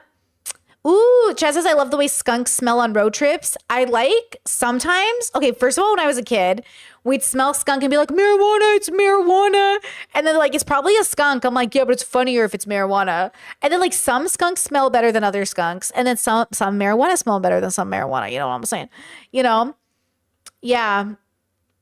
Yeah. It's interesting, like what smells smell really good or what smells don't smell good. Oh, sticky hands do not smell good. No, Discord, they do not. They do not smell good. Sticky hands do not smell good. And they only last 2 seconds and then all of a sudden they're dirty. You know, it's crazy. True's leather does smell, is crazy nice. It's crazy. I love the smell of leather. Leather, That's why I like me some leather boots. You know what I mean? I don't have any, but I love the way they smell. I've had enough Step on Me. I know they're good. You know what I'm saying? Innovated. You're gonna see this on TikTok with a bajillion views. Here, you want to see it again, Slomo? No, nobody wants to see it. I'm kind of over this one, to be honest. I mean, I love Peace and Love, but this one I'm over. Wait, wait. No. Oh, my I can't believe God. this It wasn't that happened. great, I honestly. can't Step in believe front of it this more just often, happened. please. One more time for everyone who got robbed. Nobody cares. Oh. See how Trisha's being just as shitty? So earlier when we thought Ethan was shitting on Trisha, look how bad Trisha's shitting on. Nobody cares, Ethan. Nobody fucking cares. Like, Trisha also is a party pooper. I just think it's how they are as personalities. I try not to shit on people's fun when I'm having fun with them. You know what I mean? Unless we're being very obviously funny. But like Trisha sometimes feels a lot more meaner to me than Ethan does. But it could just be like very autistic of her to be like, I don't like this anymore. I'm not having fun. And maybe she doesn't mean it. But I think Trisha hurts my feelings more than Ethan hurts my feelings. If I imagine being in the scenario. Sorry, Ian. Thank you. I do Thanks. like that. I do Thank you. like Dan that. likes it. We have a fan. Oh, what is this? I like this. This I like. All right, so this, Oh, it's cool. Oh, what the And fuck? wet. this one's called floral foam. Oh. You slice it. Chloroform. You sniff and pass out. Oh, not chloroform. Stupid. Floral foam. Floral So foam. you cut off little slices of it, little pieces, kind of slow cut it. More You have like a knife to your left too. me No, Ethan, you have one over there. trying to come for my knife. This turned into a way different show. Is this the floral the thing where you stick the flowers in it or something? What is this? Is this like for arts and crafts or is this something Oh different? my God, that's scary. The frenemies aspect. I get triggered. Like a samurai You sword. Like a mush Is little- that it. our thumbnail? Oh, that's a good There you idea. go. So you cut pieces and then over the tin, you can kind of sweep. Oh, it is. It is what I'm thinking it is. Okay, yeah, I remember seeing that a lot as a kid. We had it a lot. We had a lot of kind of a craft whore at points in my life. Okay, cool. You can grow things in it for holding things upright. Cool. Squeeze it and water comes out. How thick do we do it? What? Oh, thick as you want it. Mommy, Okay. mommy, daddy, I like you the chloroform. What is the purpose of this? Or- Well, I think it's for gardening. Oh. Wait, what is the purpose of this? Whoa. Use it to make flower arrangements. Oh. It holds the stem inside of it. You jam the stem into it, and then I think Cool. because it's It's incredible how many people just made a product for that. It feels good though. I do like it. but I think it keeps the flowers fresh because there's What? water in it. Chet says you need to wet it because it's harmful for the lungs. Uh-oh. So it's able to like, Genius, dude. I kind of want to just go for the whole thing. yeah, I think It feels so good. Oh, yeah. I'm gonna do that. Oh, I love Whoa. that. You guys, you'd have to feel it, but wow, that is a nice. Ooh, look at It that. doesn't look juice. satisfying. It looks ugly. It's juicy. That's a lot of water. This thing is filling up. Go ahead, Trisha. Try that. It's really good. Is that nice? Chet says, I think we react to Trisha more because of gender bias, but maybe that's just projection. We've gotten this comment before. What do you guys think? I think it probably doesn't help that Trisha is unethical more often than Ethan is. Like, Trisha has very bad morals. So I think that's playing a huge role, in my opinion, of why I'm so critical of Trisha. Right? Trisha has horrible morals. Ethan, at least I know where he morally stands on issues. Like, I might not agree with Ethan on all his morals, but he has I would trust him with my child to babysit than Trisha. Not that I would trust anyone to babysit my child, but do you get what I'm saying? Like, if I had to pick, I'm picking Ethan. Like, that's how I try to think of people. Like, okay, if I had to leave my kid with somebody, who's better? Ethan. I know Ethan's not going to hurt my kid. I do not guarantee Trisha won't forget my kid exists. Do you know what I mean? Like, at least Ethan, I know he's going to be good to my animals. I know he does the right thing when it matters. I think basically, not always, but more than Trisha. Trisha does the wrong thing more times than the right thing. So I feel like that's why we're being more critical, right? Chet says us BPD women get a bad rap. I mean, I am diagnosed borderline. I obviously don't want to add to the stigma of it, but as a borderline girly, Trisha does give us a bad name. I'm sorry. Like, Trisha's the worst representation of BPD at this era of her life. She's exactly everyone's nightmare when they think about borderline girls. So, like, I feel like that doesn't help. I, as a borderline, feel like I don't even relate to Trisha at some points that I'm like, okay, like, we are not the same. And I don't mean to say that like in a negative way, but I mean, like, one of the reasons I take it so seriously, like my borderline in recovery, is because like I know how harmful it can be for people. And Trisha sometimes, I think, doesn't understand the implications of the harm that they cause, especially during this era. I mean, we're watching Frenemies and we're going to see the end, guys. We're going to see Trisha have another trigger. And maybe because my borderline never manifested this way, I feel much luckier with my relationship with it. But I don't want to add to the stigma of borderline. But also, I don't want to allow them to also get away with things because they're borderline. Do you know what I mean? Like, I want us to always meet people where they're at. And no offense to Trisha, at this stage of their life, they're just not, they haven't earned the right to preach to others. Does that make sense? I think it's a great desire to want to be protective and to make sure we're checking our misogyny at the door. 100%. Right? We always want to make sure we're checking our misogyny at the door. I think this era of Trisha is difficult, to say the least. But I don't think borderline makes you a bad person. I think your morals do, and I think Trisha doesn't have good morals. Do you know what I'm saying? Chet says, who has earned the right? What did I say earlier? What words did I use? I already forgot what I said. Who's earned the right? What did I say? What was the word I used specifically? I already forgot because now I'm thinking about a different thought. You know what I mean? Yeah, I don't think borderline makes you a bad person. I really just think your morals do, and I think Trisha has bad morals. I do. Like bad, like not healthy. Like there's not one thing about Trisha's morals in this era that I think is real or good or foundational. I think it's all messy. Versus at least Ethan, I understand his grounding, and I understand that he is grounded enough that I can understand his value system and assume what he would do in a situation. You know what I mean? But I don't trust most people, right? I think most people are pretty messy, but I trust different people with different things. Does that kind of make sense? You know? Daddy? Yeah, you make things so weird. Okay. There's a paper towel down by Do you not like it? Like I liked it? No. You're struggling. The things you say, Daddy? I don't like it. How do you not like That's my that? favorite. That's my favorite so Ew. far. I love that. Wow. There's paper towels I want to get in a bath of this stuff, kind of. The water feels so like relaxing and nice, and it's like You should take a cold. bath in this. I wanna That should take be the a next bath in it. episode. Once it's squished down like this, I'm not into it anymore, though. Paper towel. Now I Paper hate it. towel? by your feet. On my feet? Oh, thank you. Okay, Chet says, to me, he's just provoking her from here on, and that's why this stuff is hard to watch. I can see that perspective. I don't think it's true. I think the dilemma is like we're all provoked differently, right? So, but people, okay, look, as a person who has a homophobic mother, my mom is not trying to provoke me when she sends me anti-gay stuff. Like, I really need people to internalize the psychology of a human being. My mom thinks she's literally saving me. So when you know what I mean? Like, my mom and I have had this conversation 1,000 times. Okay? She's been really good for a while now. Okay? She's been really good because the last time I went off on her, I was like, Mom, I've already told you this. Okay? And this is the thing with people who think that God is real. Trisha thinks God is real. She thinks demons are real. They think they know what the fuck is going on. You know what I mean? They don't. So like with peace and love, okay? So I think intentionality has to matter to me, but boundaries are up to us. So like I have a rule with my mom that like if you message me and I've already told you not to, I'm not going to talk to you for a long time and you're going to have to wait now. And see, my dad never sends me this shit. See, my dad never sends me this shit. I never get a text message from my dad. Look at this. Look at this. My dad minds his own goddamn business. My mom has a very high sense of justice and wants to save people, specifically her kids. Okay? So she thinks like, you know, see something, say something. The dilemma with that is that she pushes people away because, you know, it's too much. So the dilemma, I think, is that different personalities warrant different reactions.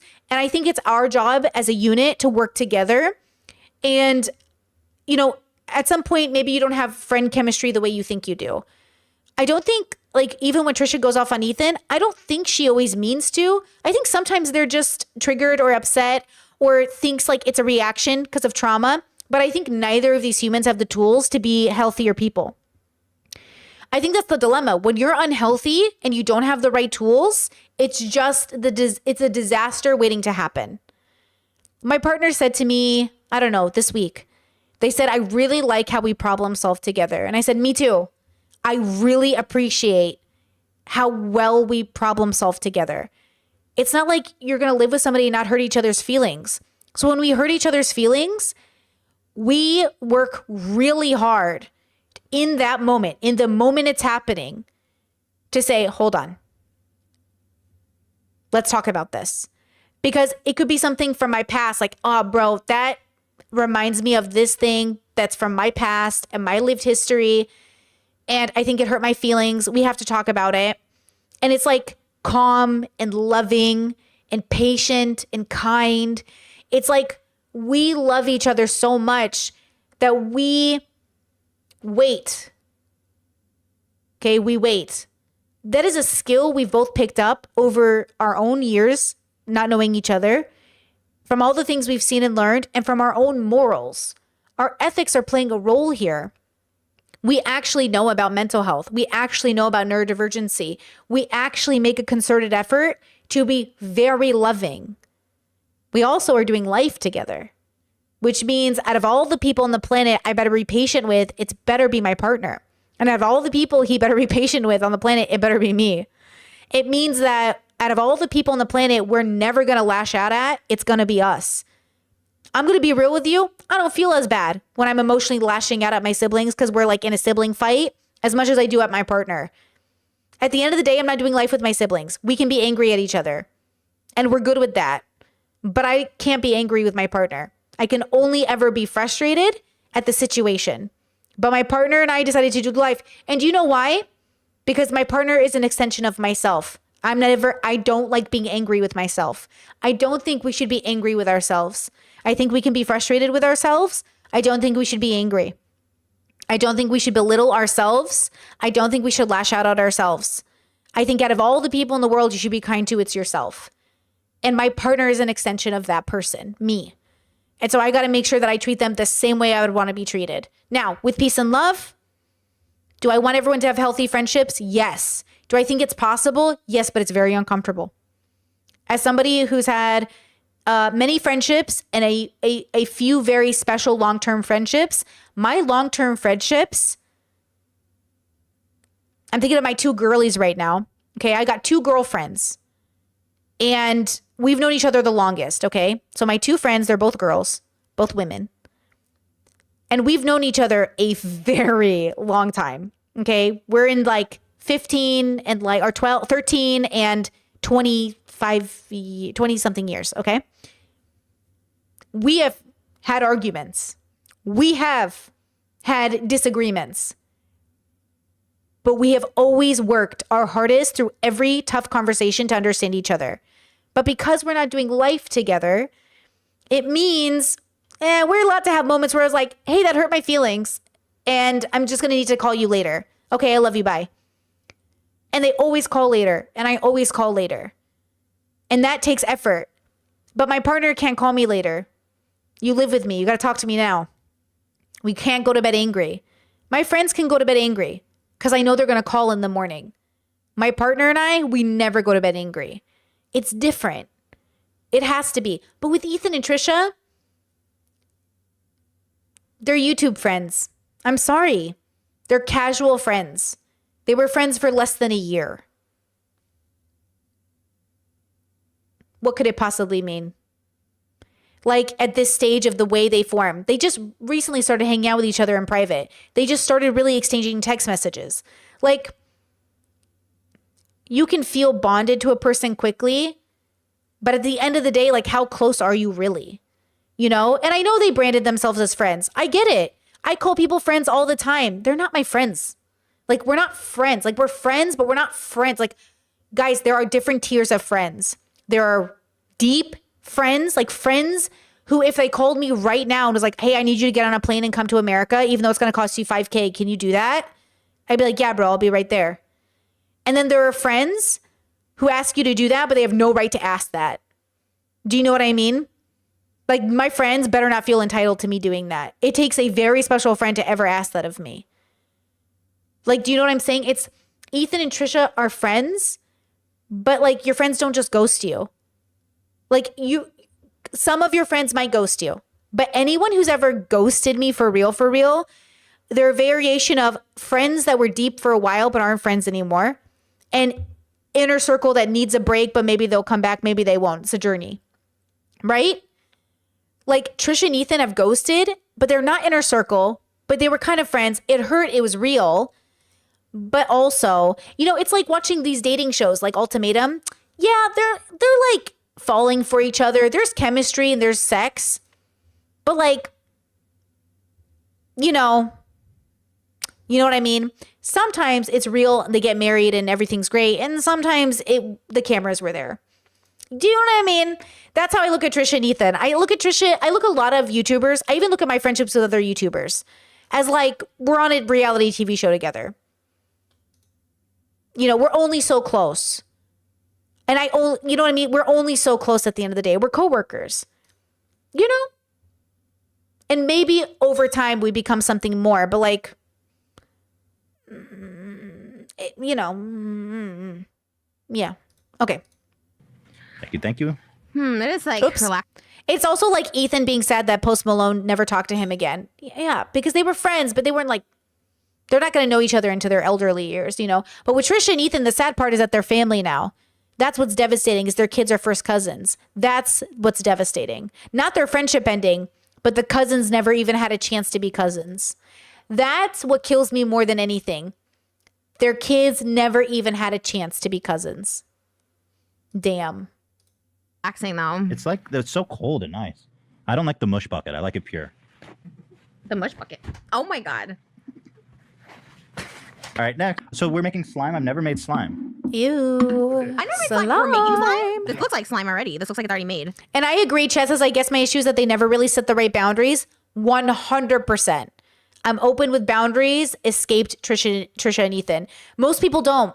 Most people struggle to put down boundaries. It's really hard. It's so uncomfortable. And then people, sometimes they don't know what a boundary is and they give an ultimatum. That's why you have to be healthy enough to know what a boundary is versus an ultimatum. You wouldn't believe the amount of people that are like, okay, I'm going to put down a boundary. You either do this or we're not friends. And I'm like, that's not a boundary. That's an ultimatum. Like, okay, put down boundaries, not ultimatums. Like, they're different. People don't know the differences. You know what I mean? Okay, what? Hello, play? What is it? Can you eat So it? that's just glue. Ew, did they just eat Why it? would you just assume you can? It's Did they just eat it? Trisha! probably you can eat it because kids play with it. No. I guess that's If true. it's kids safe, it's Trisha safe. So that's I'm okay. Yeah, you'll be fine. that's the consistency that you're aiming for. Is that thing you got your hand on there? Oh, this is our goal? Yeah. So Oh, see that okay. big bottle in front of you? Oh, crackers? Yeah. The Elmers? Yeah. You want to add a couple teaspoons at a time. Daddy? What? Weird. That's what you say. No, I said it one time and it was because you're weird. Daddy? Here, play with this. Ew. I don't think that's the point. I think we're supposed to be making this. I think we have a goal to Well, obtain. I want you to know what your goal is. What? Goal obtained. Thank you. Okay, all right. Watch out with a knife. Oh my God.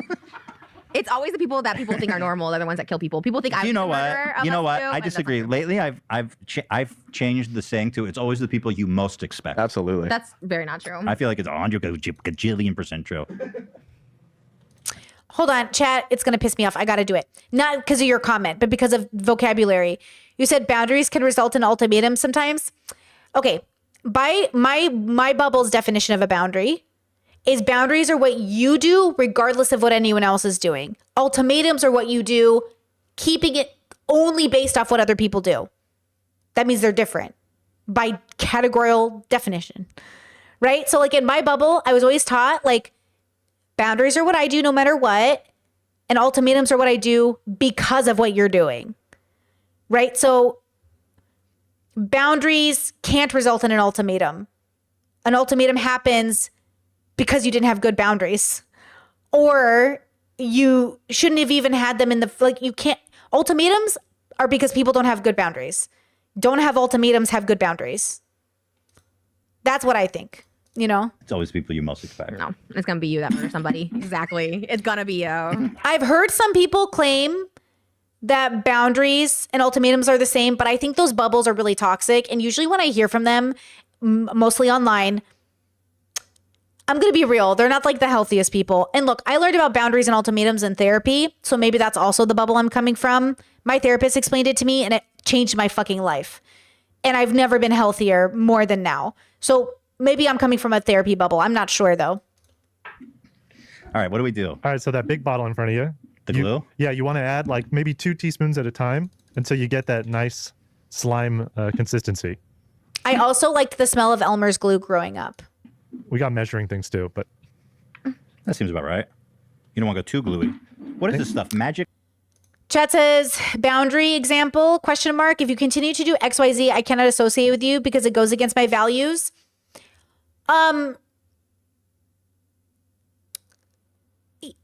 Yes, but that can sound like an ultimatum to somebody. So I would say this. I would say, here's how I'm going to live my life. Here's how I want it to look. Do you fit into my life? And if you don't fit into that, then we're going to go our own way.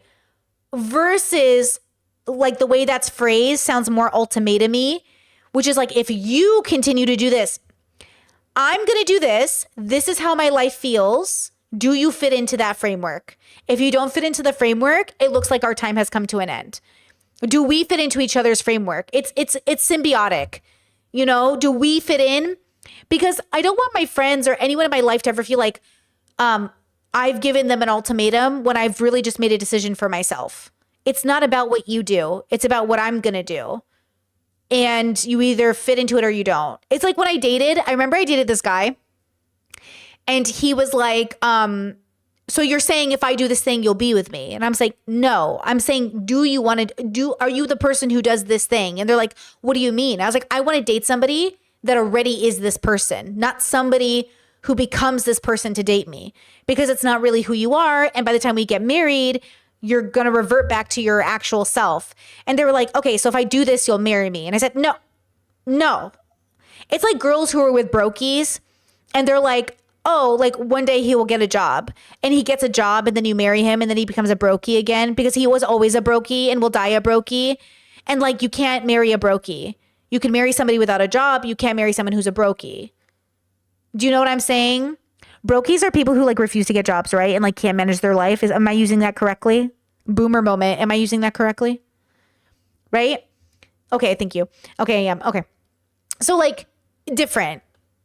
So I always ended up with brokies. And then I realized like, oh, you guys are dreamers who are never actually going to work. Versus my partner who doesn't have a job is not a brokey. They worked. They had their own apartment. They had everything. They just aren't a career person like I am. So now we put all the energy into making my career happen because like they don't want to have to work if they don't have to. And I'm like, you don't have to work. I make enough money.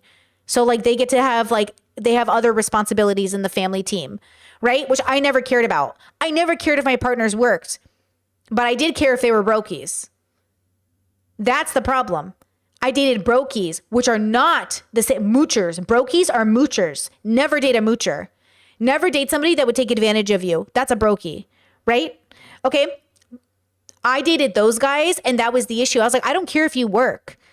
And they just like, it was always an issue of like, ugh. Anyways, my partner now does not take advantage. They participate in the team in a different way.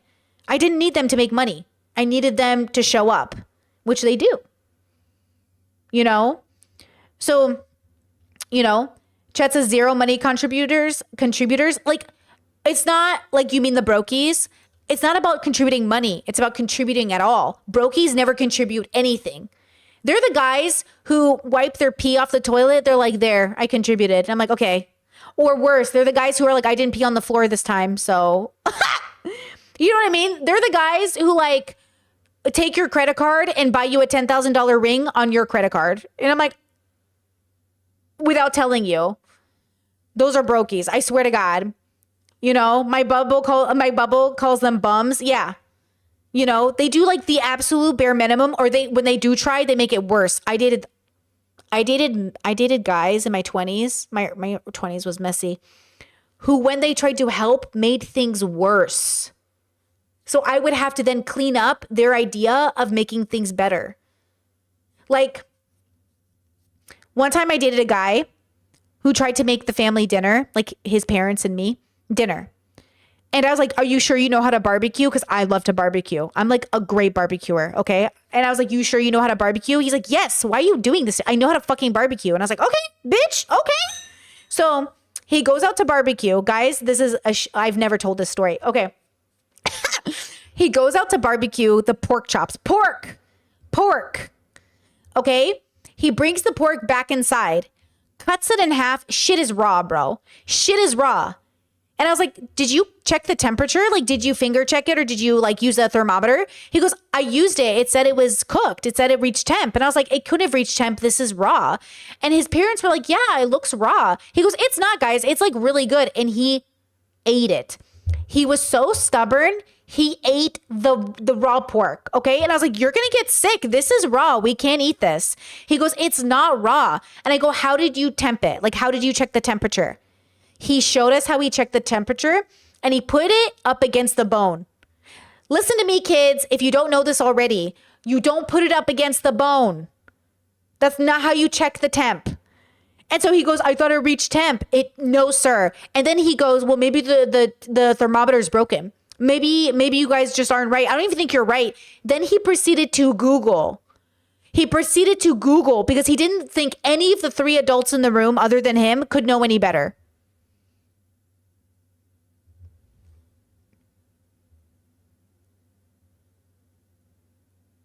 Girl. Okay, so what I'm trying to say with peace and love is never date a man who has the audacity to think he's better than you and can't even fucking barbecue. You know what I'm saying? You can't even barbecue. What good are you, bro? You can't even barbecue. Yeah, an ego liar. Exactly. He was the worst, okay? Shout out to his parents, though. They were the best. The best part of the relationship was the parents. They were the most fabulous humans I've ever met my whole life. They're great. They're just the greatest, you know? But, you know, what are you going to do, guys? Okay, all of this to say, I don't even know why we're talking about this now. Great conversation from chat. I love you. Great conversation starter. I don't even know what we were talking about, though. Whatever it was, I'm glad we talked about barbecue because if vegan barbecue would have been great. I don't have a barbecue, but I need to get one. Because now that I'm doing this 30 days of vegan, which is going great, by the way, bro, a barbecue would have killed. Barbecue would have killed, bro. Liquid, Elmer's.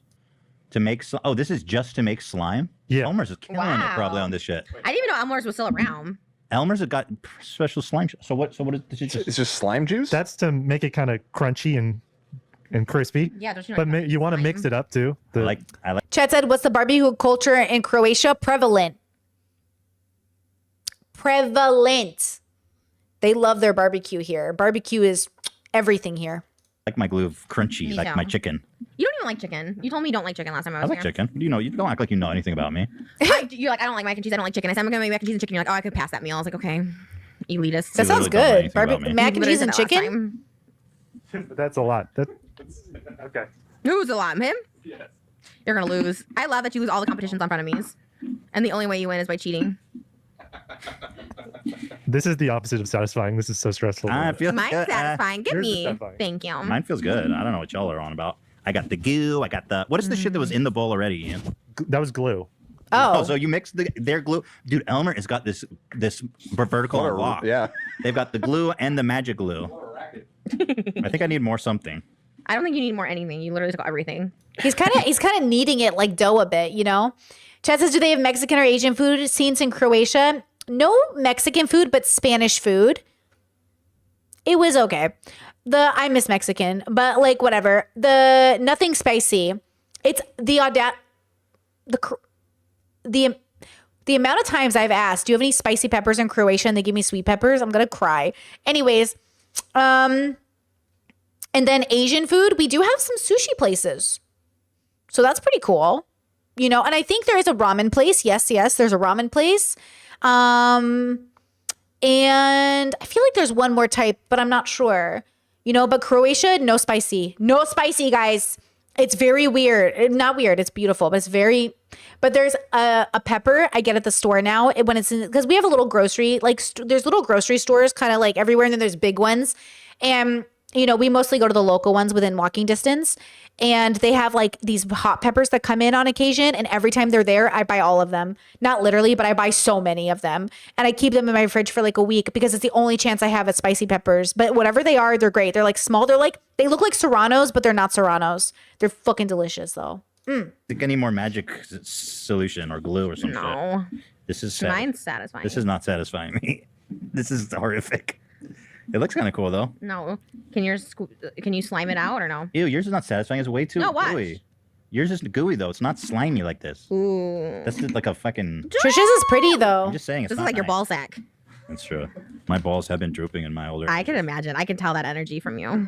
Well, it's inevitable. It's not inevitable. I've been with people that were 50 years old and have tight ones. Well, sometimes it's tight, sometimes it's loose. Ooh. It's just welcome to the male anatomy. Hello. Maybe yours. Not every male. Don't speak for every male. Well, we out all, there. as far as I'm aware, gravity affects us all, and you should know something about that. What does that mean? I don't know. Figure it out. My boobs are saggy? I don't know. No. Oh. kidding. I was like, Well, that is an issue that women have to deal with. That's why you get a lift. I've gotten 3 already and I need another one. Here, put that in. In what? In your breath. I got your new implant. Oh, that's pretty. Oh, I wonder if the peppers I've been eating come from China. And that's why they only come in on occasion because wait, where did it go? Wait a second. Is it this one? No. Hold on. Okay, which one's more satisfying? I mean, yours is really too runny. Ew. But that's the point. No, but this one's thick and like, look, this one is like, there's good That's body. not satisfying. This is satisfying. Okay, daddy. Oh my god, you're the one saying this weird kink. Here, you want to tell me which one's more satisfying? I think I need more magic. I don't know. I don't know what kind of peppers I'm eating. We're the pepper connoisseurs. It kind of looks like this a little bit. Huh. Yes, there is pickled jalapenos in a jar. We do buy those, but they're not as spicy once they've been pickled. They kind of look like this. They kind of look like this. I don't know if this is accurate, but they're fucking good. Whatever I've been eating, they're really good, and they're fucking spicy, and they're so good. They're just like the right amount of spice. You know, they're really good. But yeah, jalapenos in a jar are fine. They're just like not as like hot, you know, and they've been pickled. So it's like, you know, but man, I really do miss genuinely like jalapenos, especially with like some cream cheese wrapped in bacon with a date in the middle.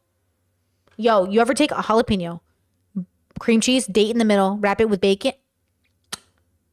That's what I'm saying. I'm sorry, vegans, but I'm telling you right now, meat tastes so good, bro. Yo, it's so good. Like, I can't cope with the idea that nature didn't set it up for us to fucking be delicious. I mean, I'm sure I taste delicious to animals. Like, fuck yeah, I bet I taste great. Do you know what I mean? Like, I bet I taste fucking great to some animals. I bet if a fucking lion ate me, they'd be like, holy shit, this is some fucking good ass. I'm like, I know.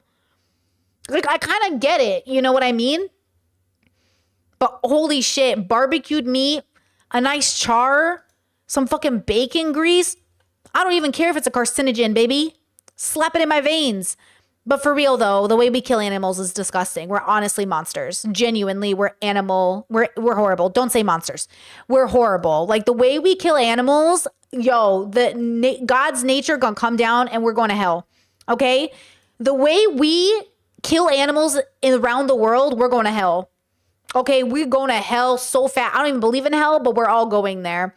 And we participate. We're all going there, okay? It's really bad. There's no justifying how we kill animals, bro. It's bad. It is so bad. It is absolutely not what nature intended. I'm sorry. Ew. It's like runny eggs. That shit ain't magic. Okay, let's have an ASMR battle. Like everything. Let's do an ASMR battle. I think Trisha's is prettier slime. I like how we're going like veganism, like animals, back to slime. Listen, relax. Everybody relax. Turn up the volume. No, people at home, not you, Dan.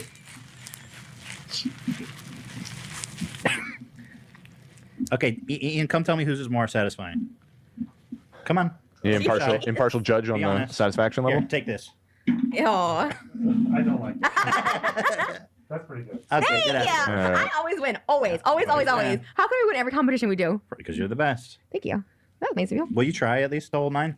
No, it's not satisfying.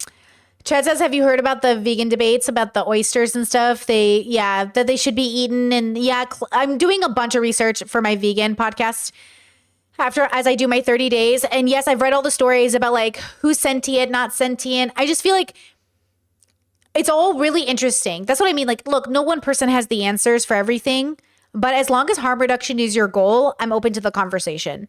I just feel like this idea that like, I figured it out. I know the best way to harm reduce. It's like, okay, but like, what's the data then? Because like, I love a good argument. Like, I love a good harm reduction. You know what I mean? I do. I just want to know what that is. And again, I think the biggest question we have to ask ourselves is our attempt at harm reduction something that would exist if the harm didn't exist? Or is the harm that exists the fact that we're doing it, so we're reducing that action? And I think that's a really hard, it's really hard for us to process. I think it's really hard for us to have that conversation. Like, am I doing this because it's so bad, we have to make it less bad? Or am I doing this because the thing that I was doing was bad? It really isn't. It makes me feel like warts are on my hand. Try it. I'll try yours. I don't like yours. It's too good. It feels like warts. That's what my balls look like. Yours looks gross, man. It's not good. Thank you. Finally, not getting hyped up. I don't even like looking at it. I don't know. It just bothers me. It looks diseased. It does. It's You bad. all fucking dare sit here and judge my slime. It looks like slime is about individuality. It's about creativity. It's about expressing yourself. And for you all to sit here and judge my slime is absolutely fucking disgusting. You're all canceled. Your slime has smallpox. That totally is. That was your Tourette's or no? Stop. What are you You talking just went about? off on your entire crew. And I don't know if that was real, Tourette's, or you were being funny. Oh my God, I guess that's part of my Trisha. charm. Because he just It feels like that question feels, I know it's like they're shtick and stuff, but yeah, their level of banter is funny, but too insensitive. It's like not truly inquisitive or curious. Like, oh my God, was that your Tourette's? It feels like Trisha's trying to be like cool versus like, it feels like Trisha's one of those people who watch the Tourette's people, like people watch people who are disabled or like, whatever, it's zoos.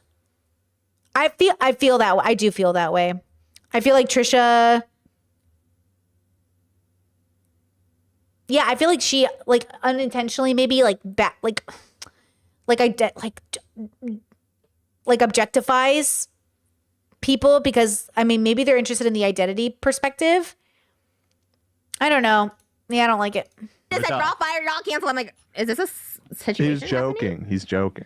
Oh, it doesn't sound like one. Really? You think I'm canceling my crew over there? Hold on. Chat says vegan cafeteria lunches. Said no one. Says me. We should absolutely have vegan cafeteria lunches, bro. Vegan is like fruit and rice and tofu and pasta. Like, what the fuck? What do you think veganism is? Like, vegan is all the foods you're already eating anyways.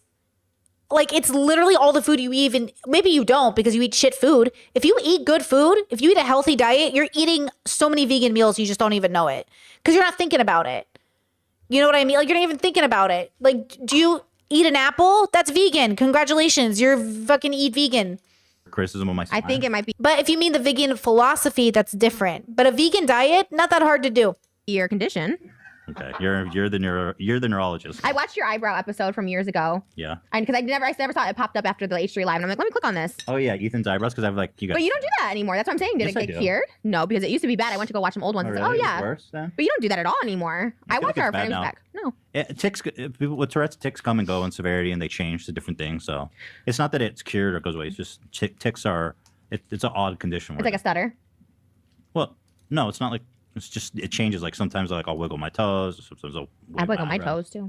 Yeah. Maybe I have it. Okay, How come you don't talk about it more? I love talking about it. I think it's so interesting. I can talk about it. What do you want to know about it? More stuff that jiggles and wiggles. You want to know about my jiggles and wiggles? How about what else? Your toes? My dog bite wound is now covered in slime and styrofoam and glitter. Are you okay? And we'll find out. Do we have a cake? What's next? Let's What, get the slime Trisha? out of here. we Okay, have a we're cake? back and we've cleaned up that mess. Ian, what do we have before us? So you've got Elmer's goo. You Elmer's? just Ooh. make a little pile of it. Make a pile? Dude, when did Elmer's take over the whole goo game? Yeah, they're like killing What? it. All about the good. They're like, we used to make glue, now we Ugh. make goo. I got that's so weird. Dude, their stock. I'm gonna buy some Elmer's glue stock. That goo money is probably crazy. You know what I'm saying? I hear you. Oh, so what did I do? Why was I doing all this magic shit when Elmer already made perfect goo for me? It's not slime, it's goo. Yeah, it's not. Oh, quite it's a the different same. phenomenon? Yeah. That's clearly. It looks Again, icky. Goo and slime That's are clearly totally goo. different phenomenon. Come It on. just so happens Elmer's got them both cornered. Invest in Elmer's. I'm telling you, Elmer's going to be top company in the world soon. I don't. And then I you've have a got in- feeling Elmer's is owned by somebody. Oh. Like I don't think Elmer's is publicly traded. Is what I'm Wait, saying. really? Okay, Dan, that's not the point. Are we supporting like some evil something? Do you think it's owned by? You didn't tell me I was going to have to look at myself today, Ian. How do you look? There's a mirror. And I was like, oh, really? I got to look at myself now? That wasn't part of the challenge. Do you have body dysmorphia? I'm just kidding. What? The company acquired in 2003 by Burnwin Corporation, a privately held investment. On October 5th, 2015, Newell Rubbermaid announced $600 million deal to acquire Elmer's products. Oh. Interesting. Do you like looking at yourself in the mirror? I don't like it, but I don't. You don't shy away from it. Oh, and then their glue used to involve horses, but it doesn't anymore.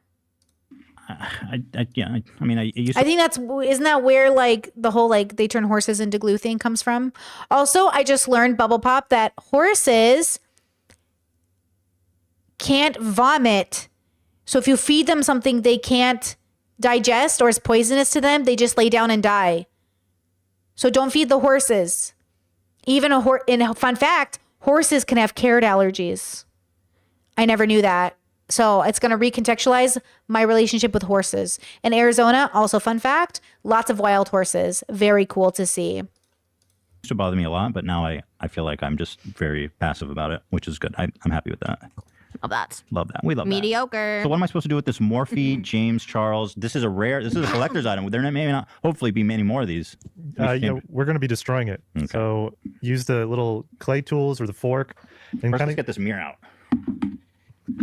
Be careful. Chat says, I'd love to hear about your gas. Laugh emoji. Had constant painful gas being vegan. I caved. Even enjoy tomatoes, bro. It's tragic. Really? Okay, I will actually, I already had a plan to talk about it because people talk about a lot gut stuff. And I do have it on my list of things to talk about. Because as much as like this is like very seriously, the differences in my body have been fascinating.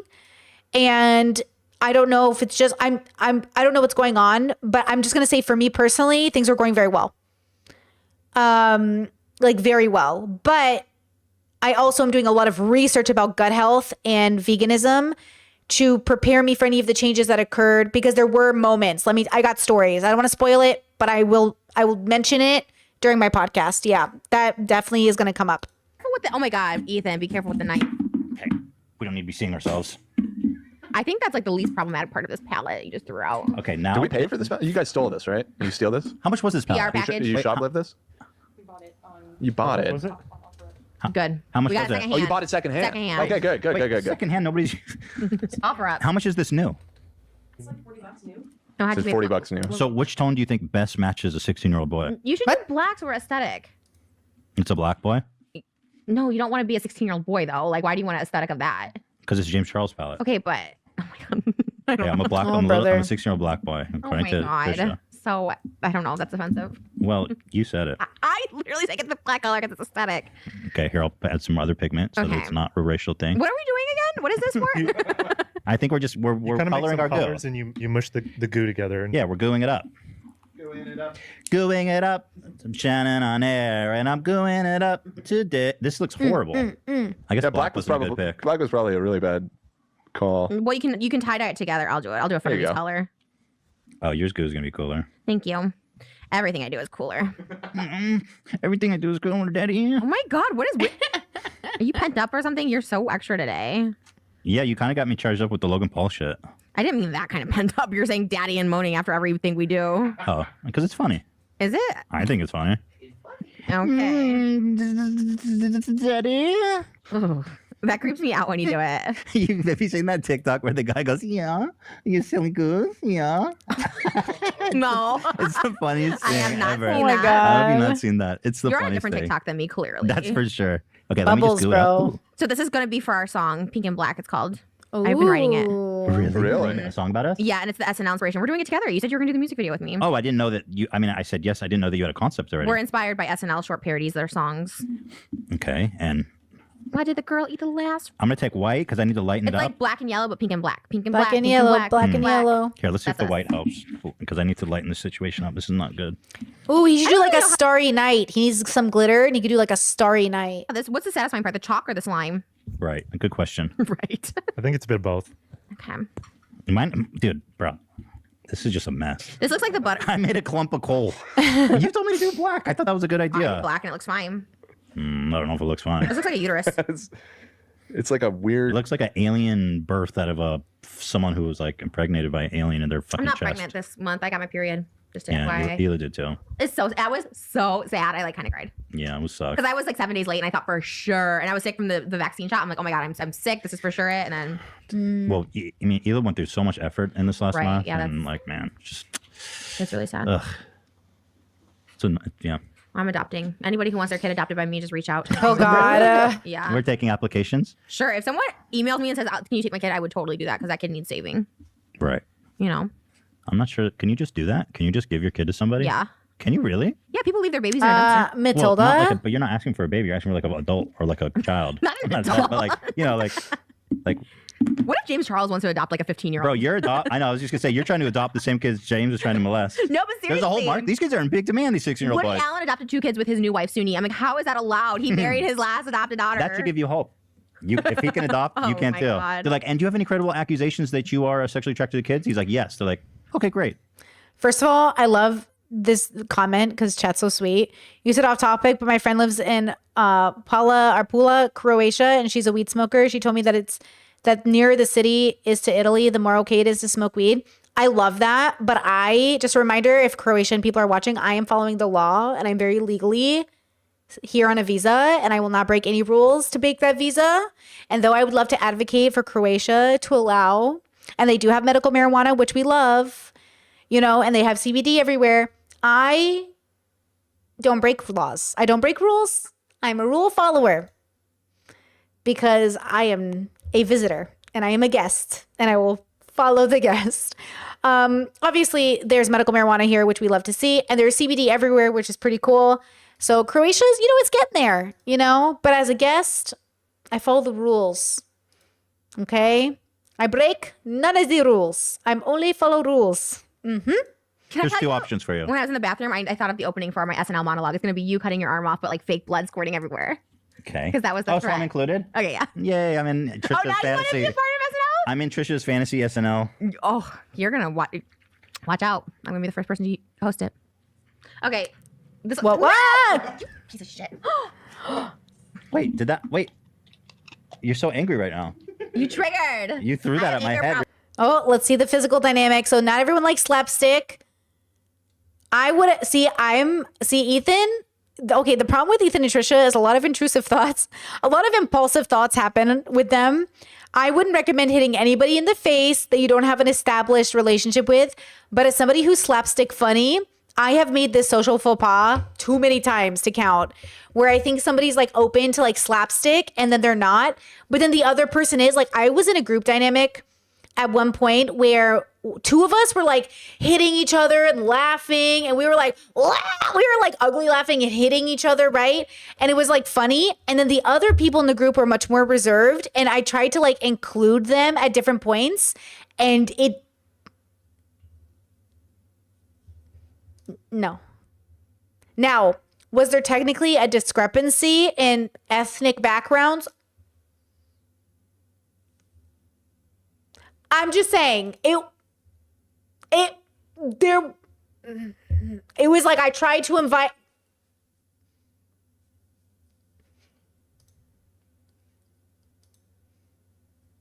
It was so awkward. I was like, okay. I thought they were being left out, but they. So okay. I get it. Like okay. Okay. No! You piece of shit. So see, look at Ethan. Ethan's face is so shocked, and Trisha's so mad. But if Ethan did that to me, I would have laughed so loud and been like, "Come here, bitch! Come here, bitch! Come here, bitch!" It's like I know my bestie.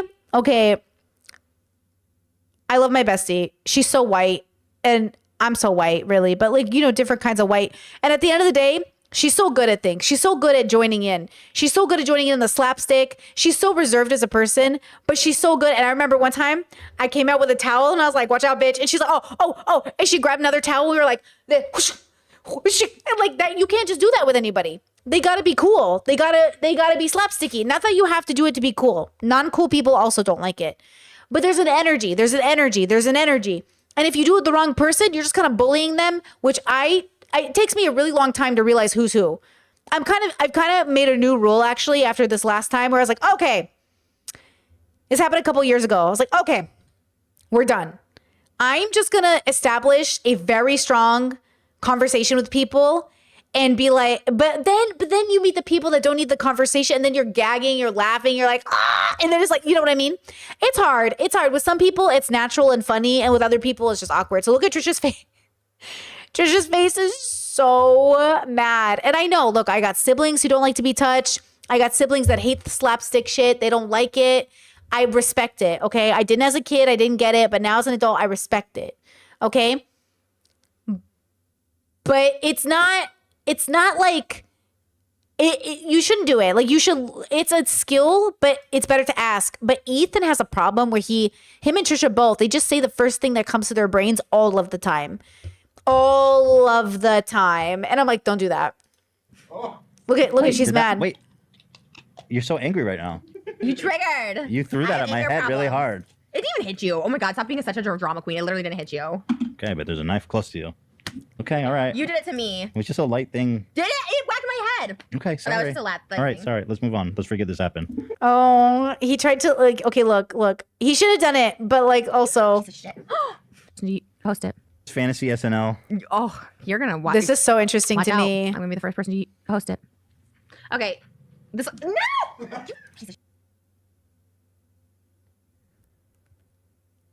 Yeah, that's it. I'm so fascinated by this. Yeah. Shit.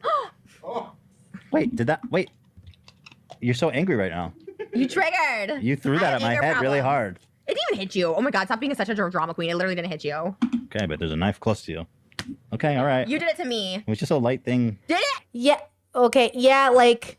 It whacked my head. Okay, sorry. That was just a light thing. All right, sorry. Let's move on. Let's forget this happened. Let's put the glue back in the jar. Oh. Oh no. Daddy? Daddy? Do you want to hit me one more time? Because I did too. No, I'm okay. Why? Now you're making me feel bad. You want me to? One more time? Okay, if One you more want. time. Okay, they're working through it pretty okay.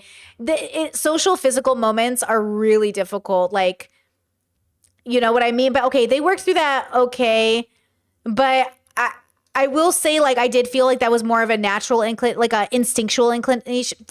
You know what I mean? From Trisha versus, and Ethan wasn't ready for it because Ethan was like, you know, he could have thought about it first, but like he didn't hit her. He just kind of like he let the momentum of the ball hit her face instead of this. He was like this, you know, and then she took it like really negatively, and then, you know, so it can feel really scary because like their energies were mismatched. He was much more chill and she was, you know what I mean? But then they switched it really good. They're actually doing pretty good right now, where they're kind of realizing, oh shit, could go really wrong right now, but let's fix it. You know, they're trying to fix it, which is good. If you want me to. Yeah, because I did too, right? Okay, Go ready? ahead. Sorry, that was a little aggressive. Okay. But I thought we were having fun. I appreciate the equality. Okay, I'm ready. Ready?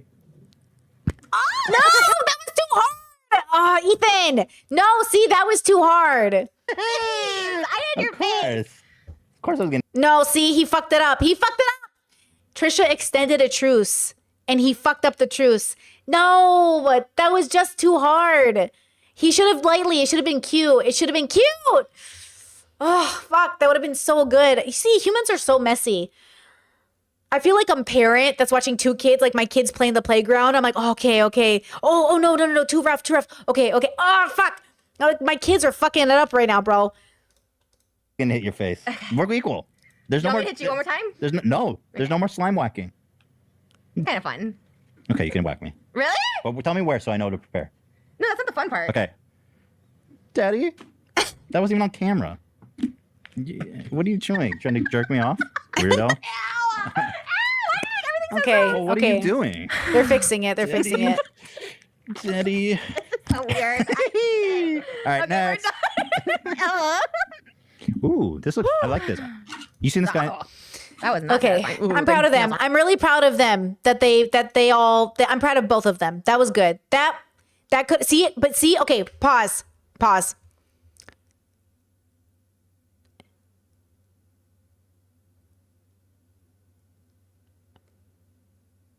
It can happen with a lot of people. You know, I'm proud of them of working it out. I think as you get healthier in relationships, you have less of those like moments, but those moments allow for an opportunity. Now, in my relationship, as an example, let's say something like that exactly happened. Okay. Instead of Ethan being like, oh my God, you're mad, he might be like, Yellow, are you really mad? And then that allows everyone to like pause. You know, it's like you add in the safe word to indicate, oh, something bad just happened and like we're not picking it up. Or Yellow, everything's fine, we're just joking. Or like, actually, wait, I think I am mad because I can feel it in my body. Or like, oh, my animal brain, my monkey brain is like very defensive. My monkey brain wants to. Do you remember the mom? If you've ever been hit in the face by a baby, it's offensive, but they're babies. You remember that viral TikTok of a baby hitting the mom and the mom went like this and stopped and everyone was like, oh, but like actually that is both like the mom did a great job because like I've been hit, I was a nanny. I'm an older sister. I'm an auntie.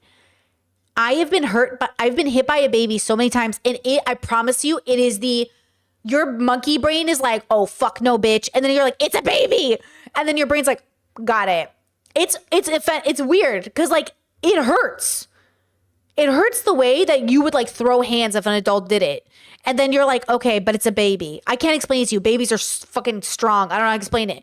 It fucking hurts. Anyway, same thing when they pinch you. My mom had a mole on her chest and she said when we would nurse, we would accidentally scratch the mole off, like make it bleed. And she said eventually she just got it removed. You know what I mean? Because it would make her so angry. Like her brain would just be like, because it hurts so bad, right? It's like when you stub your toe. It's like, fuck, why does this hurt so fucking bad? Anyways, I remember a therapist or psychologist or somebody watched this mom and said, totally normal. It's a reflex. Exactly, chat. It's a reflex. I'm glad she stopped herself. It's going to happen. That's why I say no one's prepared to be a parent. I wish I could. Oh, I just heard the most devastating story about a mom who killed her 3 kids and herself. And her husband is swearing it was postpartum depression and she needed help and no one would help them. And I believe him in a sense that if we prepared parents and told them, hey, you might want to kill your kids when you have them, even though people think that's crazy, it's real. And I need you to understand it's real. That shit happens to your fucking chemistry. Your brain can fucking melt giving birth. We have romanticized birth instead of remembering that it is a traumatic experience on the body. Yes, nature put forth, but you are still a human being. We're in so much denial of our own biological experience because we think we're fucking little creatures from God that we forget that what we are experiencing changes our chemistry. You ever hear about women whose teeth fall out? Their hair falls out because they've given birth? Like, it's so sad. And if we could just give women the resources, give people who give birth the resources to make it through the first 6 months of pregnancy and after pregnancy, I mean, to give them time off, to sleep, to recoup, to do all these things instead of being like, go to work, hang out with your kids, do all these things. Maybe we have less deaths. But we're so fucking uneducated that we allow our justice for wanting to protect these children to not protect them in the end. If you want to protect kids, give people time off to rest. If you want to stop babies' deaths, give people contraceptives and let them have birthing plans. Like, a father just lost his whole family because our medical system sucks, because our belief around giving birth is just so fucking archaic. And we're to blame. Society is to blame for that woman not having the resources in the end. And then they're to blame for having kids, but like babies are babies. You know, humans are humans, they're gonna fuck. But like everyone is to blame. We're all participants. It's just horrible. It's horrible. The idea that like, oh, I want you to make babies, but I want to give you none of the resources to do it in a healthy way. It's such bullshit, bro. Learn talk word. Stop. What do we do? So this one is pain mixing. Just kind of get little little dabs of color and kind of swirl them with the knife. So this is basically kindergarten. Like oddly satisfying is just you're in kindergarten. Could you imagine if we went to Seems kindergarten together? What am I imagining? We'd have the best snacks.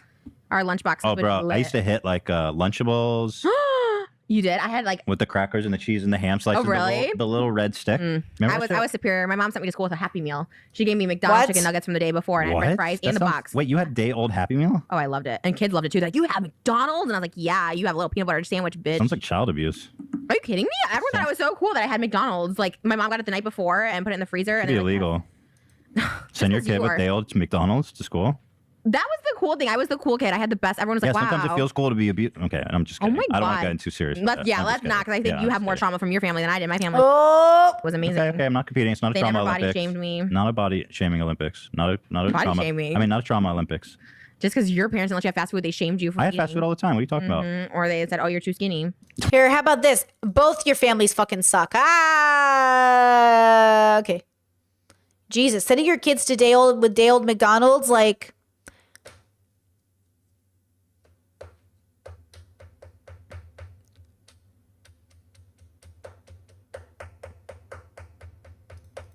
My parents never said I was too skinny. Are you, bro?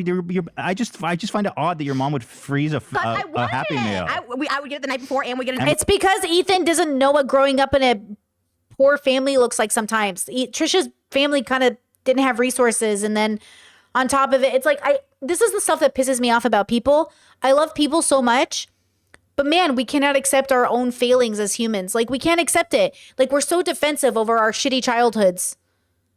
Guys, you don't have to defend your shitty childhoods. It's not that deep. Would you rock with the toy? Would you save the toy? Or would you? Yeah, because they thought it was a fresh one. But would you get the toy the day before? Would you open it What at did you school? get sent to school with? Lunchables? That's more child abuse. Those are toxins in there. It causes infertility. It's what? Causes infertility. Lunchables? Yeah. Whoa, that's a revelation. Where'd you read that? I read that in my infertility Google search. Well, like processed meats and stuff. You mean like chicken nuggets? No. How's your color going? Oh, you didn't. You wait. Oh, you're just swirling. That's what he literally said to do. I was trying to make like a pigment. You know what I mean? I'm trying to actually make a pigment over Okay, here. artist. So here, we'll get some white in there. Going for kind of like a salmon, kind of like a fall. Salmon is Salmon's been yeah. banned. You know what Trisha is? Trisha's your parent who won't admit that they fucked up during your childhood. And they're like, what? I did the best I could. Only Trisha's the kid who's in defense of her parenting. Do you know what I mean? She's like, I had a great childhood.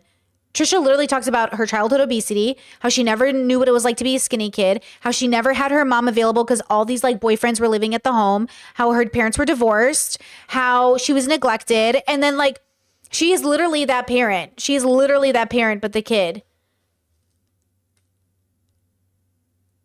You know, this is a perfect meme to summarize this thought. If your childhood was so great, would you want your kid to have the same childhood you did? You know, and the question is like, which part of your childhood would you want your kid to have, and which part did you not want them to have? And then understand that you are breaking part of a generational curse, but guaranteed that there are going to be parts of that childhood that your kid also thinks, I'm not going to give my kid this part of the childhood. Part of parenting, good parenting, is owning up to the fact that you were never going to be a perfect parent. So when your kid comes to you years later and it's within reason, that you acknowledge that within reason issue they had with their childhood. Look, some kids might, like any adult, have a unreasonable upsettedness at their childhood. But I guarantee you they have a reasonable upsettedness with their childhood. This is more of a fall. I immediately stepped back from that. It's more of a beautiful autumn kind of cream, right? You see it? I'm doing a hidden Mickey. Ew. Yours looks Ew. like a diarrhea on a plate. Mine looks like a Picasso Mickey. Hey, once we get all vaccinated, do we get to do can I be a part of the H3 Disney trip? Oh, definitely you'll be there. Really? Would you ride a Gatsby? What's a Gatsby? Oh, like a mobility scooter? I want us all to go I on don't mobility. think so. What? No. That's like ableist, I think. It looks like a Rolls Royce.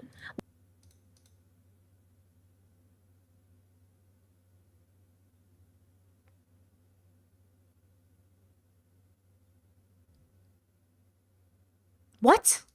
Well, I think there's something against It is ableist. You're right. Yeah. Yeah. It But I is. definitely, I definitely would invite you and Moses. Okay, great. Otherwise, we'll go the same day and get another VIP trip and make sure that we're Like always ahead of you competing? guys. Yeah. That'd be awesome. We'll be on mobility scooters. Your ass will be in our dust. Oh, and then I'm going to tweet about it and you'll get canceled on We should Twitter. like. They can ride the mobility scooters as long as they don't use it to cut in line, right? I think it's fine to take a mobility scooter to Disneyland, like if you need it or whatever, which is fine. But like, right? But like, you can't use it to cut line because that's kind of fucked up. Like, you don't need it to cut line. We'll both be on pirates, like boat to boat, be like fucking talking shit and I throwing love stuff. Pirates. That's my favorite ride there. It's great. Yeah, it's kind of Pirates just are chill, great. right? You just hang out there. I like anything chill. Anything My last VIP tour guide told me that Leonardo DiCaprio would smoke on the Pirates of the Caribbean ride, What? and she wouldn't stop him because he's too famous. Uh, Are you serious? Swear to God, you heard that right? What an Dan? ass. What an ass. Don't be smoking, bro. And yeah, I remember the scooter era. I remember he bought one and he that was a pretty funny era. Can we cancel Leonardo Don't DiCaprio? remember that, but I mean, I guess He was I believe vaping. you. She said he was vaping, Oh my God, cancel. but that just fits right in. Leonardo DiCaprio bothers me. He's like Why? 50 Oh, and 'cause he still dates, like, dating little like 18-year-olds. Yeah, True. His It's dating gross. record is pretty Cringe. bad. And you're not bro. cute anymore, okay? Stop it. They're obviously just like after you because you're Leo. You're no Brad Pitt. Let's put it that way. You got a little puffy. I mean, he still looks good, but Welcome like to the puffy it's time to club. date someone above the age of 25. Welcome to the puffy What club. doesn't it feel bad to be like? What's the age? He hasn't dated anyone over like 26 or something. It's like Something you, like that, You yeah. got to be his girlfriend, and you come close. You're like, oh boy, you start sweating. What's wrong with you, Leonardo DiCaprio? There's something wrong with you sicko. There is, because they all have they're all stunted. Hollywood stunts you. Fame stunts you, bro. That's what I'm saying. Like, I don't know when we're going to learn the lesson that these things will stunt you if you don't make like, it's like people who just get married. Like, I'm sorry, are you not looking at the divorce rate and wondering why this is happening? Are you not looking at Hollywood and wondering why it's happening? Am I the only autistic girl that looks at what's happening and says, how do I be the opposite of everybody else? Am I literally the only, you guys, I know you guys do it, but I literally see that and I go, okay, how do I not become that? What do I do to become not that? I swear to God, do people not think this through? Oh. They don't, by the way. I'm just being, entertaining. He likes young girls. Ugh. But at least There's they're something wrong with him. over 18. Monica's favorite game. Manipulation, power control, power manipulation. I agree. I mean, Gross. date your own age. So now what we're going to do to spice this up a little bit. Add a little bit of spice. You don't want to make a hue? I literally made a Mickey Mouse. What are you talking about? You don't want to make a hue, like a color? Wait, first of all, look at all the colors Ethan gets. Pink, orange. Use my Look colors. at my colors. Brown, poop, white, mustard. Here. What the heck? Fucking Why use did I whatever get you a want. pink? That's why mine looks like ick. Now we're going. Wait, she has a red. He has, they have like similar enough colors. For salmon. We got the green in there. We're going to mix it up, right? You're supposed to swirl it. Okay, I'm over this. Your shit looks like a nightmare. Your shit looks like a fucking paralysis demon. Oh, I had one of those the other night. Yeah. The group. Dark. Shout out to our The voices demons. in my head tell me don't do it. Oh, they don't say don't do it. That's good, right? No, don't do this project because the paint can be a little what's it called? Like when you get high off paint, a little huffy. Oh, that sounds fun. You don't feel it? I'm feeling it. Sorry. I feel like I'm out of this thing Really? because I feel like the slime made me huffy. They gave you the toxic shit. Well, I think from the get go I got a little woo. I'm out. Trish is on some weird shit that needs to be analyzed by psychologists. Oh my god, look who's talking. You literally did a blob. I was trying to make a hue. Self portrait. So deep, right? Don't throw that No, out. yours is Save that. self-portrait. Save that. Your blob. Don't throw that. Don't throw this out. Frame that. Make sure to sign it. Thank you. I actually made something. So this one's called paint Wow. pouring. Paint boring? Pouring. I was like, boring. You have all the colors. You put in a bunch of different ones in your jar Mhm. on top of each other, and then you slowly pour it on your canvas. Ooh, I like that. I like that. That's very nice. So you mix it all in one jar. Yeah, and you don't swirl it up. You kind of put it on top of each. Ooh, that's gonna be nice. That's gonna be very satisfying. Mm. I hope you're satisfied. Gotta. Wait, that one's like empty. Oh, so should I not put a lot? Because that one has like nothing in it. I don't know. Fascinating. Ooh, this is satisfying. Just watching it drip in there. Wow, they said don't put a lot, and Trisha put the whole bottle. I love watching. Like this is the watching paint dry episode. Yeah, I know. I was just thinking that too. This is the episode I always dreamed about making. I'm going dark colors. Why did Trisha take all the pink? This is our most viewed podcast, so we do this again. It I won't hope- be. You don't think? No. Why would it be? Watching two big. Can I mention one more thing about Impulsive or no? 6.5 million views. Listen, kinda this is your brain show, right? They said they filmed the Deaf Wedding episode, and they're like, "Well, it seems a little bit outdated now, but we're gonna put it up next week." So they filmed it before our friend. Well, that's nothing new. He's apparently recording episodes 4 That's months what ahead I'm of saying. time. So they're gonna put it It's out. so, it's just so stupid, dude. I can't wait to hear it though. I'm sure he like said, Wait, so this was before he came on and got Yeah. roasted? "Yeah." Oh boy. Yeah, talk about dated. So they're like, but we're gonna air it next week. Why would you publish that? Why would you publish that? Also- That's Logan insane. is gone for 2 months training. Also, Jeff has got to be like, please don't post that. Like, I've already gone through this. I've Yeah. already apologized. And it's going to be some old ass shit of him being like, well, the article was written for money. Like, you know what I mean? Like, No, but his defense was always me. Like, Trisha's not credible. So I'm like, oh, I wonder if he says anything bad. That's so interesting. Well, it's fine. People still keep discrediting me all they want. did he? I Wait, why wonder. are you already pouring it, Ethan? Oh, I thought I wasn't supposed to mix it. Shit. I thought it was. Oh, fuck. Wait, I thought they were gonna do layers. Wait, they are gonna mix it? I thought they weren't gonna mix it. These two cannot follow instructions. These two cannot multitask. I think that's what I'm realizing about Ethan and Trisha. They're not multitaskers. They're like multi-doers. They fidget. They're so neurodivergent in that sense. Like they just fidget to do things. Do you know what I'm saying? There's nothing neurotypical about this podcast. Okay. Yep. Here, can I get it back You in? don't like you put it Look at Trisha's jar. Layer it. Look at Trisha's layer jar. it in the jar and then you pour it. Don't do it on mine. Don't I layered it. And careful with the pink because you get it on the Oh, okay. I table. didn't like these other colors, but okay, here. I'll do it your guys' way. I'll follow the rules. Everyone wants me to Well, follow the otherwise then you're rules. just painting. How come this one's empty? Because Trisha used it all. There you go. It's just the same colors. Oh God, you're gonna get the table stained. They just have to be careful. Okay, now what? Then you slowly pour it on the canvas. That's what I was doing. But you had to mix But them you all had together. you only have one color in your jar. I had 3 colors. There were dark colors. But like you pour it in the middle, right? And then it all comes out in like this. Doing something artistic. Now I got all these colors I don't even like. Okay. No, don't pour it in a line. This is too fast. My like phone. Okay. Yeah, this is epic. What? Someone's gonna want to buy this. Let me turn this into an NFT real fast. See, how does Trisha get it and Ethan doesn't get it? Trisha got it. Cool. It's all green. You I literally. colored all my beautiful colors. Oh, you're supposed to do it like that? Yeah.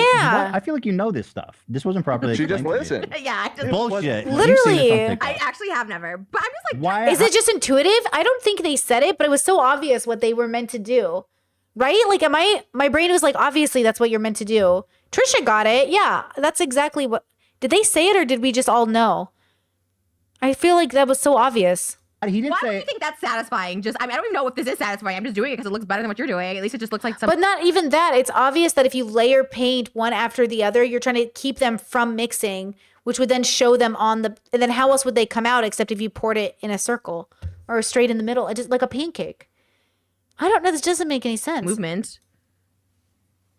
You set me up. I don't think I did. I'm Well, sure here, this is here, not hold even on. right. Maybe there's something interesting below because it's all Oh my God.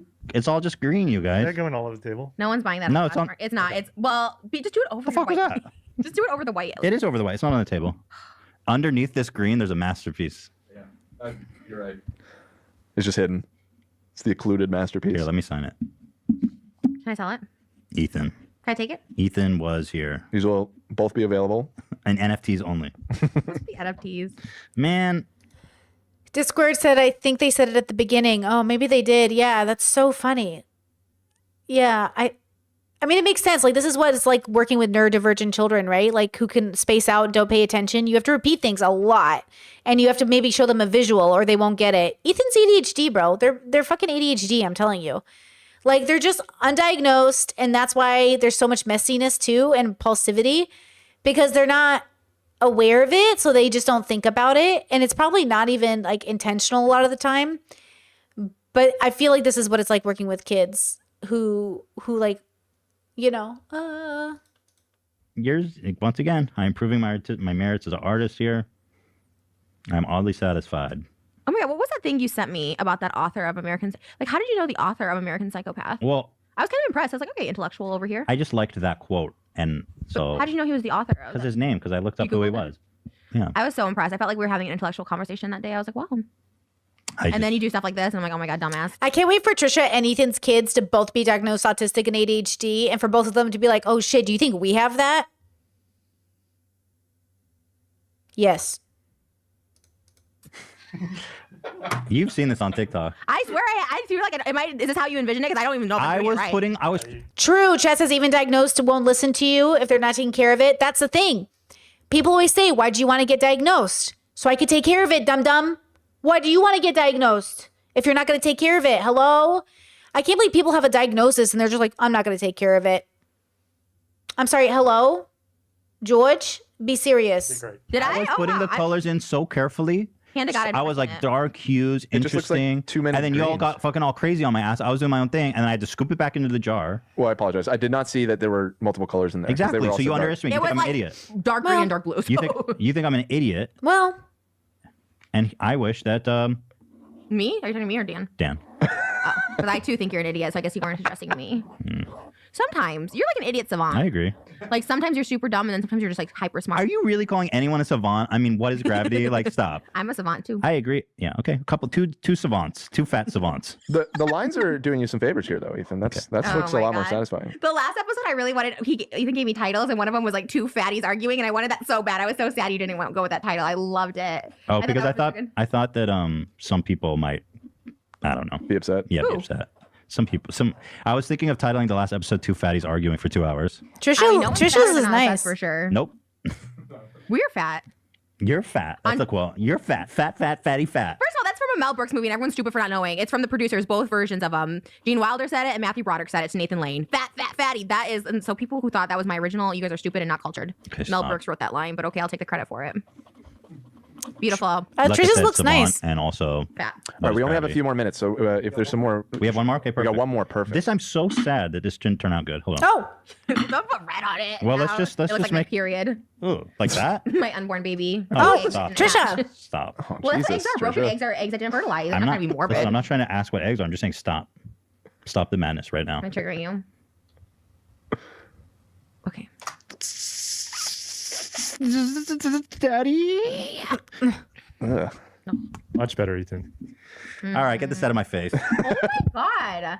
That's what I'm talking about. That sounds like Tourette's, where you're like happy 1 minute and then you're like, get this out of my face. Like you just sound crazy. You literally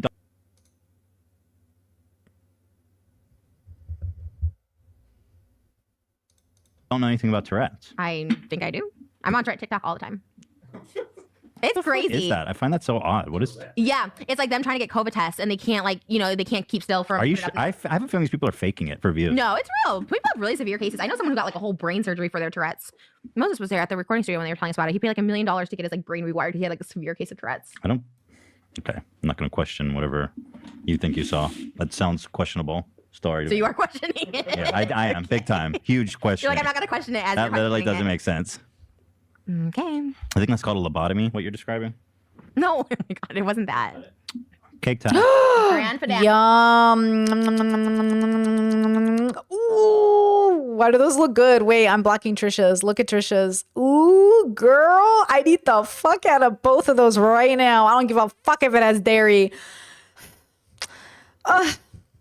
Yo, I'd eat the fuck out of that. Nom, nom, nom, nom, nom, nom, nom, nom, nom. Let's go. Allie. I love cake smashing. So what is the theory here? What is this? I like the cake smash where you go straight down. Like just don't even question it, straight down. Are these little candy diamonds? That's awesome. Wait, can I eat these? Yeah. Can I eat this? Yeah. You can do whatever you want. Yeah. Is it like It's white chocolate. really? Mm-hmm. Try the diamond. Oh, mine's hard. I can't eat it. I think just give it a, just dedicate, just commit to it. Do it. Mm-hmm. So Ian, what are we supposed to do? Just smash? Yeah, we saw this on Trisha's TikTok. Oh, you Oh. did? Really? Yeah. You I did love a this one. smash? Mhm. Oh. It had like 10 million views. So you go first, because I always go first and look like an Okay, idiot. I'm so excited. You got 10 million views for this? Oh yeah, good point. Discord Hit it, said that's hit why it, she hit asked it, about the hit it. cake earlier. Oh my True. God, your arm is shaking. You're like, Oh, they're really for going for it, bro. Oh shit. Wow. Oh shit. Wow. They should have had an aerial Oh, view. Jesus. Oh damn. Wow. They should have had an aerial view of it though. That was a powerful cake, huh? It is a little tough. Okay. good, though. All right, here we go. Oh, It just sounds. Yeah, I want it perfect, like handprint. You know what I mean? But squeeze now. Squeeze through your fingers. Make a fist. Make a fist. Make a fist. oh. Trisha. That's good. They're kind of cold. No hate, no shade. But they're a little cold. So I think if they were softer, like they were a little out. But they're good. Oh, I see. But it was good. I loved it. I mean, I haven't treated myself to anything in a long time. Wow. What's a long time? it's week long. I mean, a week. A couple days ago. A week. Like nothing. I haven't strayed from the path in a week. Honestly, though, this cake is so bomb. Where is the it? cake from? Let This me is hit that. good. Let me hit that shit. I think it's just Ralph's, right? Ralph's Wow. finest, baby. Ralph's is good. Ralph's is good cake. Is this Ralph's? I think from Pavilion. That's even bougier. Pavilions. This is the segment. This is when it goes totally off the rails. Wow. Oh, they're We're about to, helping people. The people with eating disorders, Right. when they watch our video, they like it helps them. Right. It's like when I work out with Impulsive, we're helping them. Every time I'm doing it for you guys. First bite on TikTok. Hey guys, are you having trouble taking your first bite? We're here to help. Let's do it together. Ready? 1, 2, 3. Oh, it's for people who don't eat enough? Oh, I thought it was for fatties. Or they feel guilty. They feel guilty eating food, and they can't take that first bite. They need someone to help them. Oh, really? I had that problem when I had a binging disorder. If I binged the night before, I just would starve myself the next day. But you're really supposed to eat every day. Have one Yes. bite, you know. Okay, this is for all you guys. It doesn't need to be sexual. It doesn't have to be like that. Just, you know. All right, let's try a second bite now. Ready? Guys, I think I decided I'm going to do like an ASMR segment on my OnlyFans where I'm like, introspect, bitch. Socrates once said, you're a slut whore. Something like that. I got it. I got to work on it. It's going to be like the great philosopher Aristotle once said, you know, but it's like OnlyFans. I'm telling you, it works. Like Stoya, but different, you know? I feel like there's something here with the cake thing, though. I feel like this is why it makes sense that Trisha's ASMR does well, because she just sits there and like go. Ethan's would kill, though. If Ethan did an OnlyFans with Trisha and they did ASMR, they'd make some money. Let's go. But even if it was a gag, like Markiplier did like a gag OnlyFans. My brother and I bought it to review it. It was cute. It was for charity. You know what I mean? I'm telling you. Supposed to be like a trainer. I like your cake better. I know, it's so much better. Okay, guys, here we go. It's like the anti-Peloton. Okay, guys, get ready. Here we are. It's Monday. You know what we're going to do? We're going to eat some cake. Here we go. We're going to take that first bite together. Get ready. You need the food. Come on now, guys. Let's just eat the cake, chew it, and get it down. You're not going to regret it. Whoa, whoa. Okay, but now Whoa. you don't Money, feel guilty baby. about this. Money, baby. I know. That trainer's cheering me on. Money. Don't feel guilty about I it am gonna later. feel Don't. guilty. Okay, but that's, you know what? You might have an eating disorder. I do. When I went to a rehab for it for real, because I had a problem where I was like binging and then I was like keeping it up or whatever. And the thing is, it's called food guilt, and you're not supposed to have any. Your body needs food. If you have a sweet once in a while, like you've been doing so good, don't feel guilty about it after. I know you, and I know you're gonna feel guilty and bad. And that makes me really sad. That scene in Matilda with Brucey eating the chocolate cake, I can't watch it. It makes me vomit. It makes me like sick. I get physically ill. I literally can't watch that scene. I have to walk out of the room when it's on. I don't like this. This is like, it's funny when it's funny, but like I actually get very uncomfortable because it's the texture. I'm imagining it in his mouth and imagining it, and it's just like, I don't like it. Don't do it. Let me hit this. It's not a drug. Don't say, let me hit this. It is. Just say, We're more addicted to cake than we are fucking. Actually, Discord said something really interesting. I need a break from this cake eating. If someone spoke so uneducated about my Tourette's, I don't think I would be able to take them seriously anywhere else. I need Ethan fisting that cake as a gift. Okay, first of all, two separate thoughts, but I love both of them. I actually agree with this. The way Trisha objectifies the Tourette's. Okay, one time a guy said to me, oh, I really like girls with borderline. And I said, what? And he goes, I really like girls with borderline. They're so interesting. And I said, what?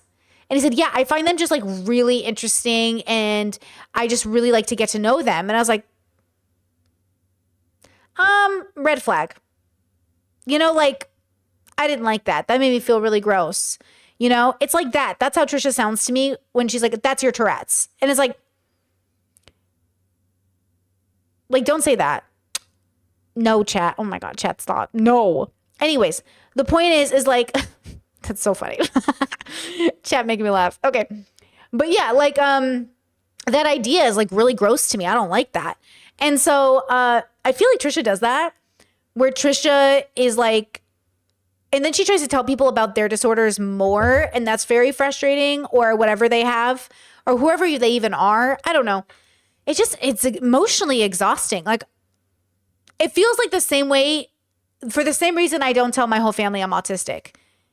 Because I just know that if I do that, they're going to try to school me on my autism. It's like, you don't have to do that.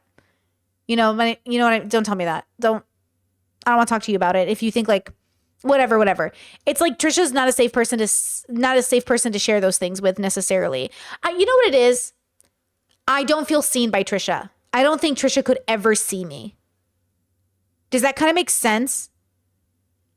I genuinely feel like out of all my neurodivergent, mentally ill friends who all work on things and they're kicking ass and they're doing great and they're really working on themselves, I feel like the ways we see each other is so deeply dignified.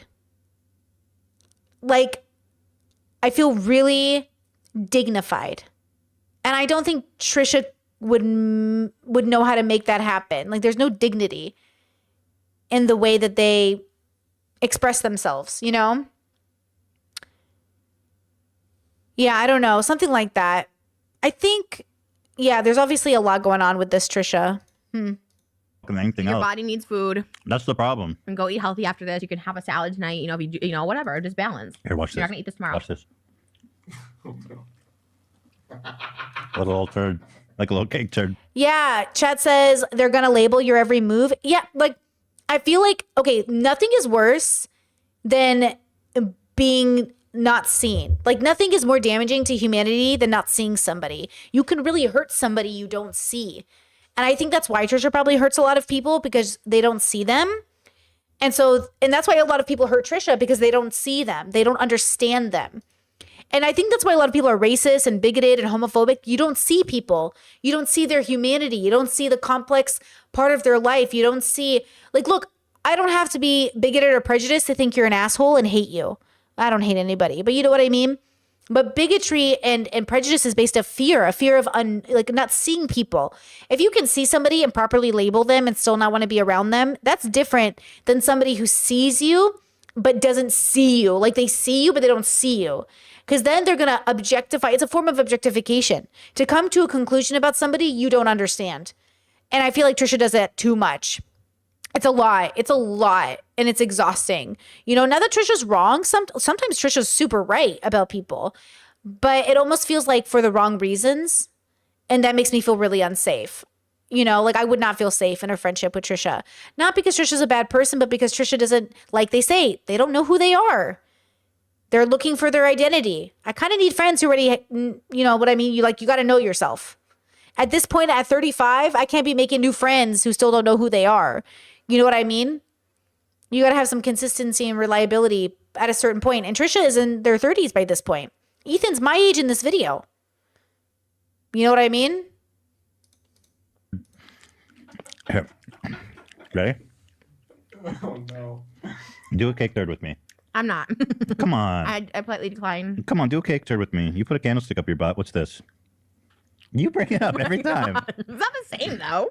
Okay, ready? Cake Enjoying turd. cake is not the same as... Cake turd. Ready? This is where you lose me, though. I think you're so funny until you, like, then do foot army, this stuff. It's like, oh, you lose me. Foot Army got Rylan a 1. You should be thanking me. Rylan checked his wiki feed and he's like, I have a 1. You should find that so funny. I think he needs to be checking himself before he's checking WikiFeet. He's kind of the worst human being alive. He lied straight up on camera to all his audience and fans. Okay, So I feel like think you're it's just bigger not trying to issue. give me credit. He has a 1. I think you're trying to take away from Rylan being a horrible shit. You person. really think that's what I'm doing on WikiFeed? They should sell this You're at making Disney. light of a evil person. You know how? Oh, yeah. Trisha definitely never makes light of an evil person. Okay. You know how at Disney you see people with giant turkey legs? They should have Wait, just to be clear, did Ryland just lie about Trisha and that was the worst thing Ryland ever did? But Logan Paul can film a dead body and she still like love him. I feel like because it hurt Trisha, Trisha hates them. But when it hurts other people, Trisha's like, a bucket full of cake and you just put your hand in and then you see people cruising around Disney like this and go, what are we going to do next? I Pirate? love Disney food. I love Disney Hand of food cake. too. Hand of God, hand of cake. I like it. That can be our sign off hand of cake. Hand of cake. Or that's what we, One God, You know one how the cake. Kardashians say Bible? We can be hand of cake. Did they say Bible? Love that. When you're like swearing on something, you're like Bible. It's 100% the truth. Cake. Or as David says, dead ass. We're He gonna says be, that? Yeah, his is like you don't go back on dead ass. Like dead ass means it's real. Like that's their thing. Correct. And if you go back on that, like they'll never trust you again. So if you say dead ass, it has to be real. So ours can be hand On of cake. hand of cake. On bitch. cake. On cake. Hand of cake. All right, we're out of time. I'll put that in my lyrics. We gotta for wrap our it up. song. Hand of cake. Hand of cake. Guys, circle of life. Circle This cake of meant life. the backside of the circle of life. Oh, brother. Okay, thanks for watching. And we'll see you next time on Frenemies! We did it, bros. That episode was weird. It was kind of like meh, but also kind of funny and also kind of a lot. And also those small moments of them working and like working through things was really important to see. Yeah, I think even in a perfect relationship, you'll have disagreements where you have to really work and see each other. the worst thing is not being seen. And the second thing is feeling entitled to being seen. I'm not entitled to being seen. I think it really saved me. Genuinely, learning to not be entitled to being seen allowed me to be seen appropriately and for me to see other people appropriately. And in not a forced way. Like, instead of forcing it, just letting it be what it is. And I think that really was a game changer for me personally. Chats, I don't know, is this it for today? Yeah, bros, it's it for today. We've been here almost 5 hours. I slept about 5 hours. I need to edit this ultimatum episode. YouTube just has to approve it, so I just have to edit it until they approve it. But I will have a video up for you, hopefully in the next 3 hours, whenever YouTube approves it. Maybe they'll approve it ASAP. And then we start Love is Blind tomorrow. Love is Blind. I mean, hopefully they approve it for tomorrow, but worst case Sunday. Love is Blind this weekend, though. I'm going to get it up. I'm going to try to get it up as soon as possible. I'm so excited. New season, Love is Blind. With that said, thank you for being here. Good conversations today, guys. I really appreciated it. Solid conversations. Feel free to always send thoughts my way.